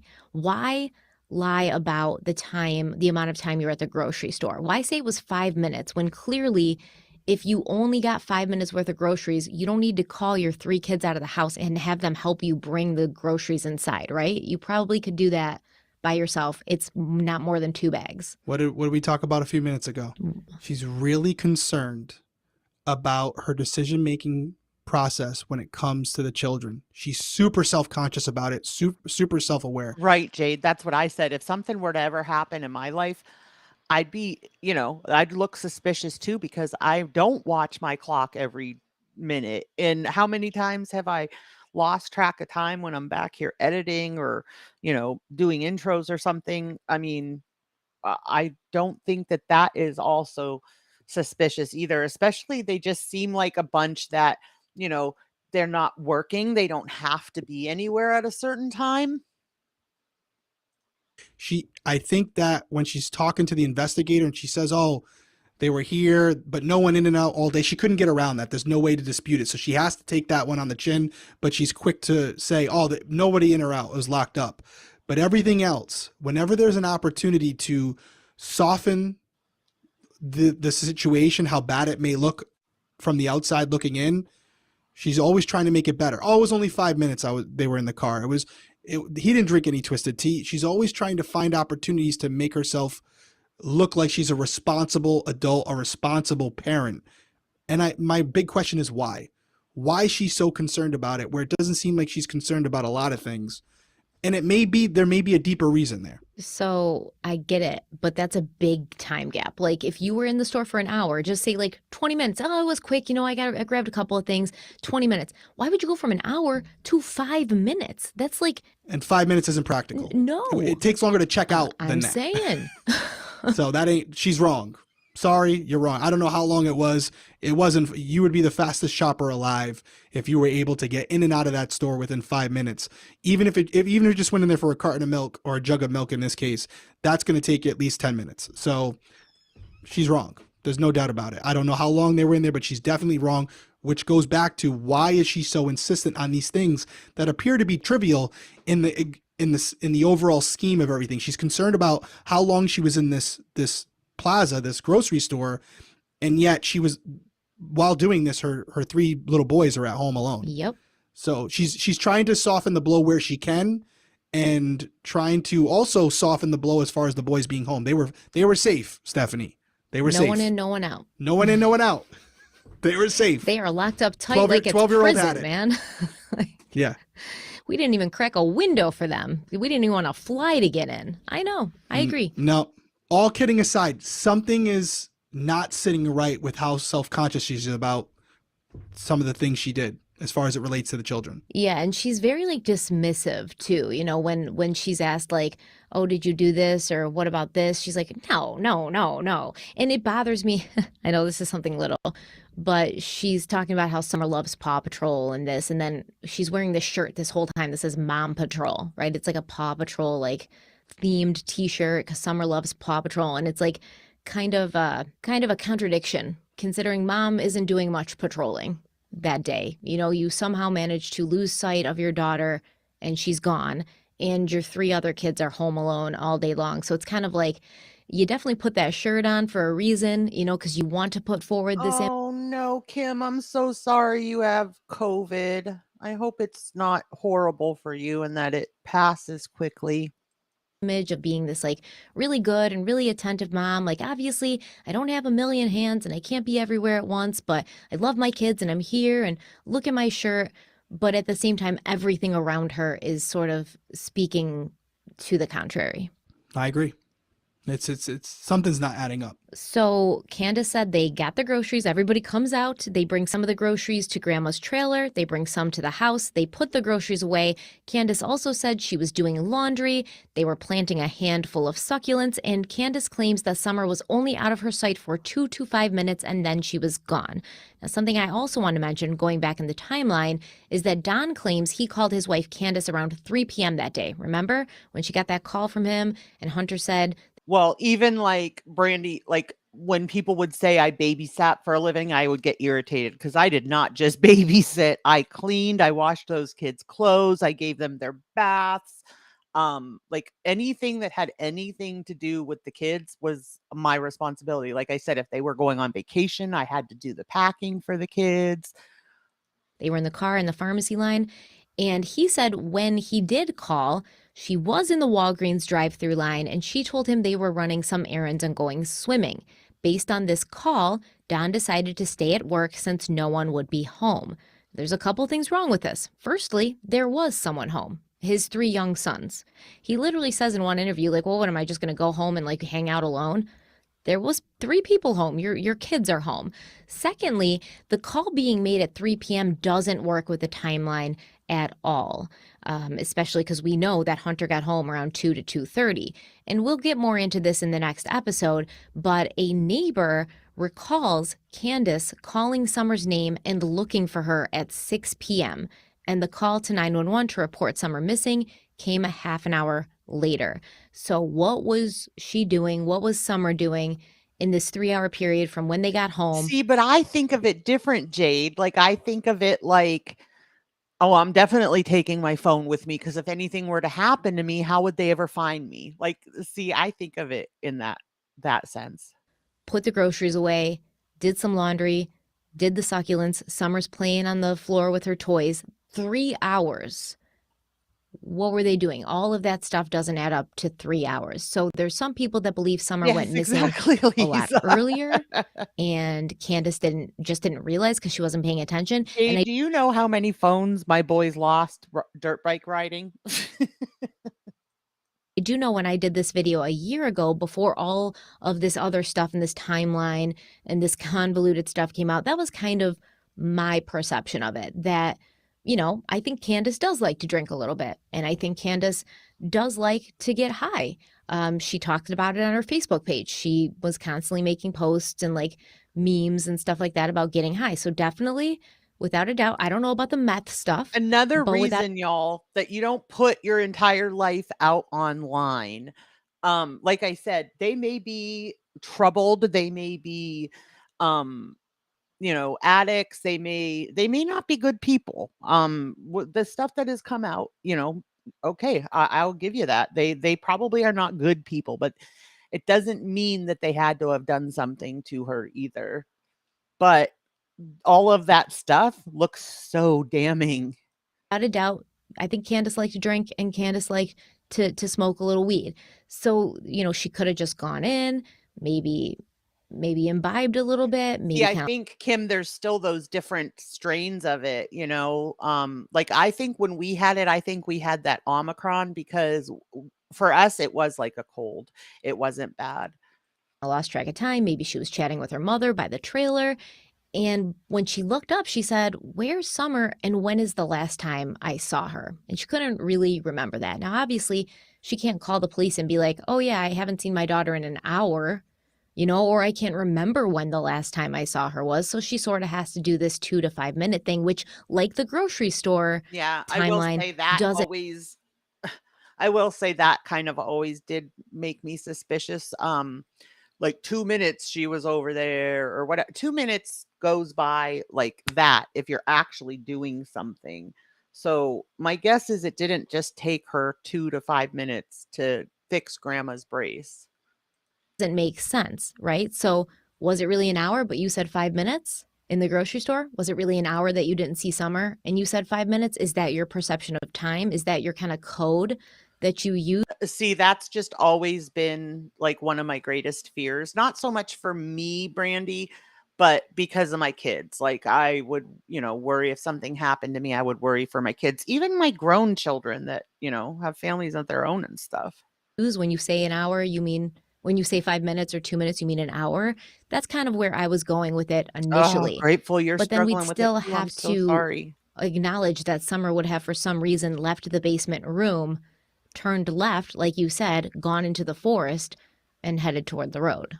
Yeah, so for me, I've been making notes this whole episode, so I apologize if I'm not looking at the camera, looking at you guys if you're just listening, but try to stick with me here. So the boys are critical in this case. They're absolutely critical. I'm sure they were interviewed by specialists who deal with interviewing children, but that's absolutely critical. But for the sake of this conversation, let's say that they confirmed to law enforcement that Summer went into the house, went into the basement almost immediately after. Mom comes in and asks, "Where's Summer?" Okay. Are we to believe that the succulent, that time, or not the succulents, but when she went to change grandma's brace, was that right around the time when they got home, within the hour of getting home around 3:16? Or is that what we're being led to believe? She doesn't say. She pretty much says, like, they get home, unload the groceries. She was doing some stuff in the kitchen, doing laundry. And then she kind of just fast forwards in time to where she's watching and she sees her mother sitting outside her trailer and like looking down at the ground. And then Candace says, "What are you looking at?" And grandma says, "Oh, I got to really get these succulents transplanted." And then she says, "Well, Summer will help." So we don't know. That's the point. Jade, that makes me laugh because when my husband and I first got together, I was the social one and he was quiet. We have totally reversed roles now. Now I'm the quiet one in real life and he is the one that could sit and talk to people in stores or whatever. Point, like, when did that happen? Right. I mean, I would think it happened around the time when they got home, but I guess that there's nothing to substantiate that. But whenever that happened, then after that's done, that's when the brace needs adjusting and Summer goes in. But I wanted to pose this to you. Let's assume that the children, the 3 boys say, "Yep, Mom, Summer ran in the house, she went in the basement, and then mom came in moments later and said, where's Summer? Okay. Sometimes when someone's trying to convince you of something, they will mix in fact with fiction, right? Because they want to be able to substantiate parts of what they're saying so that it gives them more credibility. So for the sake of this conversation, let's say that everything that we were told tonight is all true. Timeline's a little bit off, durations are off for whatever reason, some of which you just mentioned, probably accurate. But then we get back to the house and the succulents happen, the brace fixing happens. Mom goes into the house, asks where Summer is. And sure enough, Summer is in the basement. Let's work on to the assumption that that happened within the hour of them getting home. That would put it only around 4:30, 5 o'clock. Everything you just said 5 minutes ago, as far as what we've learned about Candace tonight, as far as not being always present, not being always aware of where her children are, that's a big window where, let's, for the sake of this, right now we're trying to be led down the path that whatever happened to Summer happened within that 5-minute window of her fixing her mom's brace, grandma's brace, to her going downstairs, and then they never see Summer again. Well, what if that is all true because the boys can confirm that, but Summer was seen again, but it was only maybe by Candace. And at that point, it could have been that Candace goes into the basement, she sees her, but the boys at that point never see Summer again. Could Candace have walked off? Like I said in the beginning, there is, now it's coming out that in the beginning, the boys told the police they saw Summer walk out the door. I don't know how that's possible because according to Candace, the boys were upstairs watching or playing video games and Summer was downstairs in the basement. So I don't know how they could have seen her come out or go out the basement door. With Summer into the woods or somewhere outside of the property. Yeah, absolutely. There's a lot that could happen in an hour, a lot that can happen in a half hour. So if we're to believe everything up to the point that mom's asking boys, where's your sister? That still leaves a big window. And I would love to know the time of sunset that day because they're outside. I don't know what time the sun would have set on that day. I'm sure we can find it out really, really quickly. I see you typing right now, but June 15th, 2021, in that area, Tennessee, Rogersville, Tennessee. We'll punch it in here if you're looking it up right now. So time of sunset on June 15th, 2021 in Rogersville, Tennessee was 8:52 p.m. So late. So still plenty of daylight out there where they could have been outside. Really, really interesting. I don't want to get too far down one road because if you get focused on tunnel vision on one thing, like, oh, the obvious answer, it's the parents or it's the siblings, that's a dangerous path.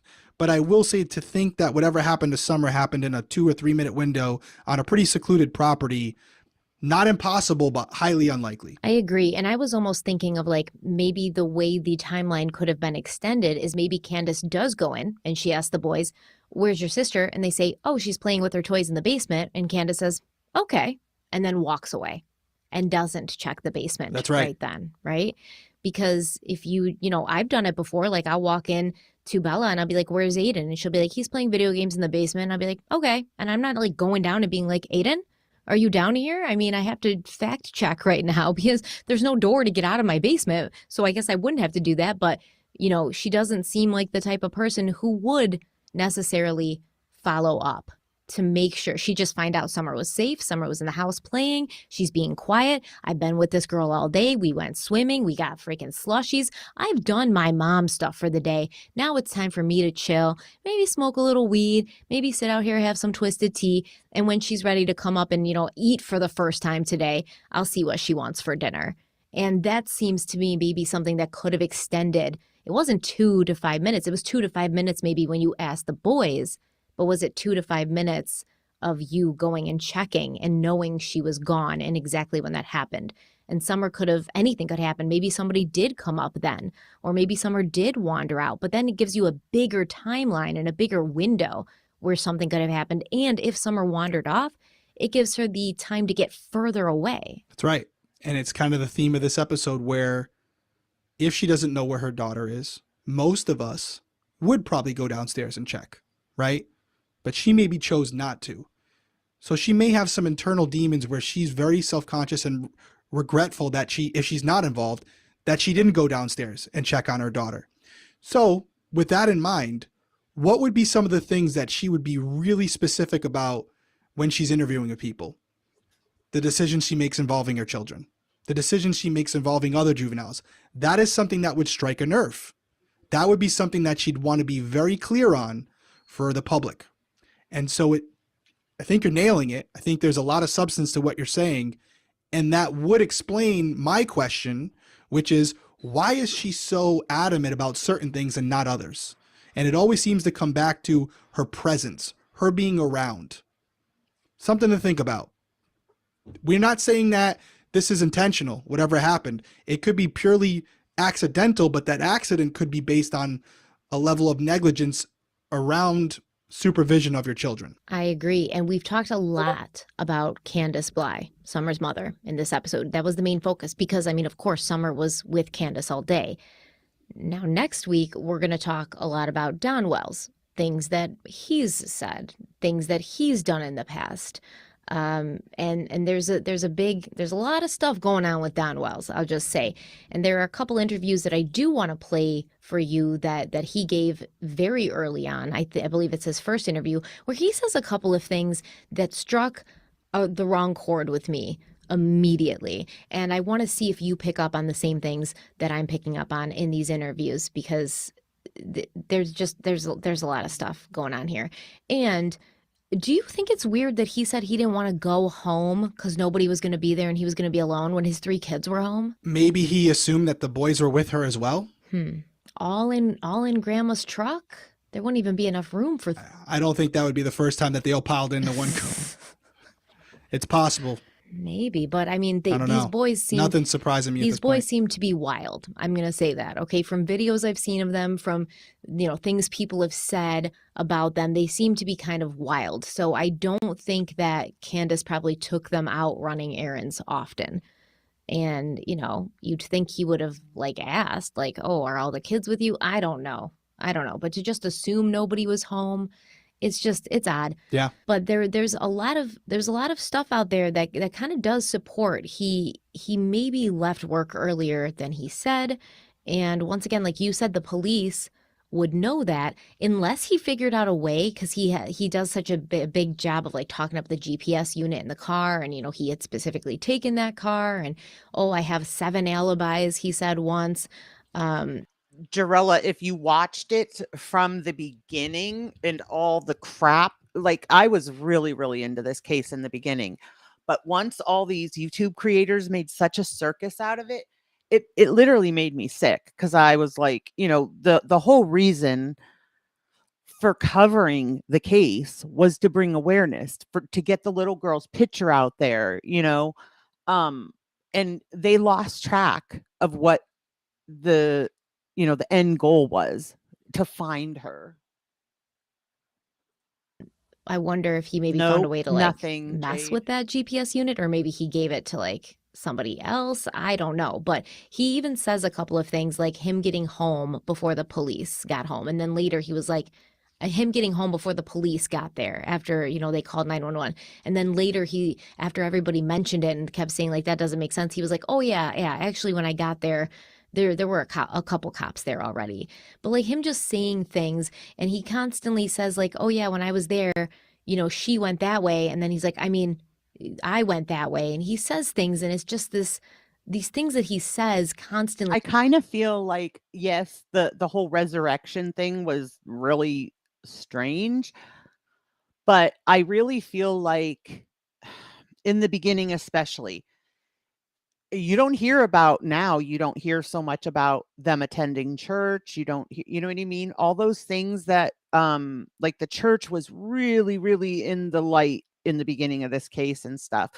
You don't hear that anymore from them. You don't hear them talking about church and stuff. I really think when he said the whole thing about the resurrection, I think it was him trying to show, and I'm going to say audience, because at that point it was about an audience. So it was more so about him trying to come off as this devout Christian, because that was a better, that showed him and Candace in a better light. So I really think that was what that whole resurrection thing was. It was just him trying to come off as this perfect Christian so people couldn't, assume that they did anything wrong. In these interviews, because he talks so much and he gives so many interviews that make it seem like maybe he knew something was going to happen, or something had already happened, or there was a plan for something to happen and he wanted to make sure that he was not there during that time window and he would have proof that he wasn't. Yeah, I'm looking forward to hearing it, because I definitely want to hear his side, because that's how you catch people. It's when you start comparing statements and narratives and they don't match up when they should, because they're pretty simple questions that you're asking. And I'm also interested, we could talk about it next week, as far as the neighborhood, just playing out the scenario where maybe Summer was alone for an extended period of time. What reason would she go left? Is that, how close are the houses up that road? Are there friends that she would maybe walk to in the past that she You would really know, hey, they don't might be know, home? because with all the dogs around there, and obviously we saw a kitten, so there's cats around there with animals and everything. You really don't know with a 5-year-old. 5-year-olds don't stay focused very long. So I could totally see a 5-year-old taking off toward a kitten, into the woods. And then before they even think or realize anything, they're lost and can't find their way out. Not saying I think that's what happened with Summer, but I'm just saying that that could happen. I'm going to go up there and see if so-and-so's around. And if that were the case, were neighbors interviewed and seen, I would like to think that, so if Summer was walking in that area, young girl, shaved head, going to be someone who stands out to you and probably known by the community, someone would have seen her walking around that day. And it doesn't appear, based on what you've told me so far, anybody saw her in that area. So I'd love to know more about the houses in that area. Were they close by? Would she even think that she could walk to a I neighboring can't help home? but think about too, like, if she was really taken, if she was kidnapped, this case or any case, I can't help but always think about, is the kidnapper watching, this stuff? Like, maybe not YouTube. I don't think, if I wasn't on YouTube, I don't think I'd know enough to check YouTube for this stuff. But yeah, like, you could totally see, like, YouTube covering it, media outlets covering it, all that stuff. And they're going to, right, Lotus, they're going to try to make themselves look as innocent and, pure and normal as possible. I guess we're supposed to ignore the fact, though, that they have records and, they're known for drugs and all that stuff. To talk about the neighbors. They were 'Cause interviewed. all you have to do is say you're a Christian, and that makes you a good person in the public's eyes, apparently, they think. One neighbor says she heard something. A couple other people claim they saw, a vehicle in the area that the cops ended up looking at or for. We're going to talk about that. But in general, no, they weren't really close enough to neighbors where Summer would walk to one of their houses. And Don tells a story in one of his many interviews where he says, Summer knew. She knew not to leave that property. She knew the dangers that lurked out there for her. And I remember one time somebody pulled into. She would, I mean, and I do believe that, because, like, when my daughter was little, my boys scared her from going into the woods alone, So I do believe that to a point. But like I said, a 5-year-old's attention span is not very long. So she could have totally walked out of the house, saw a cat, saw a dog, take off into the woods, followed it before she realized she couldn't find her way back home. Again, I don't think that that's what happened, but it very well could be. Into the driveway, and as soon as Summer saw this car pulling into the driveway, she just turned and ran into the house and closed the door. This is the way that Don Wells is describing his daughter's behavior when she sees a stranger or a car pull onto the property. And he keeps stressing from day one, this child did not wander off. She did not wander off. She was taken. And yeah, we'll get to that. Looking forward to it. Appreciate you guys joining us. I know I mentioned in the beginning, I'll mention in the end. Follow us on social media, Crime Weekly Pod, all our socials. If you want to check out the coffee website, it's at Drink Criminal Coffee. It's at Drink Criminal. I screw this up every time. Drink Criminal on Twitter, at Drink Criminal Coffee on Instagram. Now's the time to do it. You have till the end of the month. If you want to order your coffee, know that a portion of the proceeds are going to the Fight Crime Fund, the Criminal Coffee Fund, as we're calling it. And you want to check out the ticker to see if we can get to 3,000. I think we can. I think we can do it. So appreciate you joining us tonight. Be safe out there. We'll see you next week. Bye. Okay, so that was part 1. We will do part 2 on Friday. When I was 5, I never listened. I got my butt smacked, but right? That's what I'm saying. Like, you know, a lot of kids are like that. Like they need that that reinforcement, that constant reminder, because they're kids. They don't have long attention spans. 5-year-olds are not known for their attention spans. There